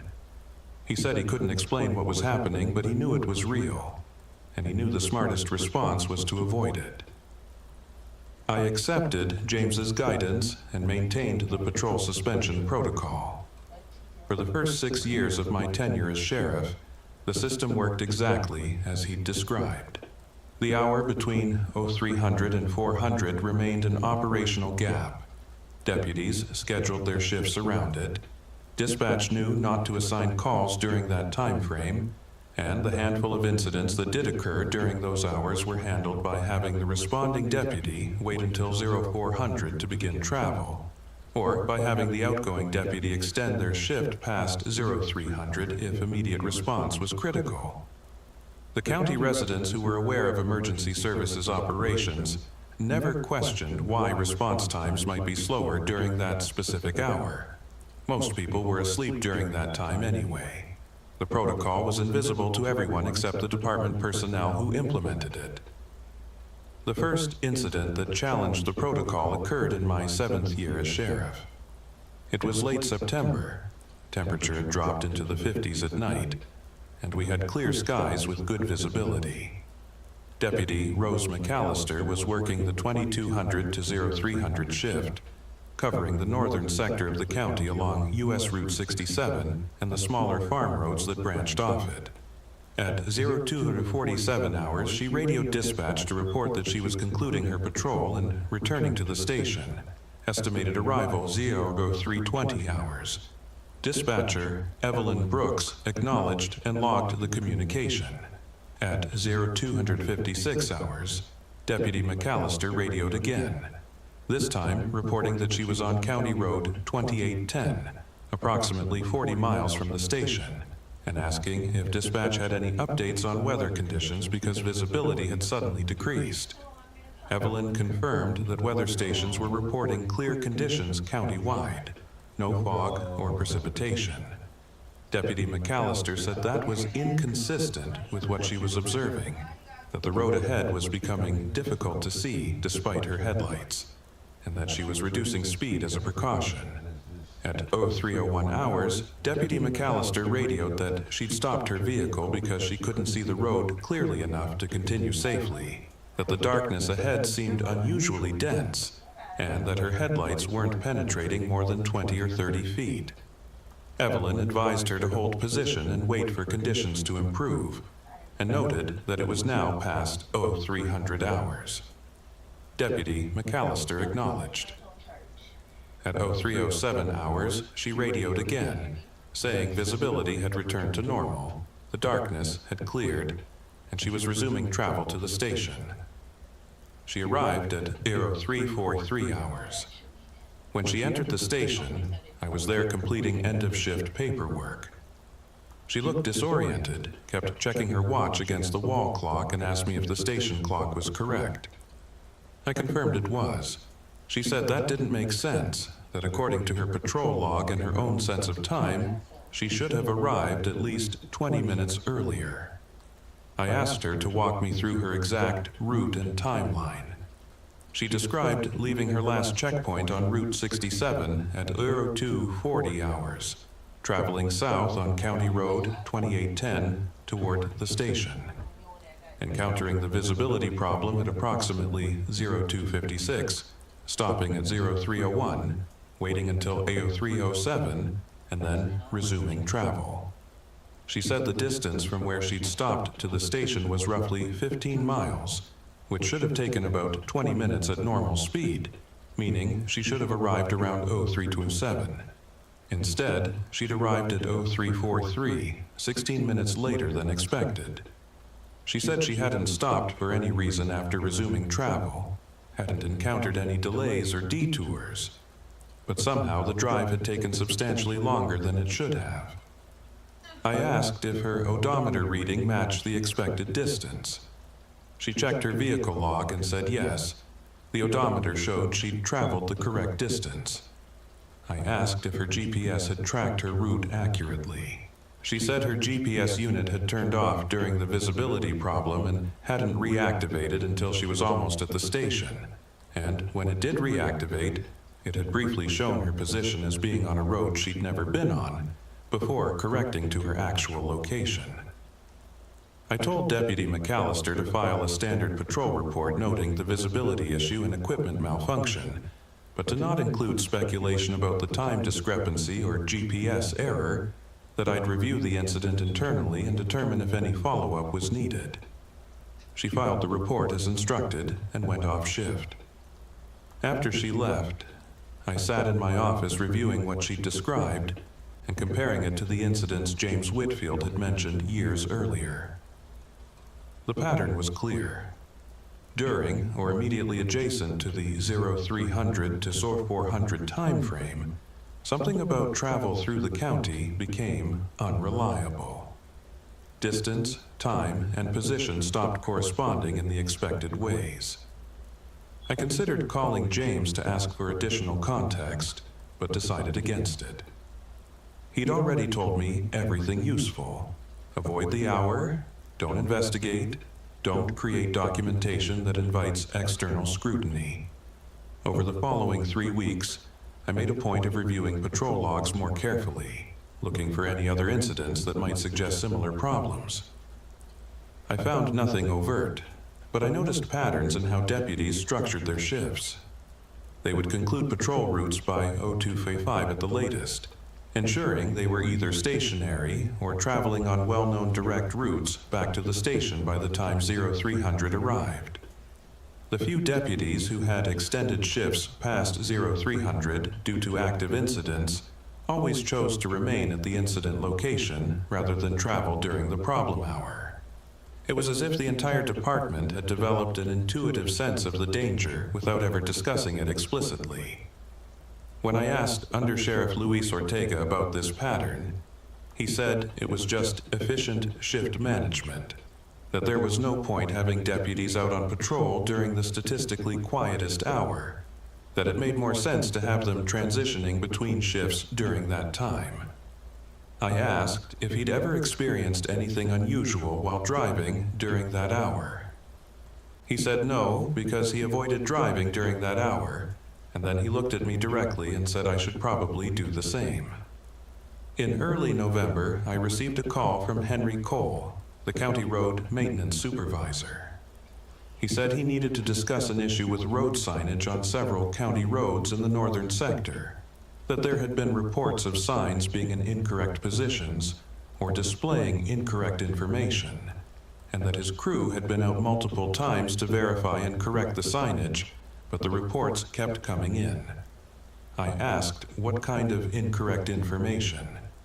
He said travelers were reporting seeing signs for roads that didn't exist, or seeing distance markers that didn't match the actual distances to destinations, or encountering intersections that weren't marked on official maps. I asked when these reports typically came in. He said he didn't have exact times for all of them, but that the ones he'd been able to confirm with specific timestamps had all occurred between 0300 and 0400 hours. He said his crew had gone out during daylight to check these locations and found all signage to be correct and properly positioned, and that he was starting to think the reports were unreliable, possibly due to driver fatigue or inattention. I thanked him for the information and said I'd look into it from the law enforcement side to see if there were any patterns in who was reporting these discrepancies. I didn't look into it. I knew what the pattern was. The roads were changing during that hour, or travelers' perception of the roads was changing, or something about the relationship between the physical landscape and human observation was becoming unstable. Signage that was correct during normal hours wasn't necessarily correct during the problem hour. Routes that existed reliably at 0200 or 0500 didn't exist reliably at 0330. Henry's crew couldn't find problems during daylight because the problems weren't present during daylight. They were only present during that specific 60-minute window, when whatever governed the normal rules of geography and time apparently suspended or modified its operations.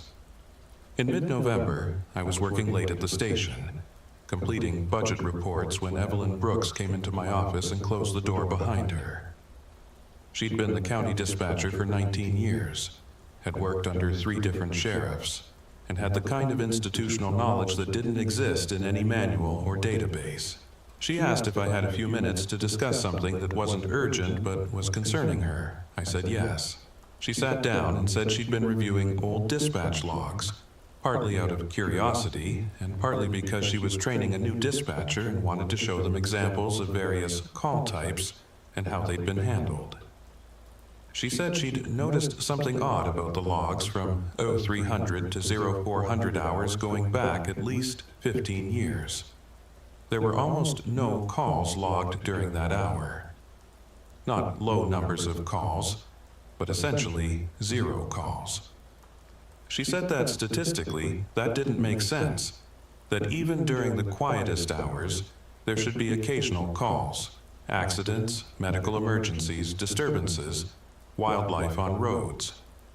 But the hour between 0300 and 0400 was consistently empty across years of records. I asked if she thought calls were coming in but not being logged. She said no, she didn't think that, because she'd been working dispatch herself for most of those years and she remembered the pattern. Calls would come in up until around 0255, then nothing until 0405 or 0410. She said it was as if the entire county went into suspension during that hour, as if nothing happened that would require emergency response. I asked if she had a theory about why. She said she had a memory, not a theory. She said about 12 years ago, she'd taken a call at 0258 hours from a driver reporting that they'd broken down on County Road 2810 and needed assistance. She'd dispatched the on-duty deputy, who had radioed back at 0303 saying they couldn't locate the caller, that the road section where the caller said they were didn't match any known landmark, and that GPS wasn't providing reliable information. The deputy had searched for 20 minutes and found nothing. At 03:28, the same caller had called back, angry, saying they'd been waiting for almost 30 minutes and asking why no one had responded. Evelyn had explained that a deputy had been searching for them but couldn't locate their position. The caller had given their location again, and this time the coordinates matched a section of road that was 15 miles from where they'd originally said they were. The deputy had driven to the new location and found the caller immediately. When asked why they'd given 2 different locations, the caller had insisted they'd been in the same spot the entire time, hadn't moved, and didn't understand what the confusion was about. Evelyn said she'd filed that incident as a communication error, but it had bothered her, and over the years she'd noticed that any call that came in right around 0300 tended to have similar problems, locations that didn't match, responses that couldn't find callers, time discrepancies between when calls were placed and when assistance arrived. She said she'd eventually started a personal practice of, when a call came in after 0255, advising the caller that response time might be delayed due to patrol positioning and asking if their situation could wait until after 0400. Most callers said yes. The few who said no, that it was a genuine emergency, she would dispatch as required, but those situations almost always resulted in complications. She said she was telling me this because she wanted me to know that the problem wasn't just with deputies driving during that hour. It was with the entire operational environment during that hour, and that maybe the protocol of suspending patrol should be extended to suspending dispatch response as well, or at least having a formal policy that clarified how to handle calls during that time frame. I thanked Evelyn for bringing this to my attention and said I'd consider how to formalize the procedure. But I knew formalizing it would require documenting the reasons for it, and documenting the reasons would require acknowledging that geography and time function differently during a specific hour, which was not something I could put in an official policy document. The current informal system, where dispatch and deputies simply avoided the hour through practiced habit, was probably the best available approach. Making it official would only invite questions I couldn't answer. By December, the protocol had been functioning smoothly for over a year since Deputy McAllister's incident. No additional reports of time discrepancies, no complaints from road maintenance, no dispatch complications. The hour between 0300 and 400 remained an operational void that everyone worked around without discussing explicitly. I'd come to accept this as a permanent feature of law enforcement in Presidio County, something that simply had to be managed rather than solved. The county had strange characteristics. The distances were extreme. The isolation was profound. The landscape had qualities that weren't entirely predictable. Those were facts you learned to work with, not problems you could fix. On December 18th, I received a call from Mark Holloway, a state ranger with the Texas Highway Patrol. He said he was conducting a routine review of county law enforcement operational efficiency metrics, and had noticed that Presidio County consistently showed a gap in patrol coverage between 0300 and 0400 hours. He said this gap was unusual compared to other rural counties with similar geography and resources, and he wanted to understand the reasoning behind it to determine if it represented a resource allocation issue that might benefit from state assistance, or if there was some operational constraint he wasn't aware of. I told him it was an operational efficiency decision, that the hour between 0300 and 0400 had the lowest incident rate, and that concentrating personnel on higher traffic periods provided better overall coverage. He said that made sense from a statistical standpoint, but that state guidelines recommended maintaining at least minimal patrol presence during all hours to ensure response capability for emergencies. I said we maintained response capability, that deputies ending shift at 0300 and deputies beginning shift at 0400 were both available for emergency calls if needed, and that in practice, the 1-hour gap had not resulted in any measurable decrease in public safety outcomes. Mark said he appreciated the explanation, but that he'd need to review incident reports and response times for the past year to verify that the gap wasn't creating problems. I said I'd provide the requested documentation. After ending the call, I pulled the relevant reports and confirmed what I already knew.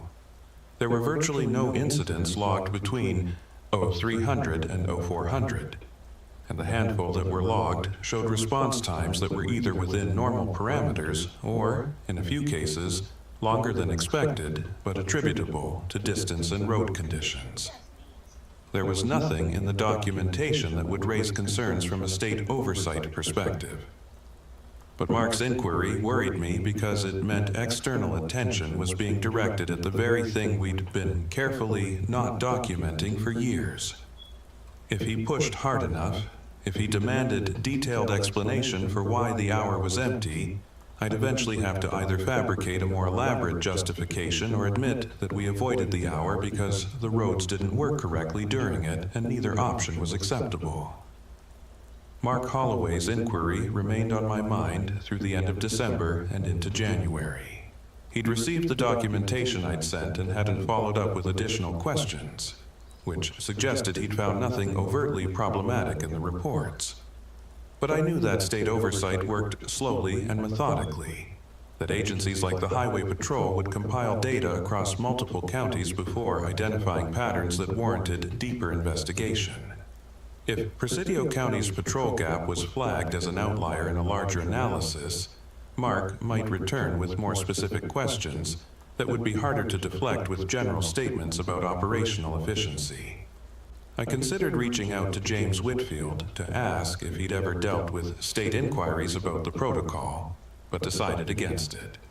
James had retired specifically to avoid these kinds of complications, and bringing him back into department business would be unfair.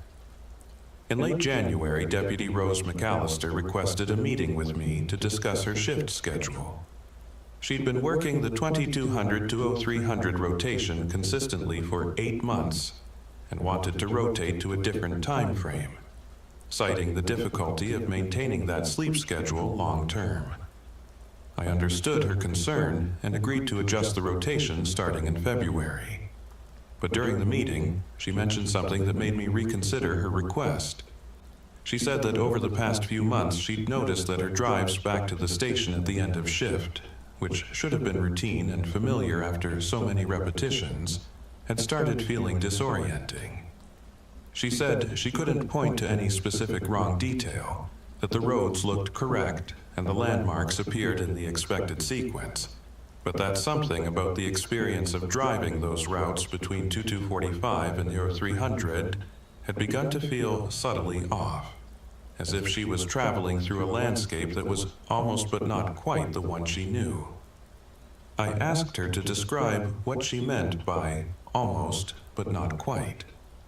She said it was hard to articulate, that it was more a feeling than an observation, but that if she had to put it into words, it was like the distances between landmarks felt slightly compressed or stretched. Like a drive that should take 12 minutes would feel like it took either 8 minutes or 16 minutes, even though the clock showed the correct 12 minutes had passed. She said her odometer readings were always accurate. Her arrival times were always within expected parameters, and nothing about her vehicle or equipment suggested any malfunction. It was just her subjective experience that felt wrong. I asked if this sensation occurred every night or only occasionally. She said it had started happening occasionally, maybe once every 2 weeks, but over the past month it had become more frequent, maybe 3 or 4 times per week. She said she'd started deliberately watching her odometer and GPS more carefully during those drives, trying to identify what was causing the sensation. But the numbers always matched expectations. It was only her perception that suggested otherwise. I told Deputy McAllister that perception issues during late-night driving were common.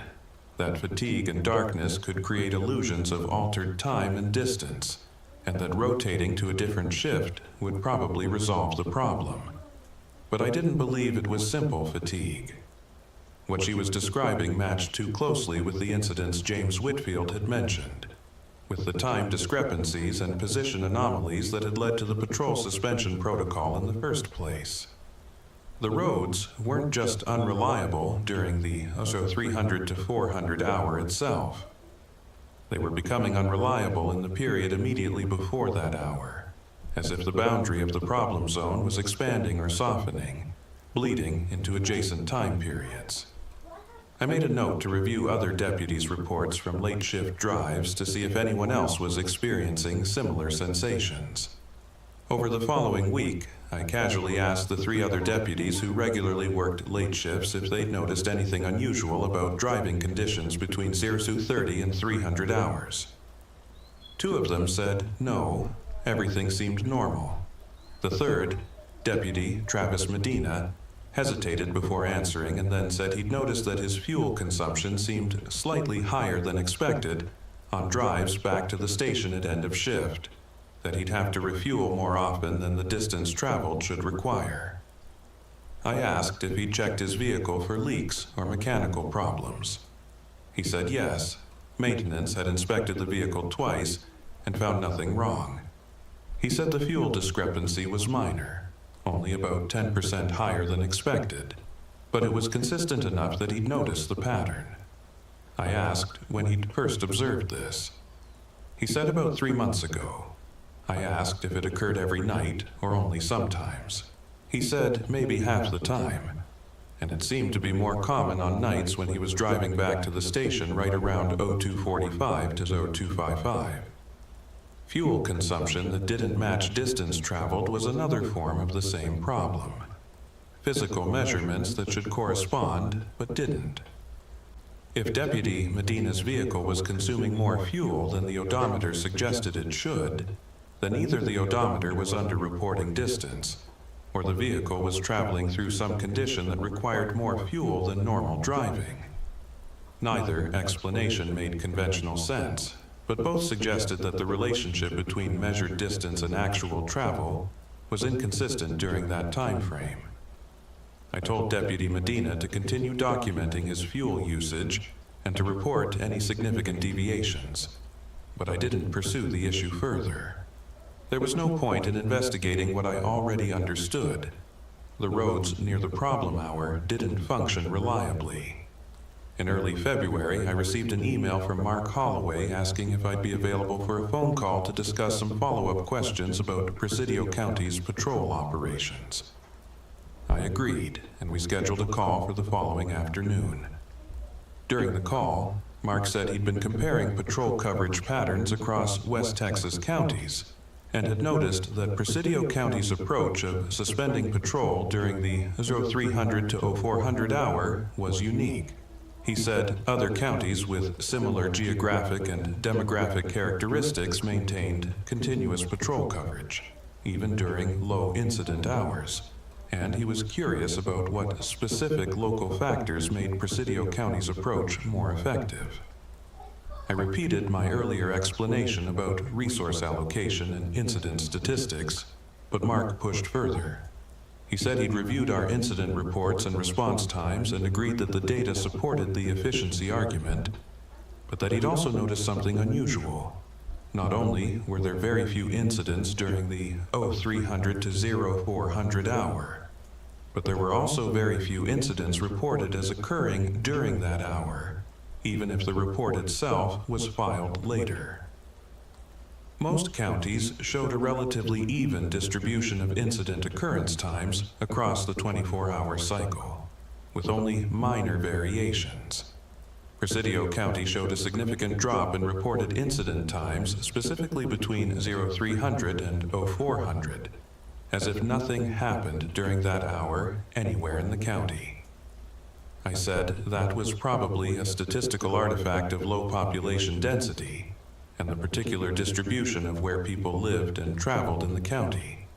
Mark said maybe, but that he'd compared our numbers to other low-density counties and the pattern was still unusual. he asked if there was something about the county's geography or infrastructure during that hour that made incidents less likely. I said I couldn't think of any geographic factor that would create such a specific temporal pattern. Mark said he wasn't trying to criticize our operations, that he was genuinely curious from an operational research perspective, and that if we'd identified some factor that naturally reduced incidents during a specific hour, it might be valuable information for other counties. I said I appreciated his interest, but that I didn't have any insights beyond the basic statistics.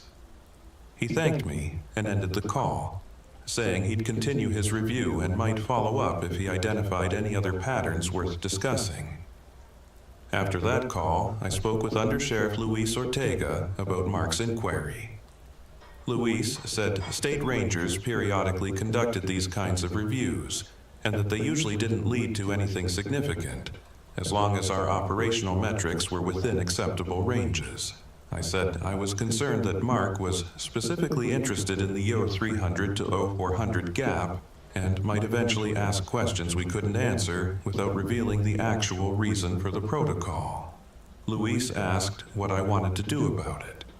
I said I wasn't sure, that we couldn't change our operations just to avoid state scrutiny because that would potentially put deputies at risk during the problem hour, but that we also couldn't afford to have external oversight demanding detailed explanations that would require us to document things that shouldn't be documented.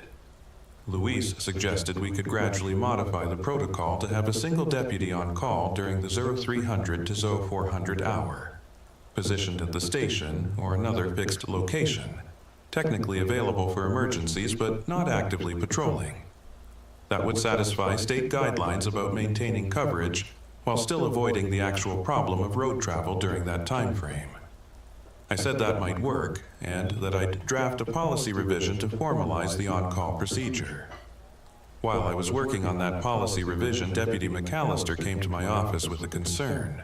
She said she'd rotated to the 1800 to 0200 shift as we'd discussed, and her last night on the 2200 to 0300 rotation had been the previous week. She said that final night she'd had an experience that worried her, and that she thought I should know about even though she wasn't sure it was relevant to anything official. I told her to go ahead. She said she'd been driving back to the station at approximately 02:52 hours, traveling south on County Road 2810 as usual, when she'd noticed what she thought was a road sign ahead that she didn't recognize. She'd slowed down to read it, and found that it was a standard distance marker, but the distances it showed didn't match any place she knew. The sign had indicated that Marfa was 37 miles ahead, but according to her GPS and her knowledge of the county, Marfa should have been at least 60 miles from her position at that time. She'd stopped and taken a photograph of the sign with her phone, thinking maybe she'd misread it or misunderstood her location.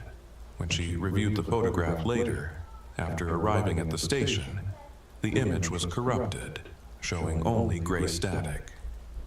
She'd driven past the same location during daylight the following day and found a distance marker at that spot, but it showed the correct distance to Marfa, not the 37 miles she'd seen the previous night. I asked Deputy McAllister if she documented this incident in her patrol log. She said no, because she wasn't sure it was real, that it might have been misperception or a trick of lighting. I asked if she'd experienced any other unusual observations during that drive. She said no, just the sign, but that the experience had left her feeling deeply unsettled, as if she'd briefly been in a version of the county where distances were different. I thanked her for reporting it and told her not to include it in any official documentation, that I'd make a note of it for internal reference. After she left, I sat with that information for a long time. A road sign showing incorrect distances was exactly the kind of phenomenon Henry Cole had mentioned months earlier. The kind of thing his crew couldn't verify during daylight because it only occurred during the problem hour.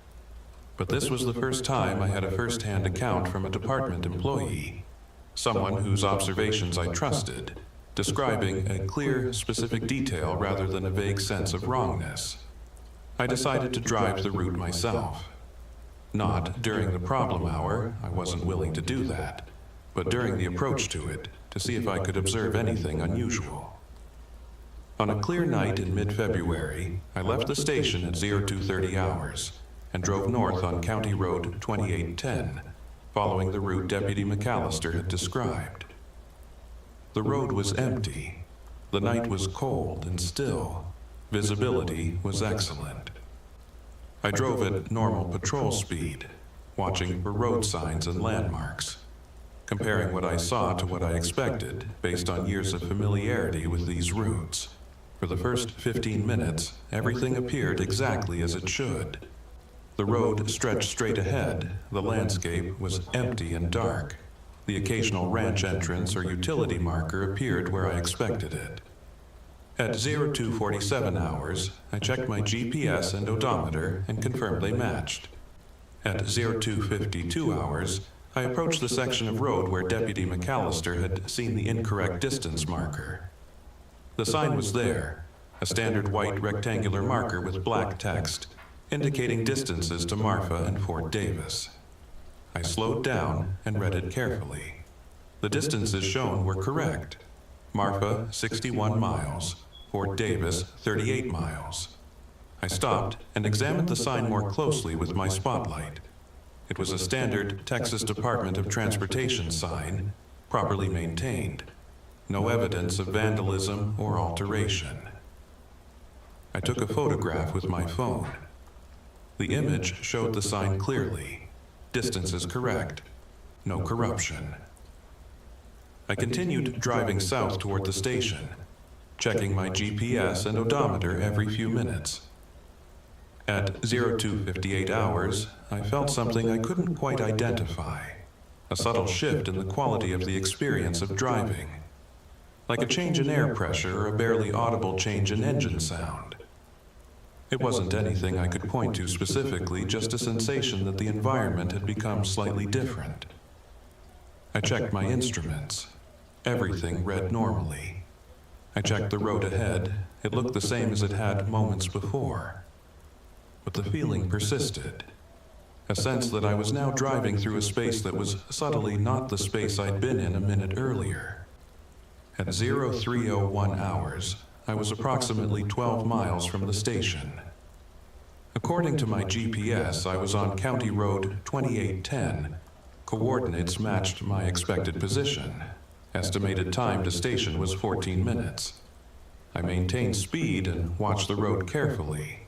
The feeling of subtle wrongness intensified.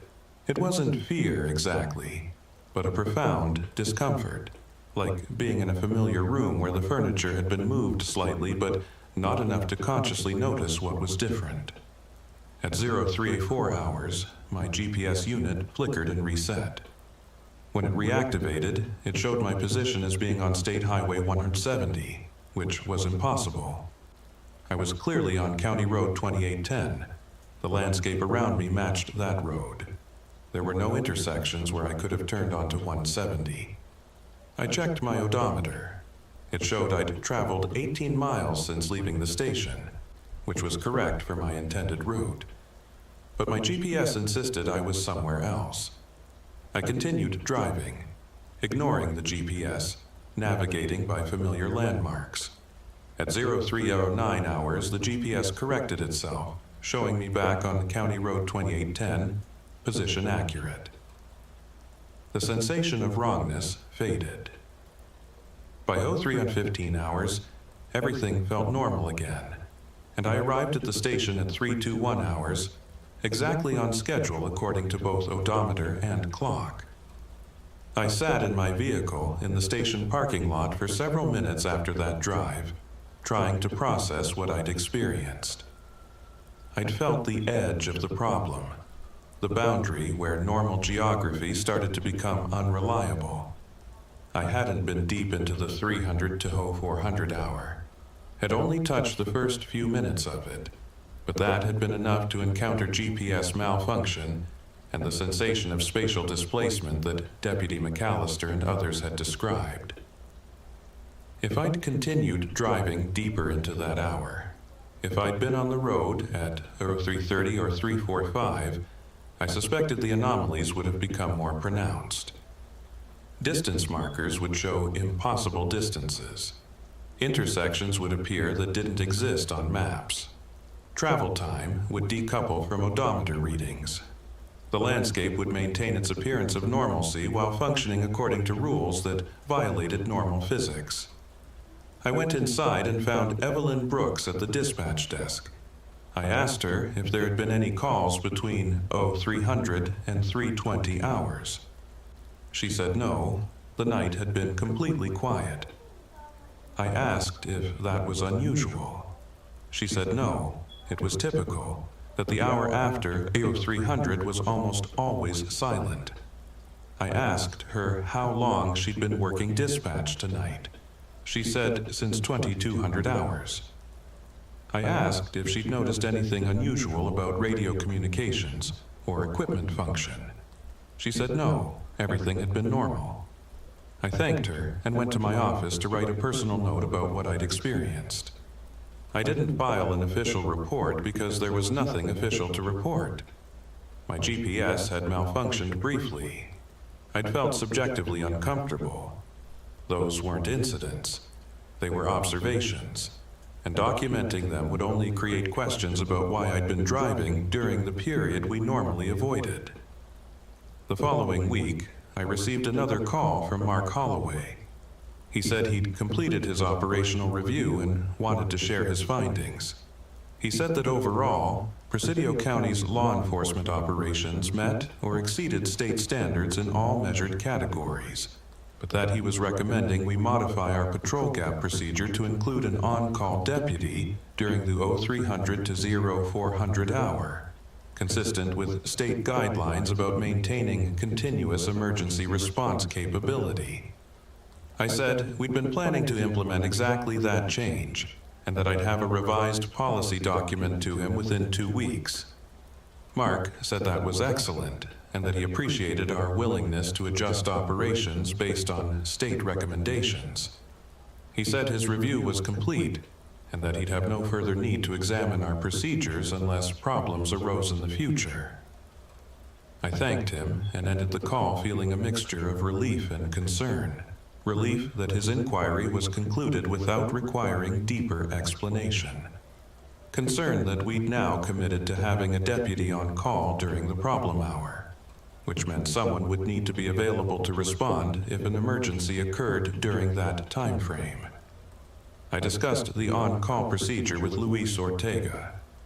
We agreed that the on-call deputy would be positioned at the station, not on patrol, and would only respond to genuine emergencies that couldn't wait until after 0400.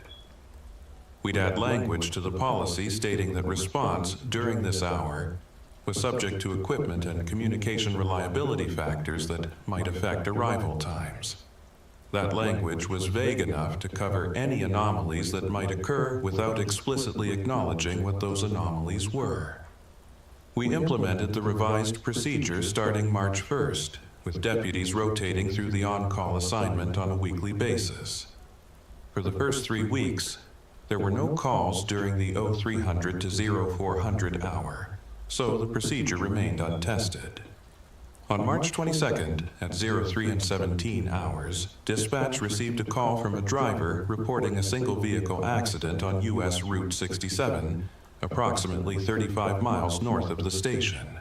The caller said their vehicle had gone off the road, that they weren't seriously injured but needed assistance, and that they were concerned about exposure because the temperature was in the low 40s. Evelyn Brooks consulted the on-call deputy for that night, Deputy Travis Medina, and explained the situation. Deputy Medina acknowledged and said he'd respond. I was at home but monitoring radio traffic as I sometimes did during overnight hours, and I heard the exchange.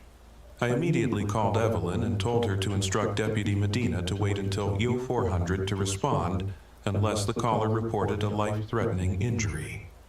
Evelyn said the caller hadn't reported serious injury, just requested assistance.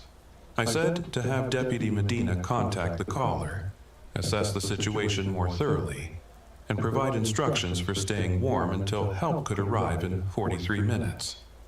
Evelyn relayed the instruction. Deputy Medina called the stranded driver and determined that they had warm clothing. The vehicle was stable and not in immediate danger, and there was no medical emergency. He advised them to remain in the vehicle with the engine running for heat, and said a deputy would arrive shortly after 0400 hours. The caller agreed. At 0402 hours, Deputy Medina departed the station to respond. He arrived at the reported location at 0438 hours and radioed that he'd found the vehicle and the driver was fine. Response time from departure to arrival was 36 minutes for a 35-mile drive, which was within normal parameters. The incident was resolved without complications. But I remained awake the rest of that night thinking about what might have happened if Deputy Medina had responded immediately at 03177 instead of waiting. He would have been driving through the county during the deep part of the problem hour, 0330 to 0345, when the anomalies were presumably most pronounced. Would he have found the stranded driver? Would his GPS have functioned? Would the drive have taken 36 minutes, or some impossible duration?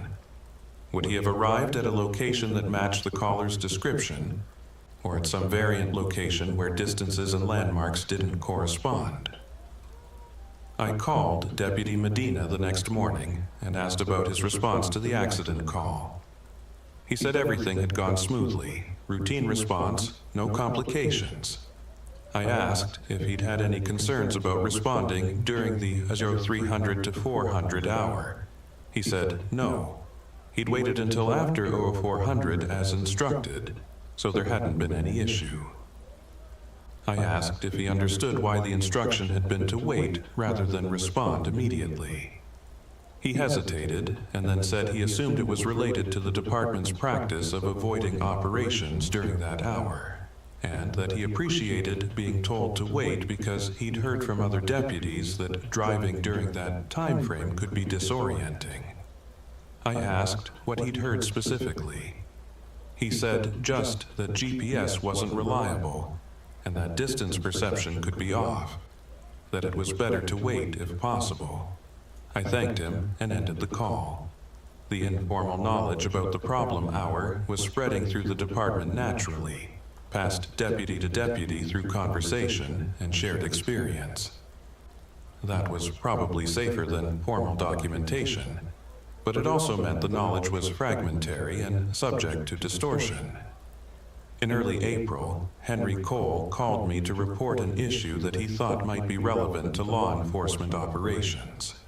He said his road maintenance crew had been conducting routine inspection of county roads in the northern sector and had found several sections where the asphalt showed unusual wear patterns that didn't match traffic volume or weather exposure. The wear appeared to be concentrated in specific areas, as if vehicles had been traveling over those sections far more frequently than records indicated, or as if the asphalt was aging at an accelerated rate in localized patches. I asked which roads were affected. He listed 3 county roads, all of them routes that patrol deputies used regularly. I asked when the unusual wear had been first noticed. He said his crew had done a comprehensive inspection in September and everything had looked normal, and they'd done another inspection last week and found the wear patterns.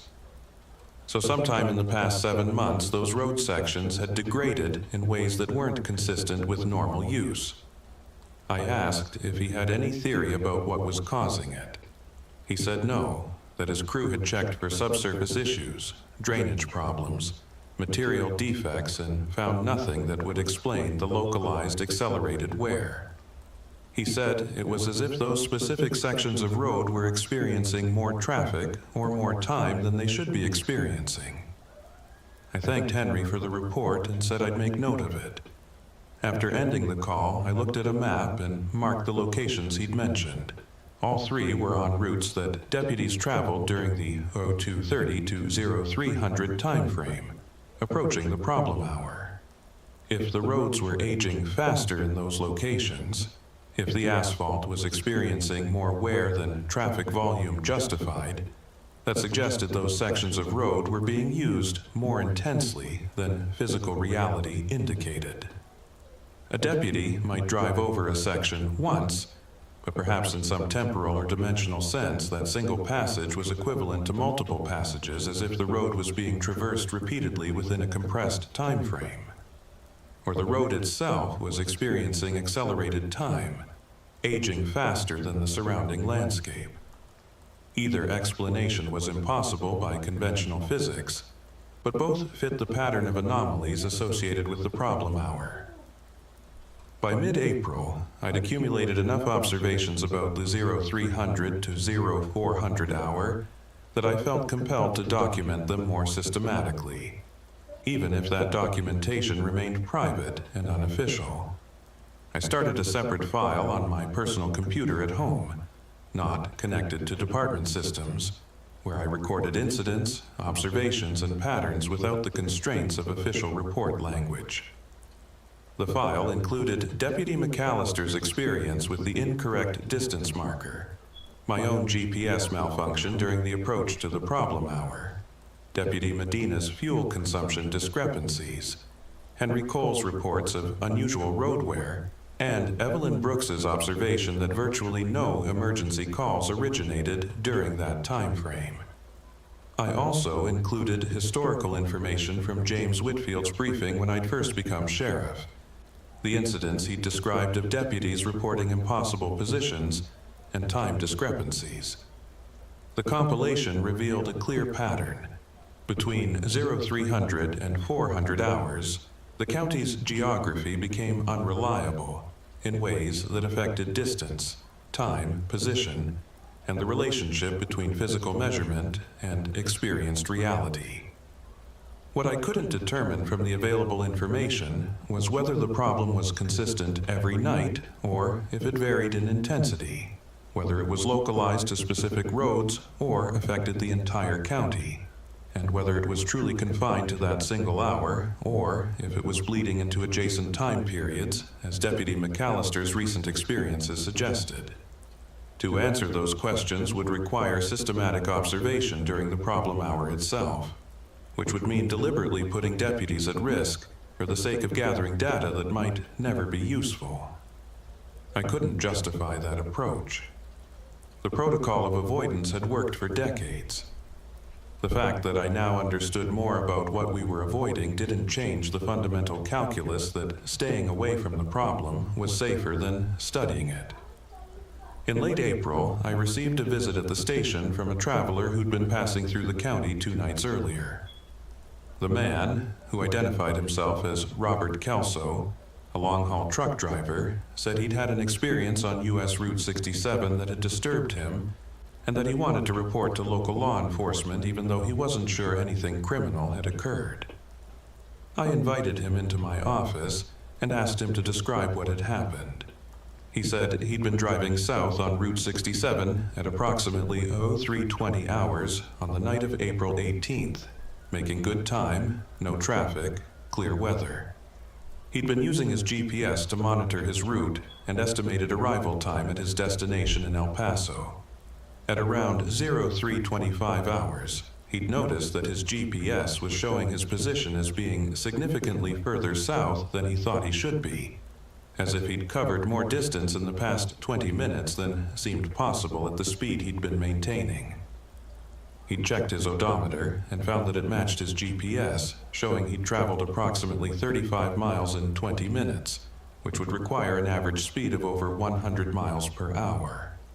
But he knew he'd been driving at his usual speed of around 65 miles per hour, and his cruise control had been set and active the entire time. I asked Robert if he'd experienced anything unusual during that drive, any period where he'd lost awareness or couldn't account for time. He said no, he'd been fully alert, had been listening to a podcast, remembered the entire drive continuously. He said that's what made the situation so disturbing, that he had a clear subjective experience of driving for 20 minutes at normal speed, but his instruments indicated he'd traveled a distance that should have required much more speed or much more time. He said he'd pulled over at the next rest area to check his truck for mechanical problems, thinking maybe his speedometer was malfunctioning, or his odometer had somehow jumped forward.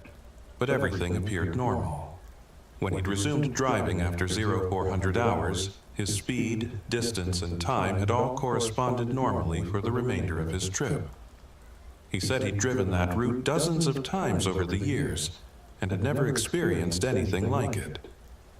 He said he was reporting it because he thought maybe there was something about that section of highway that created instrument errors, and if so, law enforcement should be aware in case it affected other drivers. I thanked Robert for the report and told him I'd make note of it.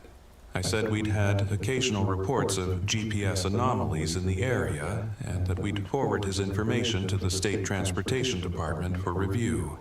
He seemed satisfied with that response and left. After he departed, I added his account to my private file. This was the first report from a civilian traveler describing exactly the kind of time-distance discrepancy that deputies had experienced. It confirmed that the problem wasn't specific to department vehicles or equipment, wasn't some localized interference affecting our GPS units or odometers. The problem was the roads themselves, or, more accurately, the relationship between travel and measurement during that specific hour. Robert had driven at normal speed for a subjectively normal duration, but had covered an impossible distance according to his instruments. Either his perception of time had been compressed, making 20 minutes feel like 20 minutes while actually being longer, or the distance he'd traveled had been compressed, making 35 miles of road somehow shorter during that hour. Neither explanation was satisfactory from a physics standpoint, but both suggested that the county's geography was genuinely unstable during the 0300 to 400 time frame in ways that affected anyone traveling through it, not just law enforcement personnel who were aware of the pattern. I wondered how many other travelers had experienced similar anomalies and had dismissed them as instrument errors or fatigue-induced misperception. I wondered if the problem was worsening over time, if the boundary of affected time periods was expanding, if the intensity of the spatial distortions was increasing. I had no way to answer those questions without conducting observations I wasn't willing to conduct.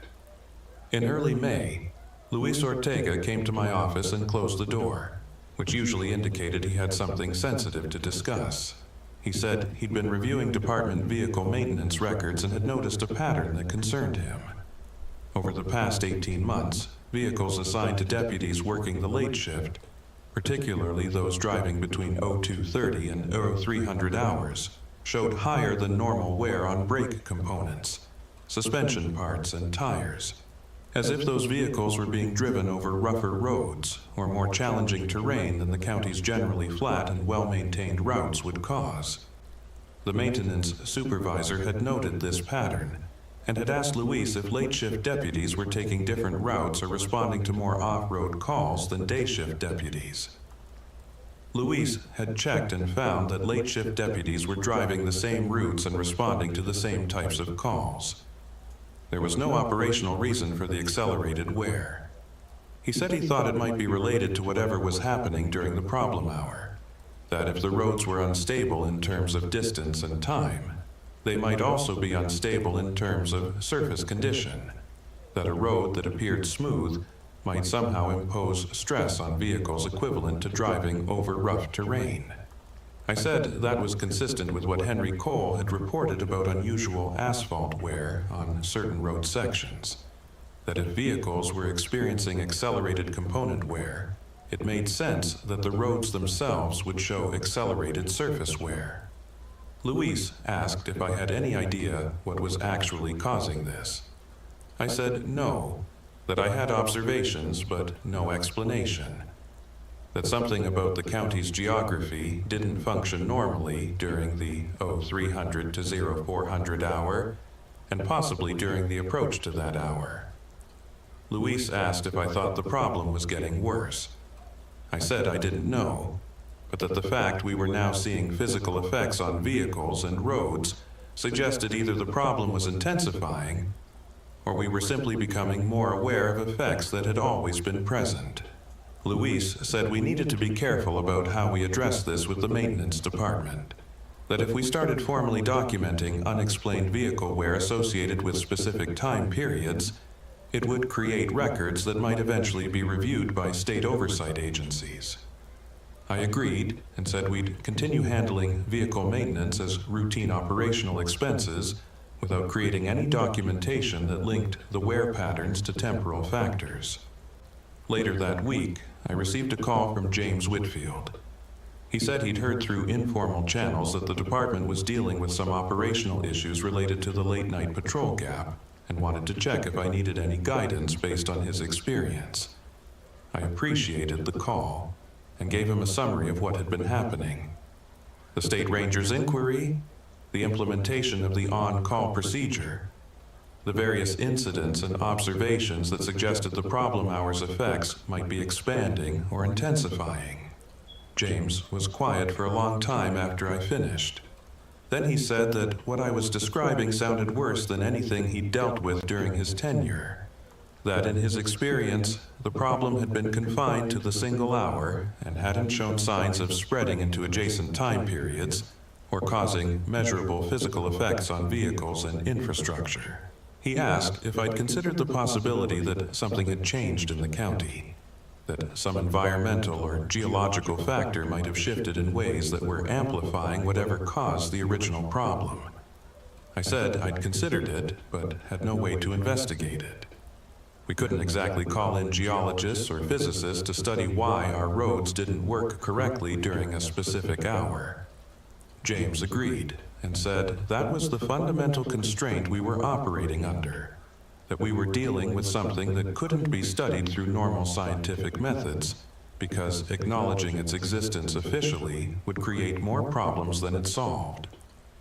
He said the best approach was probably what I was already doing: maintain the avoidance protocol, document as little as possible, handle incidents quietly when they occurred. He said if the problem was intensifying, it might eventually reach a point where it couldn't be avoided or hidden. But until that point was reached, discretion was the only viable strategy.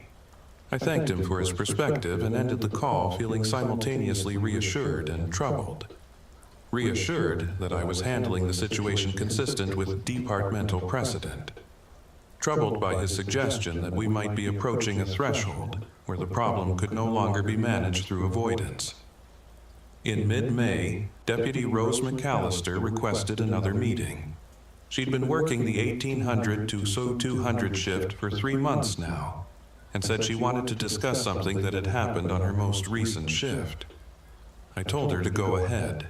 She said that 2 nights ago, she'd been driving back to the station at end of shift, departing her last checkpoint at 0145 hours, expecting to arrive at the station by 0210 hours.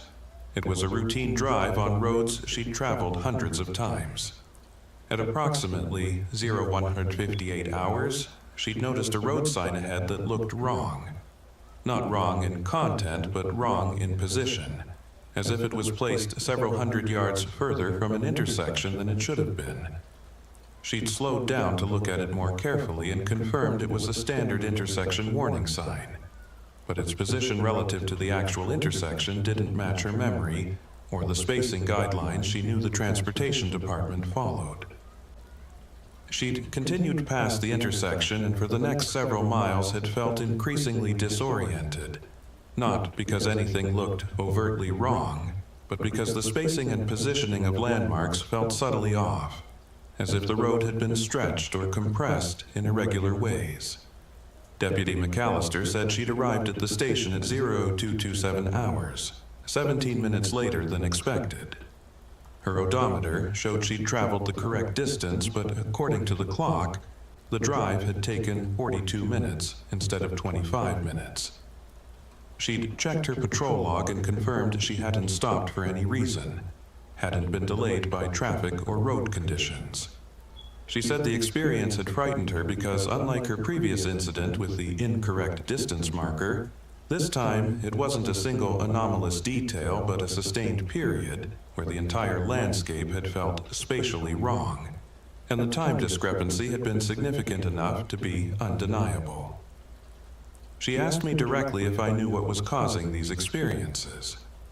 I said yes. I knew that there were documented problems with travel during the late night hours, particularly approaching 300, that the problems involved time and distance perception, and that the department had protocols in place to minimize exposure to these problems. She asked why the protocols didn't include warning deputies about what they might experience. I said because adequately explaining what they might experience would require acknowledging phenomena that couldn't be explained through conventional frameworks, and that acknowledgement would create legal and operational complications that would ultimately make everyone less safe. Deputy McAllister said she understood, but that she wanted her experience on record, that even if it couldn't be in an official report, someone should document that these incidents were occurring and were affecting personnel. I said I was maintaining private documentation of these incidents, and that I'd include her account. She said that wasn't enough, that if the problem was worsening, as it seemed to be, there would eventually need to be formal documentation, so that when it reached a crisis point, there would be a record that the department had been aware and had attempted to manage it. I said she was probably right, but that I wasn't prepared to create that formal record yet, that the threshold for official documentation was higher than the current level of incidents warranted. She accepted that reluctantly and left my office. After she departed, I sat thinking about her point. At what level of incident frequency or severity would the calculus change? How many deputies would need to experience significant time discrepancies before I'd be obligated to create formal reports that acknowledge the problem? What magnitude of incident would cross the line from managed anomaly to crisis requiring external intervention? I didn't have clear answers to those questions, but I knew we were moving closer to those thresholds. The problem hour wasn't just an operational inconvenience anymore.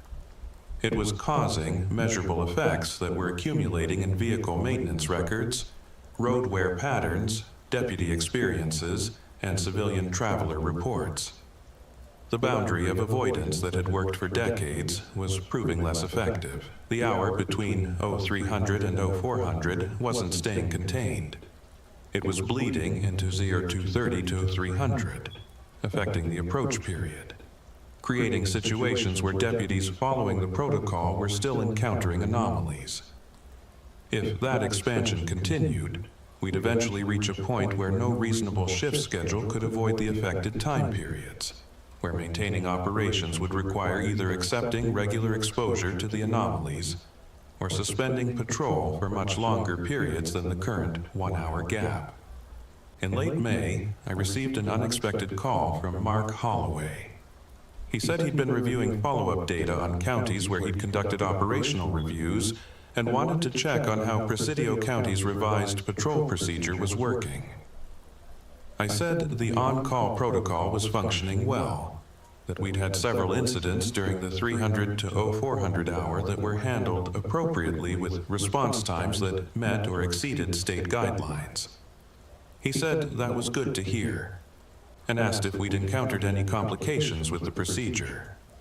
I said no significant complications, just the normal challenges of late-night response in a large rural county. He said he appreciated the update, and then asked a question that made my concerns about external scrutiny intensify. Had we noticed any patterns in the types of incidents that occurred during the 0300 to 400 hour? Particularly any patterns that might be different from incidents during other time periods. I said I wasn't sure what he meant. He said he'd been compiling data across multiple counties and had noticed that incidents during that specific hour tended to have unusual characteristics in terms of reported locations, response times, and resolution outcomes. And he was trying to determine if that was a statewide pattern or something specific to certain regions. I asked what kind of unusual characteristics.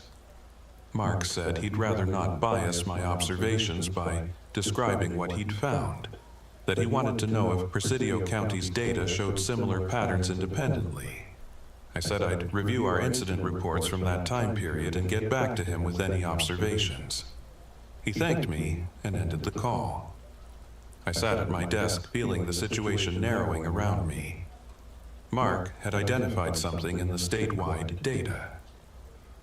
He'd noticed that the 0300 to 0400 hour was anomalous not just in Presidio County, but across multiple counties. He was approaching the problem from a data analysis perspective, which meant he might identify patterns that individual sheriffs had been quietly managing without realizing the problem was widespread. If he compiled enough evidence of statewide anomalies during that hour, he'd eventually demand explanations that no individual county could provide, without revealing that law enforcement across West Texas was dealing with something that violated conventional understanding of geography and time. I called several sheriffs in neighboring counties, people I knew through professional associations, and asked casually if they'd ever noticed anything unusual about operations during the 0300 to 0400 hour. Two of them said no, everything seemed normal across all time periods. The third, Sheriff Linda Watkins from Brewster County, was quiet for several seconds before saying she'd noticed some irregularities but hadn't documented them formally. I asked what kind of irregularities. She said her deputies occasionally reported time discrepancies during late-night drives, particularly around 0300, and that she'd noticed unusual wear patterns on vehicles assigned to those shifts. I said Presidio County had experienced similar issues. She asked if I knew what was causing it. I said no, but that I'd implemented protocols to minimize exposure during that time frame. She said she'd been doing something similar, not formally, just encouraging deputies to schedule their shifts so they weren't actively driving during that hour. She asked if I'd heard from state oversight about this. I said yes. Mark Holloway had been reviewing operational data and seemed to be identifying patterns. She said that was concerning because she didn't have any explanation she could provide to state agencies that wouldn't sound irrational. After that conversation, I realized the situation was larger than I'd understood. This wasn't just a Presidio County problem. At least one neighboring county was dealing with the same anomalies, managing them through informal protocols, avoiding documentation. If it was happening in 2 counties, it was probably happening in more. The 0300 to 0400 hour was problematic across a region, possibly across the entire state. And now, Mark Holloway was aggregating data that might reveal the pattern at a scale that couldn't be dismissed as local equipment malfunctions or isolated incidents. If he pushed his investigation far enough, he'd eventually force counties to either explain what they were experiencing or appear incompetent for not having explained it already.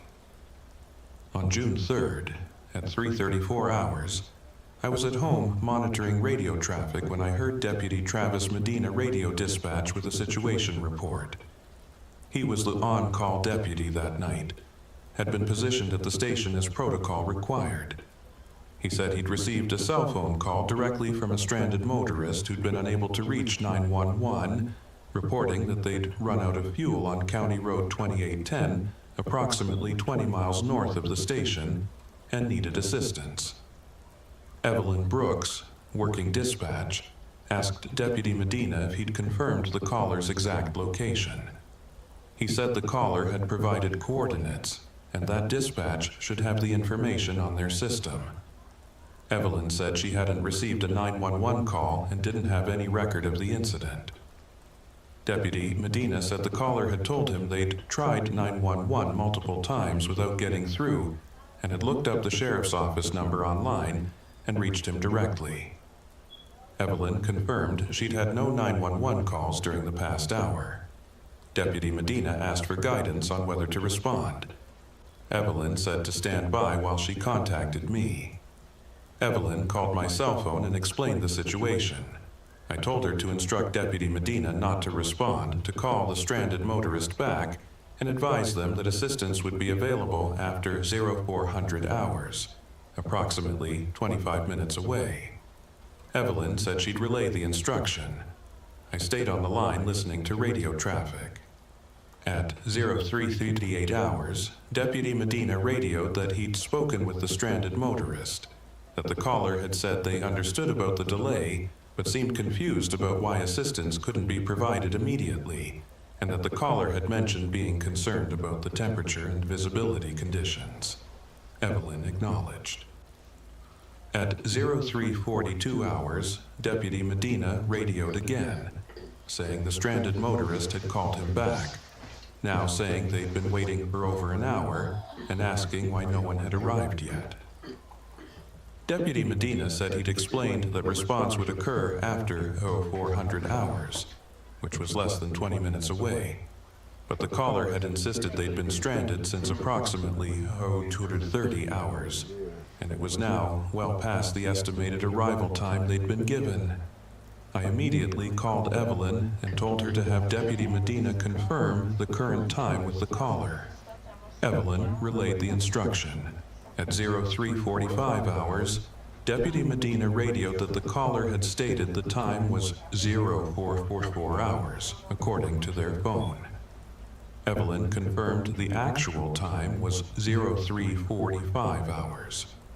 Deputy Medina said the caller was insistent that their phone showed 0444 and that they'd been waiting for assistance for over 2 hours.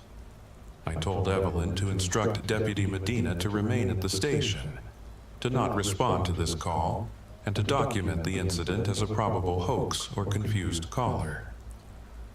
Evelyn acknowledged and relayed the instruction. At 0402 hours, after the problem hour had ended, Deputy Medina attempted to call the stranded motorist back. The call went to voicemail. At 0408 hours, Deputy Medina departed the station to check the reported location. He arrived at 0429 hours and radioed that he'd found no stranded vehicle, no evidence of anyone having been at that location recently. He conducted a search of the surrounding area and found nothing. At 0445 hours, he returned to the station and filed a report documenting a false or mistaken call from an unknown party. I arrived at the station at 0520 hours and reviewed the incident with Deputy Medina and Evelyn Brooks. Deputy Medina said the caller had sounded genuine, not like someone making a prank call, and that the confusion about time had seemed real rather than performed. He said the caller's phone number had shown on his cell phone during the calls, and he'd documented the number. I asked him to call it again while I was present. He did. The call went to a number not in service message. Evelyn checked our 911 system logs and confirmed that no calls had been received from that number. I asked Deputy Medina to describe the caller's voice and manner. He said male, middle-aged, calm but increasingly frustrated, speaking English with no accent, sounding exactly like someone who'd been stranded and was confused about why help was taking so long. I asked if the caller had described their surroundings. Deputy Medina checked his notes and said the caller had mentioned being on a straight section of County Road 2810, no landmarks visible, just empty desert, clear sky, cold temperature, all of which was consistent with that location, except no one was there when Deputy Medina arrived. I told Deputy Medina and Evelyn not to discuss this incident with anyone else in the department, and to not include certain details in any official documentation. Specifically, they should not document the time discrepancy, the caller's claim that their phone showed a different time than actual time, or the fact that the phone number later appeared to be not in service. They should document only that a call was received reporting a stranded motorist. That response was delayed until after 0400 per department protocol, and that upon arrival at the reported location, no stranded motorist was found. Both of them agreed. After they left, I sat in my office trying to understand what had happened. The most straightforward explanation was that someone had made a false report, but the details didn't fit that pattern. The caller had provided specific coordinates. The caller had called Deputy Medina directly after allegedly being unable to reach 911.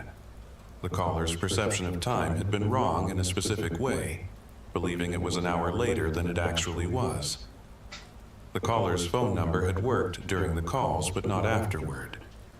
The explanation that fit the patterns I'd been documenting was that someone had been genuinely stranded on County Road 2810 during the problem hour, had experienced time differently than objective time, had called for help from within that altered time frame, and had somehow reached Deputy Medina across the boundary between normal time and whatever time existed during the Yo 300 to So 400 hour.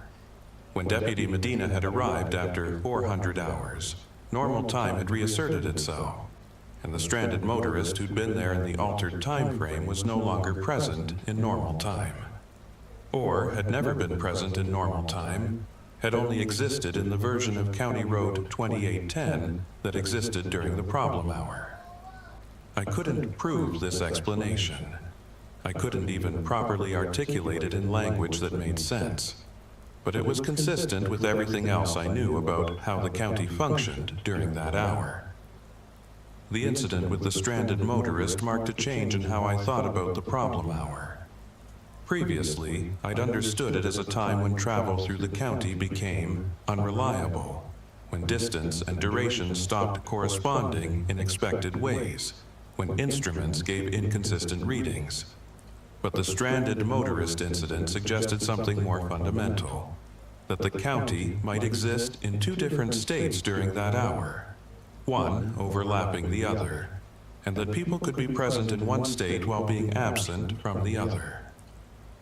A traveler could be genuinely stranded on County Road 2810 in the altered version of the county that existed during the problem hour, could make phone calls that somehow crossed the boundary into normal time, but would be absent when someone from normal time arrived at their location. This wasn't just spatial distortion. This was temporal bifurcation, or dimensional separation, or some phenomenon that created parallel versions of the same geography occupying the same space but existing in different states of time or reality. I had no framework for understanding this that didn't require accepting explanations that violated basic physical law. But I'd reached a point where denying the reality of what was happening required more intellectual contortion than accepting it. The county's roads didn't work normally between 0300 and 0400 hours. That was simply true. Distance, time, position, and possibly the existence or absence of people and vehicles all became unstable during that period. Why this occurred, what mechanism caused it, whether it was natural or artificial, ancient or recent, those questions remained unanswerable. But the phenomenon itself was undeniable at this point. Too many people had experienced it. Too many physical effects had accumulated in maintenance records and road wear patterns. Too many incidents had occurred that couldn't be explained through conventional causes. On June 7th, Mark Holloway called me again. He said he'd completed his analysis of incident patterns during the 300 to 0400 hour across West Texas counties and wanted to share his findings and get my perspective. I agreed to a call later that afternoon. When we spoke, Mark said he'd identified statistically significant anomalies in incident reports during that hour across at least 7 counties. The anomalies fell into several categories.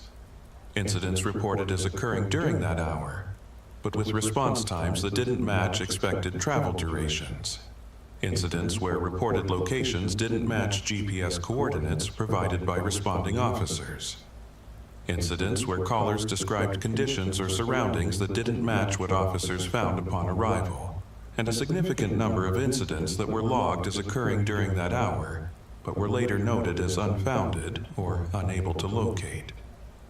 He said the pattern was consistent enough that it couldn't be explained by random equipment error or reporting mistakes. Something systematic was affecting law enforcement operations during that specific time period across a wide geographic area. Mark asked if Presidio County's data showed similar patterns. I said yes, we'd experienced incidents with time and location discrepancies, though we'd generally attributed them to GPS malfunction and communication errors. Mark said that attribution didn't hold up when you looked at the data in aggregate, that the probability of so many counties experiencing similar GPS and communication failures during the same specific hour was vanishingly small. He said he'd consulted with technical experts at the Department of Public Safety, who'd confirmed that there were no known sources of GPS interference in West Texas that would create time-specific patterns. No communication infrastructure issues that would affect that particular hour. He said the only explanation that fit the data was that something about the geographic or atmospheric conditions in West Texas during that hour created genuine problems for navigation and communication equipment. He said he was recommending a study by state transportation and geology departments to identify the cause and determine if infrastructure modifications could address it. I told Mark that I appreciated his thorough analysis and that I'd cooperate with any state study, but that I was skeptical about whether infrastructure modifications could address problems that appeared to be fundamental to how the landscape functioned during that time frame. He asked what I meant by that. I said I'd been sheriff in Presidio County for 14 years and had observed the problem firsthand multiple times, and that in my assessment, the issues weren't caused by equipment malfunction or infrastructure deficiency, but by something about the roads themselves becoming unreliable during that hour. Mark was quiet for several seconds, then asked if I was suggesting the problems were environmental or geological rather than technical. I said I was suggesting the problems were beyond the scope of what conventional technical or geological analysis could address, and that the most effective response was what counties were already doing: avoiding operations during that hour to the extent possible. Mark said he understood I was trying to protect my operational flexibility, but that state oversight required more detailed explanation than the roads are unreliable. He said if I had specific observations about environmental or geological factors, I needed to document them and provide them for the study. I said I didn't have documentation that would be useful for a conventional study, that my observations were based on accumulated experience that didn't translate into measurable data points. Mark said that wasn't adequate, that if county law enforcement across a region was avoiding operations during a specific hour, there needed to be documented justification that state agencies could review and verify. He said he'd be submitting his report to the Department of Public Safety within 2 weeks, and that counties would be required to provide detailed incident reports and operational rationales for any time-based patrol modifications.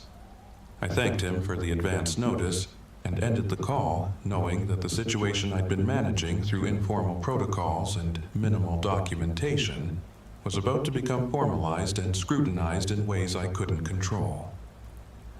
I immediately contacted Sheriff Linda Watkins in Brewster County and 2 other sheriffs I'd spoken with previously about the problem hour.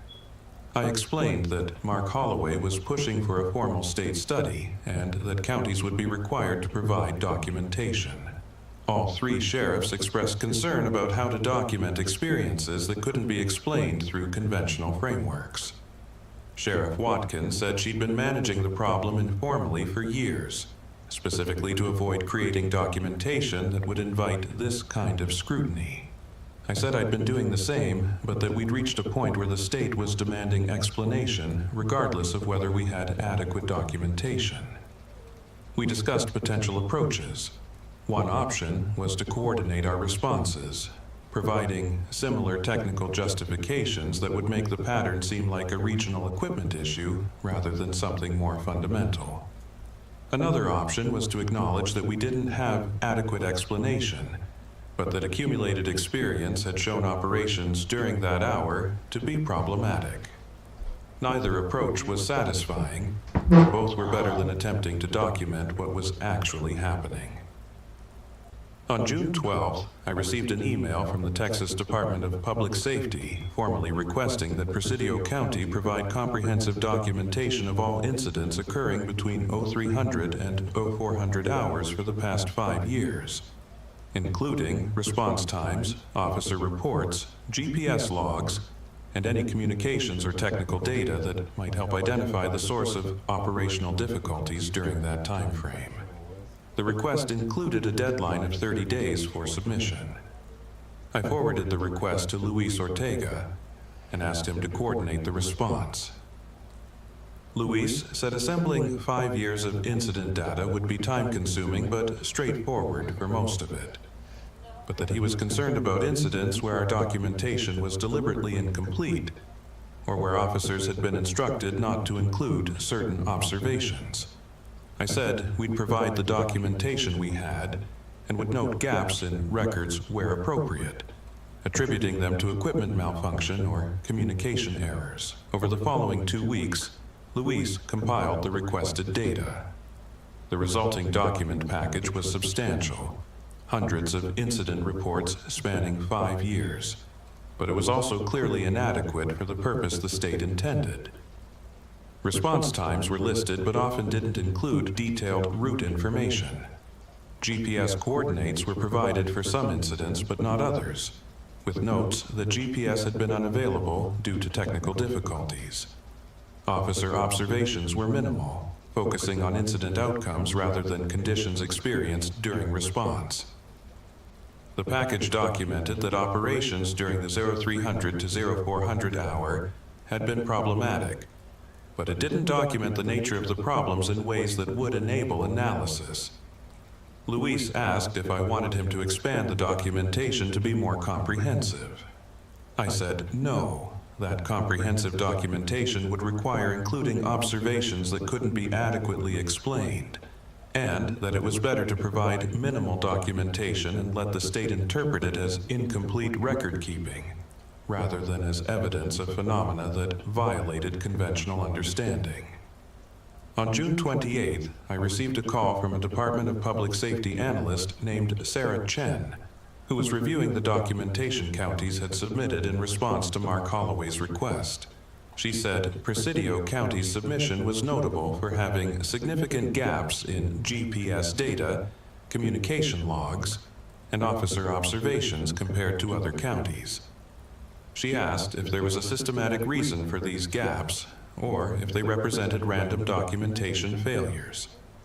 I said they primarily represented equipment malfunction during that time period. The GPS units and communication systems had been unreliable during those hours, which was part of why we'd implemented protocols to minimize operations during that time frame. She said other counties had reported similar equipment issues, but that the pattern of failures was too consistent across different equipment types and jurisdictions to be explained by random technical problems.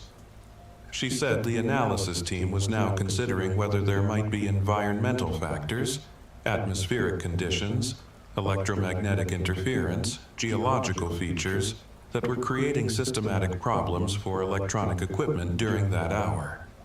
I said that was possible, and that I'd support any environmental study the state wanted to conduct.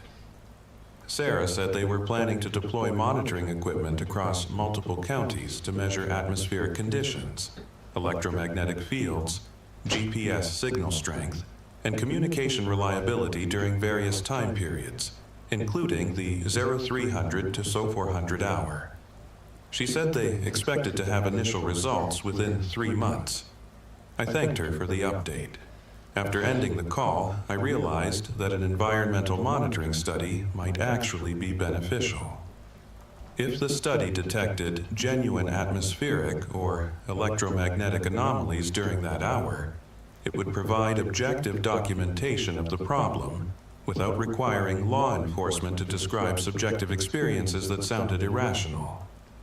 The problem would be defined in technical terms: GPS interference, communication degradation, atmospheric disturbance, which would justify the operational protocols counties had already implemented. What the study wouldn't detect or explain was the fundamental strangeness of what was actually happening. the way distance and time became unreliable, the way the landscape existed in multiple states simultaneously. But perhaps that level of explanation wasn't necessary. Perhaps all that mattered was having objective evidence that something was different about that hour. In early July, I was reviewing department schedules when I noticed that Deputy Rose McAllister had requested a transfer to day shift, citing ongoing difficulties with late-night patrol work. I called her into my office to discuss the request. She said that despite rotating off the 2200 to 0300 shift months ago, she'd continued to have experiences during late shift work that disturbed her, and that she'd reached a point where she no longer felt confident operating during hours approaching or including the problem time frame. I asked if she'd had recent incidents. She said yes, that 3 nights ago, working the 1800 to 0200 shift, she'd been driving back to the station at approximately 155 hours when she'd experienced what she could only describe as a discontinuity. She'd been on County Road 2810, a straight section she knew well, driving at normal speed, fully alert. At 0156 hours, she'd checked her GPS and noted her position.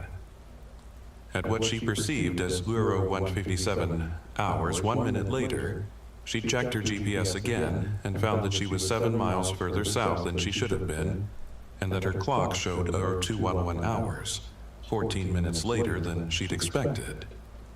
Deputy McAllister said she'd pulled over immediately and spent several minutes trying to understand what had happened. She'd checked her patrol log, her odometer, her GPS history. Everything indicated she'd traveled 7 miles and 14 minutes had elapsed, but she had no memory of that travel or that duration. It was as if she'd experienced 1 minute of subjective time while 14 minutes of objective time had passed, and her vehicle had covered a distance she couldn't account for. She said the experience had terrified her because it suggested she'd been somehow absent or unconscious for 13 minutes, while her vehicle continued driving itself, which was impossible. Or that time itself had skipped forward while she remained unaware, which was equally impossible. She said she'd filed a report noting equipment malfunction and possible medical episode, but that she knew it wasn't equipment or medical. It was the same phenomenon that affected all late-night operations in the county, and she no longer wanted to work during hours when it might occur. I approved Deputy McAllister's transfer to day shift effective immediately. After she left my office, I added her account to my private documentation. This was the most severe temporal discontinuity I'd heard described by department personnel. Not just time perception being off by minutes, not just distance measurements being inconsistent, but a complete gap in experienced time where the officer had no memory of a significant duration that had objectively passed. If that was happening to deputies, if people were losing consciousness or awareness for extended periods while traveling through the county during those hours, then the problem was far more dangerous than I'd understood. A deputy who lost 13 minutes of awareness while driving could easily have an accident, could fail to respond to emergencies, could endanger themselves and others. The avoidance protocol was more critical than ever, but it was also clearly insufficient if deputies were experiencing discontinuities even at 0156 hours, well before the official problem hour began. On July 18th, at 0343 hours, I was at home when I received a call from Evelyn Brooks at dispatch. She said Deputy Travis Medina had radioed in at 0332 hours reporting that he was departing the station to respond to a reported vehicle fire on County Road 3490, and that she hadn't heard from him since.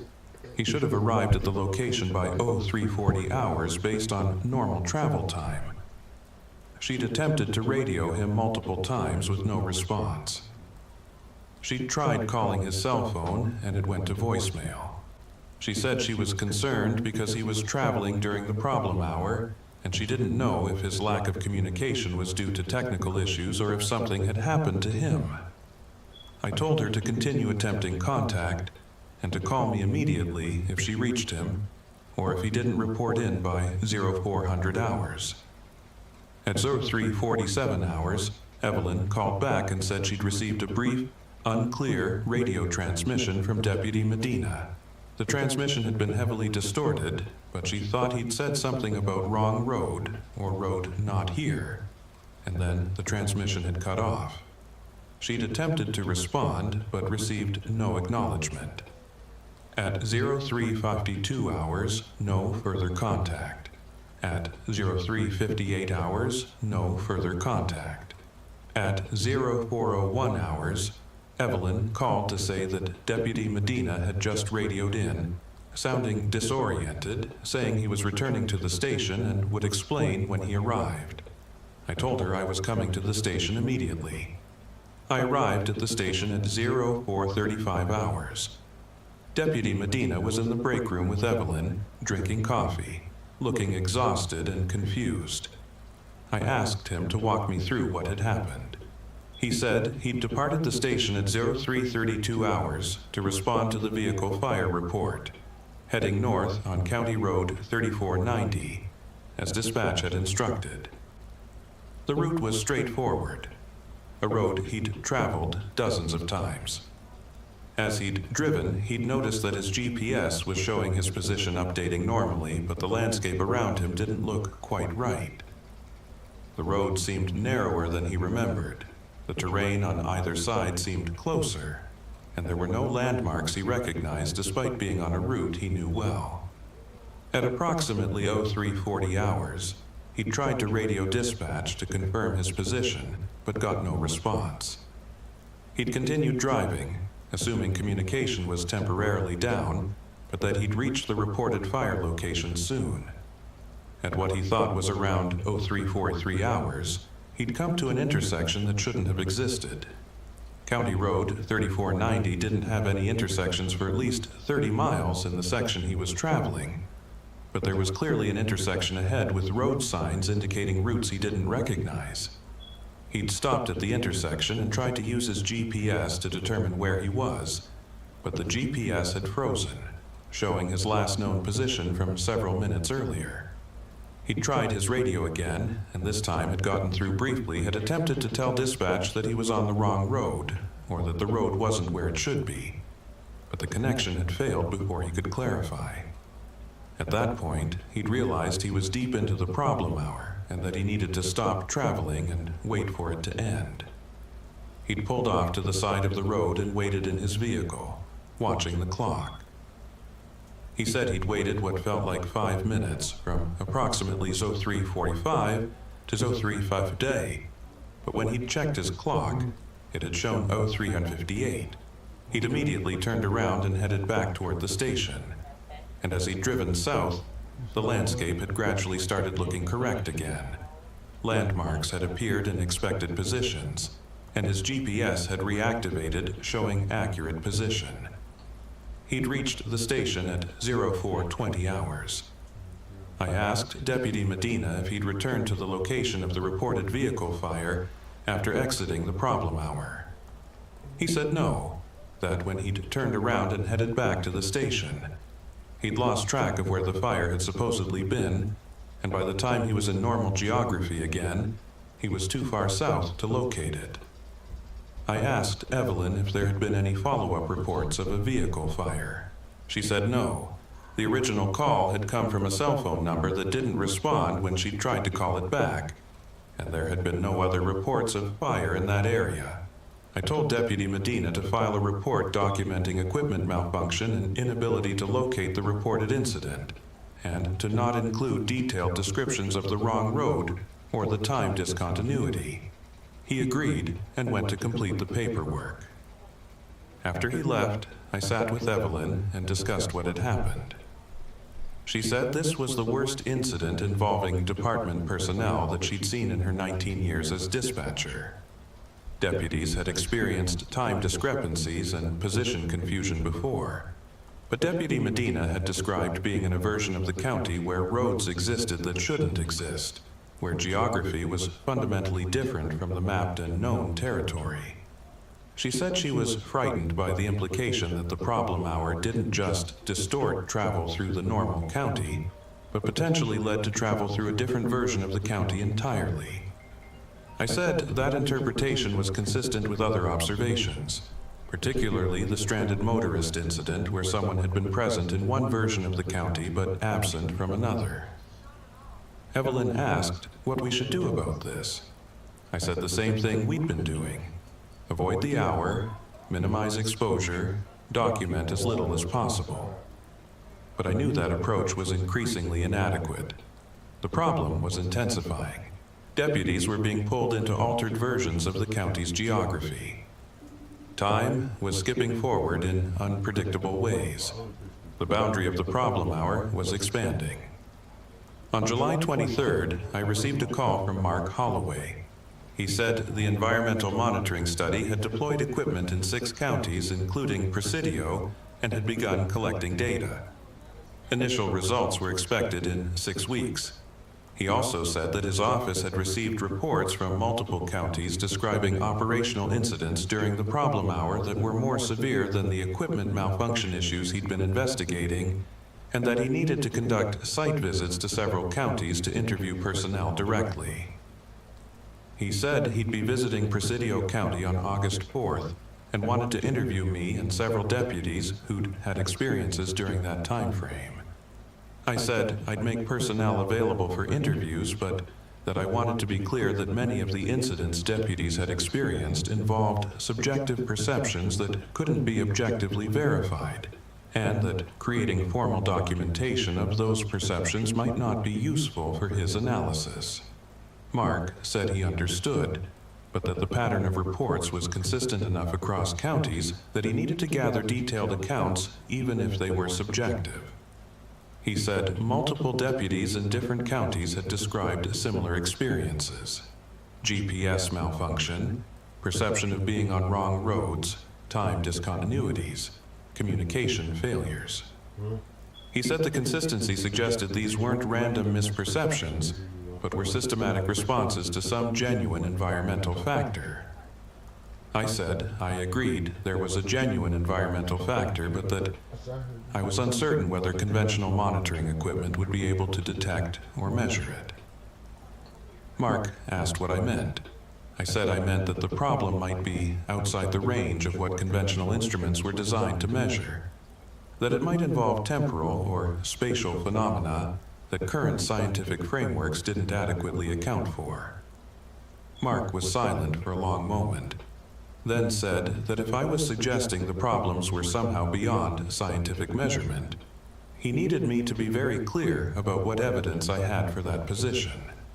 I said I didn't have evidence in the conventional sense, just 14 years of observations that had led me to conclude the problems weren't explainable through normal technical or environmental factors.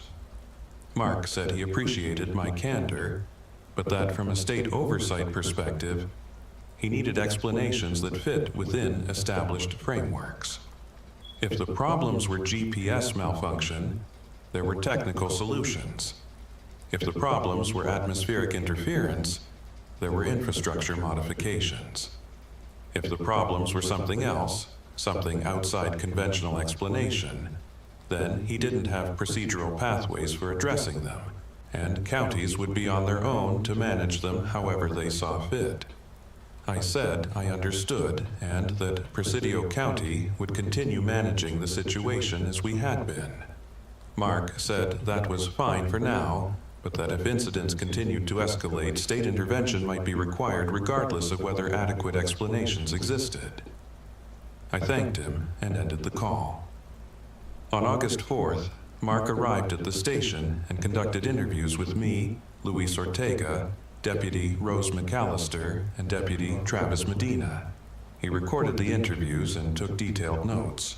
Each of us described our experiences as accurately as we could, while trying to use language that sounded measured and professional rather than irrational. Deputy McAllister described her time discontinuity as a possible brief loss of awareness due to fatigue. Deputy Medina described his experience with the wrong road as probable GPS error and misidentification of landmarks in darkness. I described the various incidents I'd observed as consistent with equipment malfunction exacerbated by the specific geographic and atmospheric conditions in West Texas during late-night hours. Mark listened carefully to all of it and asked clarifying questions that made it clear he wasn't satisfied with our explanations, but also wasn't prepared to challenge them directly. After completing the interviews, Mark asked to speak with me privately. We went to my office and he closed the door. He said he'd been conducting these interviews across multiple counties and had heard variations of the same story everywhere. Deputies experiencing time distortions, wrong roads, impossible intersections, communication with people who couldn't be found afterward. He said the consistency was remarkable and troubling. He said he'd been trained to identify patterns in law enforcement operations, and this pattern was unmistakable, but it was also unlike anything he'd encountered before. He asked me directly, what did I think was actually happening during the 0300 to 400 hour in West Texas? I looked at him and considered how to answer. I could continue deflecting, attributing everything to equipment and environment, maintaining the official position. Or I could tell him what I actually thought, acknowledging that I'd be saying something that would sound irrational, but that accurately described my observations. I chose honesty. I said I thought the county's geography existed in multiple states during that hour, that the roads people traveled during that time period weren't always the same roads that existed during other hours, that distance and time functioned according to different rules than normal physics predicted, and that people who traveled during that hour might encounter versions of the landscape that were real, but not part of the standard mapped territory. I said I'd been managing this situation for 14 years by implementing protocols that minimized exposure to the affected time period, and that those protocols had been largely successful at preventing serious incidents while acknowledging that the underlying phenomenon couldn't be prevented, studied, or explained through conventional approaches. Mark was quiet for a long time after I finished. Then he said that what I'd described was consistent with what other sheriffs had told him when he'd asked them the same question privately. He said 7 different sheriffs across West Texas had given him variations of the same answer. The roads don't work normally during that hour. Geography becomes unreliable. Time and distance stop corresponding in predictable ways. He said as a state ranger, he was supposed to investigate these claims, determine their validity, and recommend solutions. But he'd reached the conclusion that investigation wasn't possible. Validity couldn't be established through conventional means, and solutions didn't exist. He said the best approach was probably what counties were already doing. Avoid the hour, minimize documentation, manage incidents quietly. He said his official report would note that counties had implemented reasonable operational protocols in response to documented equipment and communication difficulties during late-night hours, and that the protocols appeared to be effective at maintaining public safety. His report wouldn't include the explanations sheriffs had given him privately about altered geography and temporal distortions. Those explanations would remain unofficial, shared knowledge among law enforcement personnel, but not part of any state record. I thanked Mark for his understanding and discretion. He said he hoped the environmental monitoring study would provide some technical data that could justify the protocols counties had implemented, even if that data didn't fully explain what was happening. He said he'd submit his report in September and expected no further state intervention unless incident frequency increased significantly. We shook hands, and he departed. I sat in my office afterward, feeling a complicated mixture of relief and resignation. Relief that Mark understood the situation and wasn't going to force counties to defend irrational-sounding explanations through formal channels. Resignation that the problem was now explicitly acknowledged at the state level, but still couldn't be addressed through any official mechanism. We were going to continue avoiding the hour, continue managing incidents quietly, continue operating with protocols that everyone understood were necessary, but no one could adequately justify in writing. On August 29th, I received the results of the environmental monitoring study. The report noted several anomalies in GPS signal strength and atmospheric electromagnetic readings during the 0300 to 0400 hour across multiple monitoring sites. The anomalies were statistically significant, but small in magnitude, not large enough to explain the operational difficulties law enforcement had reported. The report concluded that there were minor environmental factors affecting electronic equipment during that time frame, but that these factors alone didn't account for the pattern of incidents. The report recommended continued monitoring and suggested that counties maintain operational protocols that minimized reliance on GPS and electronic communication during that hour until more comprehensive data could be gathered. In other words, the study had detected that something was unusual about that hour, but couldn't identify what or why, and the recommendation was to keep doing what we were already doing. I filed the report and sent a copy to all department personnel. The existence of objective data showing anomalies during the problem hour, even if those anomalies didn't fully explain the experiences deputies had reported, provided some validation for the protocols we'd maintained. It gave us something to point to if state oversight ever questioned our operational decisions again. It wasn't adequate explanation, but it was enough documentation to justify continued avoidance of that time frame. In September, operations returned to normal routines. The problem hour remained a gap in patrol coverage. Deputies continued to schedule shifts around it. Dispatch continued to delay response to any calls that came in during that period. The protocols that had been informal for decades were now semi-formal, documented in internal memos and shift schedules, justified by reference to the environmental monitoring study's findings. The situation wasn't resolved, but it was stable.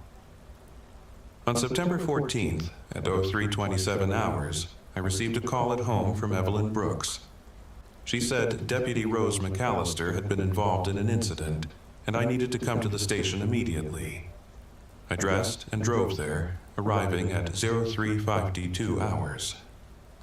When I entered the station, I found Luis Ortega and Evelyn in the conference room. I asked where Deputy McAllister was. Luis said that was the problem. She wasn't anywhere. I asked him to explain. He said that Deputy McAllister had been working a special assignment, covering a shift gap due to another deputy being on medical leave. She'd taken the 0000 to 0400 shift, which she'd specifically requested not to work anymore, but had agreed to cover as an emergency. At 03:14 hours, she'd radioed dispatch that she was concluding patrol and heading back to the station from her last checkpoint on County Road 2810. Estimated arrival, also 335 hours. At 03:22 hours, she'd radioed again, saying something was wrong with the road, that it didn't look right, that she was pulling over to wait until the hour ended. That was the last communication anyone had received from her. Luis said that at 04:02 hours, after the problem hour ended, he'd tried to raise Deputy McAllister on radio with no response. He'd tried her cell phone, and it went directly to voicemail. At 04:10 hours, he'd dispatched another deputy to drive the route she should have taken and look for her vehicle. The deputy had searched the entire route and found nothing. No vehicle, no sign of Deputy McAllister, no evidence she'd been in that area. At 04:25 hours, Luis had expanded the search to include alternate routes and surrounding areas. At 03:45 hours, when I'd arrived, the search was still ongoing with no results. Deputy McAllister and her vehicle had disappeared. I asked Evelyn to replay the last radio transmission. She pulled up the recording. Deputy McAllister's voice came through, strained but controlled. "Dispatch, I'm pulling over. The road doesn't look right. I'm going to wait here until after 0400. Don't send anyone until then." Then static, I asked if there had been any other transmissions, even partial or corrupted. Evelyn said no, just that one message. I asked Luis what he thought had happened. He said he thought Deputy McAllister had encountered the same thing Deputy Medina had encountered in July, that she'd been pulled into an altered version of the county's geography during the problem hour. But unlike Deputy Medina, she hadn't found her way back. I authorized a full search of the county, multiple deputies covering all possible routes, checking every location Deputy McAllister might have traveled to or stopped at. The search continued through the day with no results. By evening, we'd confirmed that Deputy McAllister was simply gone. Her vehicle's GPS tracker showed her last position as being on County Road 2810 at 0322 hours, and then no further position updates. Her cell phone's last ping to cell towers was at 0323 hours from the same location. After that, nothing. She'd vanished from all tracking systems at the exact moment she'd radioed that she was pulling over because the road looked wrong. I filed a missing person report and notified state agencies. Mark Holloway called me later that day, asking what had happened. I gave him the basic facts. Deputy disappeared during the problem hour, last known position documented, extensive search conducted with no results. Mark asked if I thought her disappearance was related to the temporal and geographic anomalies we'd discussed. I said yes. I thought she'd entered a version of the county that existed during that hour and hadn't returned. Mark was quiet for a long time. Then he said this was exactly the kind of incident he'd been worried about. That as long as the problem stayed manageable with minor time discrepancies and equipment malfunction, counties could handle it. But if people started disappearing, state intervention would be required. I said I understood, but that I didn't know what form state intervention could take. Mark said he didn't know either. The search for Deputy Rose McAllister continued for 3 days with no results. On the 4th day, I made the decision to scale back to a monitoring status, where we'd maintain alertness for any sign of her, but wouldn't commit resources to active searching. There was nowhere left to search. She wasn't in the normal county. She was somewhere else, somewhere that overlapped our geography during that specific hour, but that couldn't be accessed from normal time and space. I wrote this account over the following weeks, documenting everything I've observed and experienced regarding the 0300 to 0400 hour in Presidio County. This document won't be filed officially. It won't be submitted to state agencies or included in any case reports. It will remain sealed with my personal records, available only if someone in the future needs to understand what happened here and why we managed the situation the way we did. The roads in Presidio County don't work normally between 0300 and 400 hours. Distance becomes unreliable. Time becomes elastic. Geography exists in multiple states. People can be pulled into altered versions of the landscape and may not return. We've managed this through avoidance and minimal documentation, maintaining protocols that keep personnel and the public as safe as possible, while acknowledging that complete safety isn't achievable. Deputy Rose McAllister disappeared on September 14th at 0322 hours while traveling on County Road 2810. She radioed that the road looked wrong and that she was pulling over to wait. She never returned. Her vehicle was never found. The official report lists her as missing under unexplained circumstances. This document notes that she was lost to whatever exists in this county during the hour when geography stops being stable and the landscape opens into versions of itself that follow different rules. The protocol remains in effect. We don't patrol between 0300 and 400 hours. The roads change during that hour. Now we know the cost of forgetting that.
Hello? I don't know what happened. I was just asleep.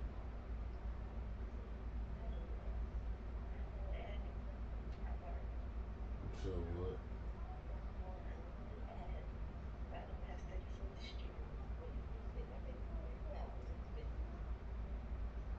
Okay.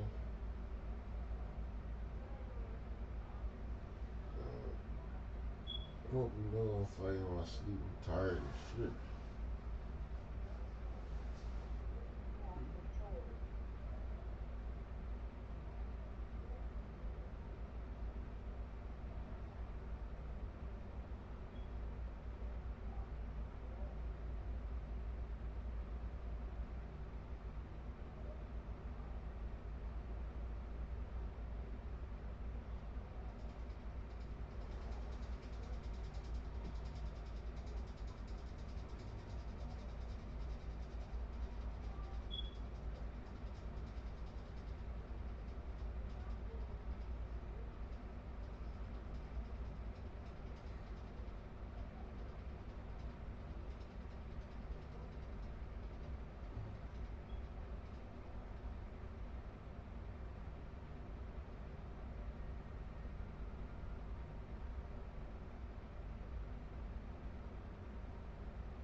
Told you to give me something to drink, right?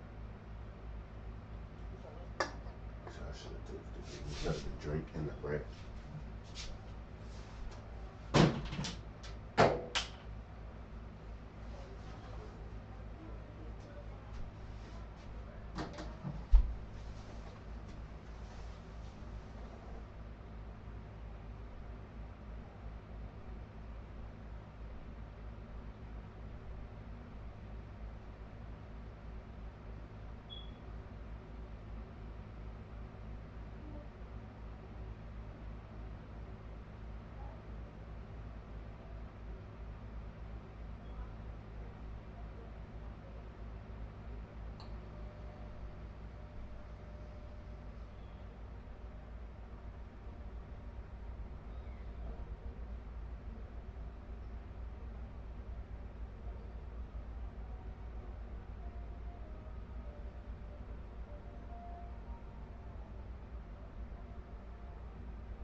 messed up again.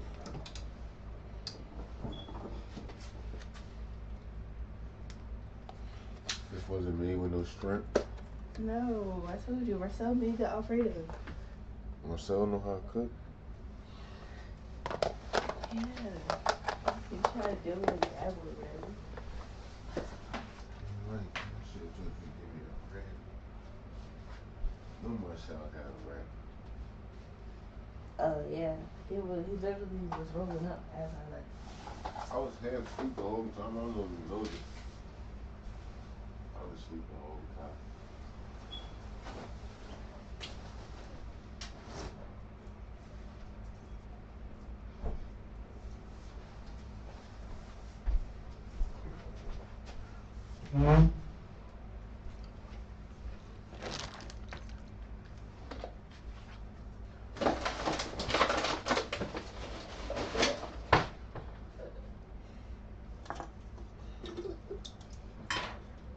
I ain't no spray on invade my privacy.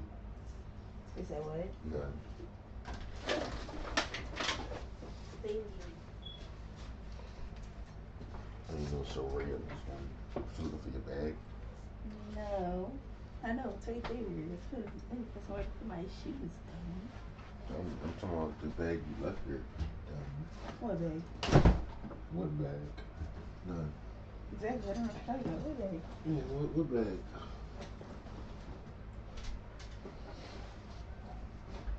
Oh no.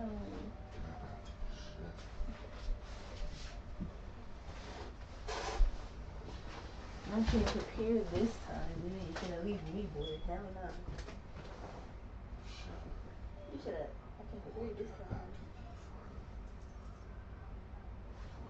Do that real quick. Since I'm up now. In my bottles.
when I called you earlier. I was washing my ass. You didn't text me. You didn't tell me that. My fault. Like next time I answer and put you on the shower with me. Yeah, don't let it happen again. The one time I called you first, you don't want to answer the fucking phone. What would you do? You act like you my man. Fuck. Fuck, why is you not answering my phone calls? The fuck? You at Quaddy house. I know you there because I see that nut ass disco shit in the background. Nigga, yeah. He just went upstairs. And what's your ass doing? Man, I'm sitting here. He just went upstairs. I You got just crap got in your back. I just got here. Now. I just got here. No, dead ass. I just got here. He's literally upstairs. He went to go take a shit. I literally just got here like what, 10 minutes ago, 5 minutes ago.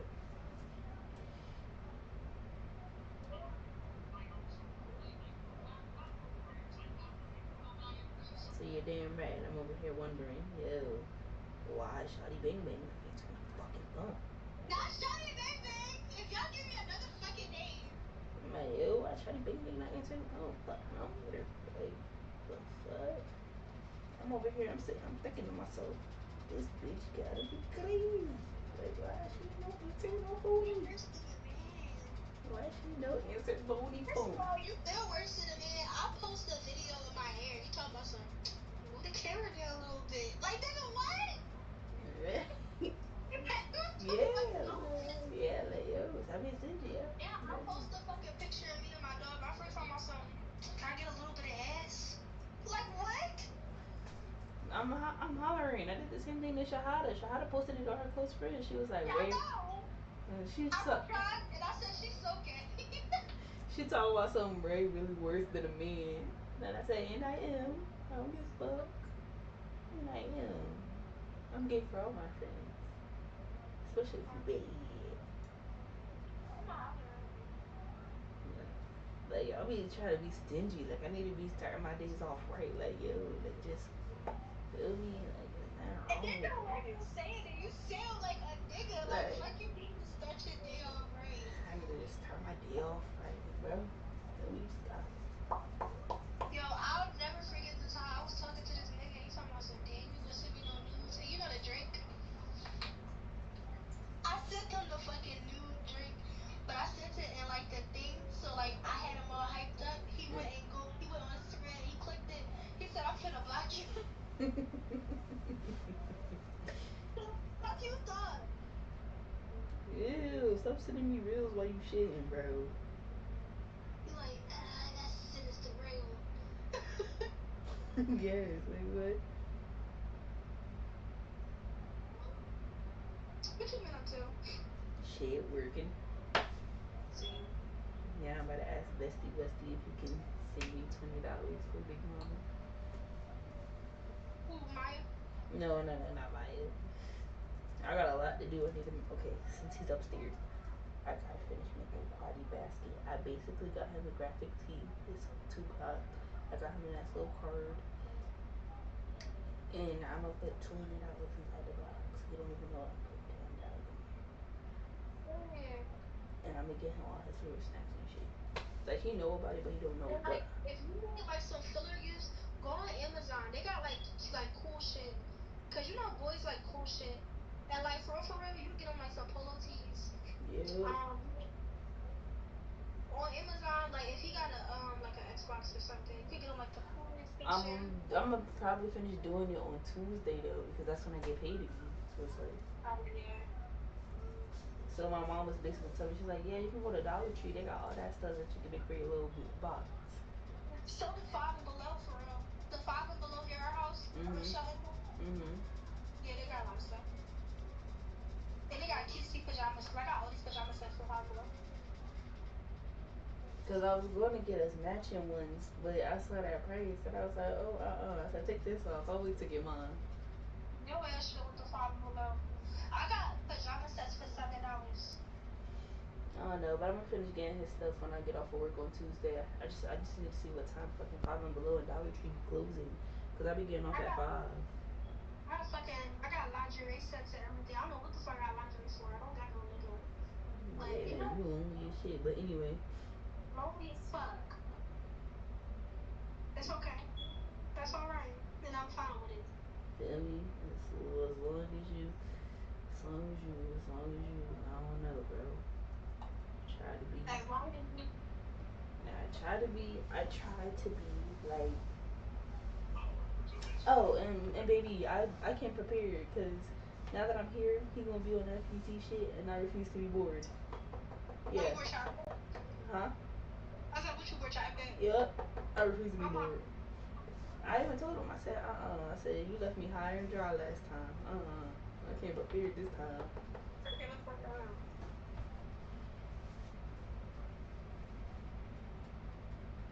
I'm going out tomorrow. Oh, the one on Baltimore Ave closes at 10? Some of them close at 10? That's crazy. What close at 10? So, some of the Dollar Trees, but they all the way at Baltimore Pike and shit, and Lansdowne, they close at 10.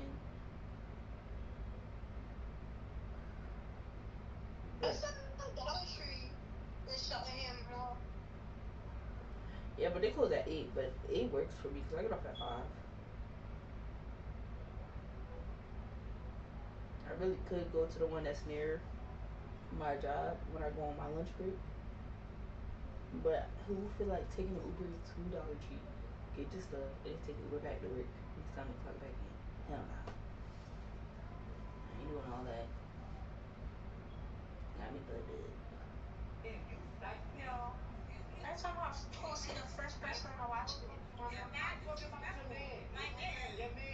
Nathan makes sense. And I can't even say it's coincidental because every time I post.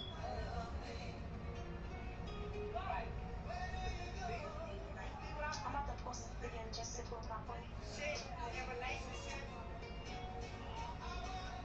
I spoke to my captain, and I can only take one of you men. Pause. Why you say pause? Cause I was looking at half of the video that he sent me. I'm crying. Why do you know I don't talk to Ron no more? Huh? I said, why do you know I don't talk to Ron no more? No, he don't know that. Yeah, shit. I don't even know that. What the fuck? Yeah, I don't talk to him. Child. Child.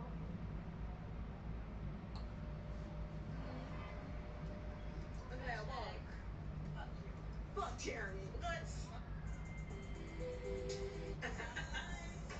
And y'all really need to stop playing for real. Like, we already in February. Y'all keep saying y'all want to go to Miami. Oh, yeah. But y'all keep playing. We are already in February, boo. I know. Like, y'all keep playing. I'm trying to hurry up and put them days in ASAP and save that money up ASAP. Y'all playing games, bro. I'm gonna call. I'm gonna do a group call so we can play it. Huh? I said I'm gonna do a group call so we can play it. Alright.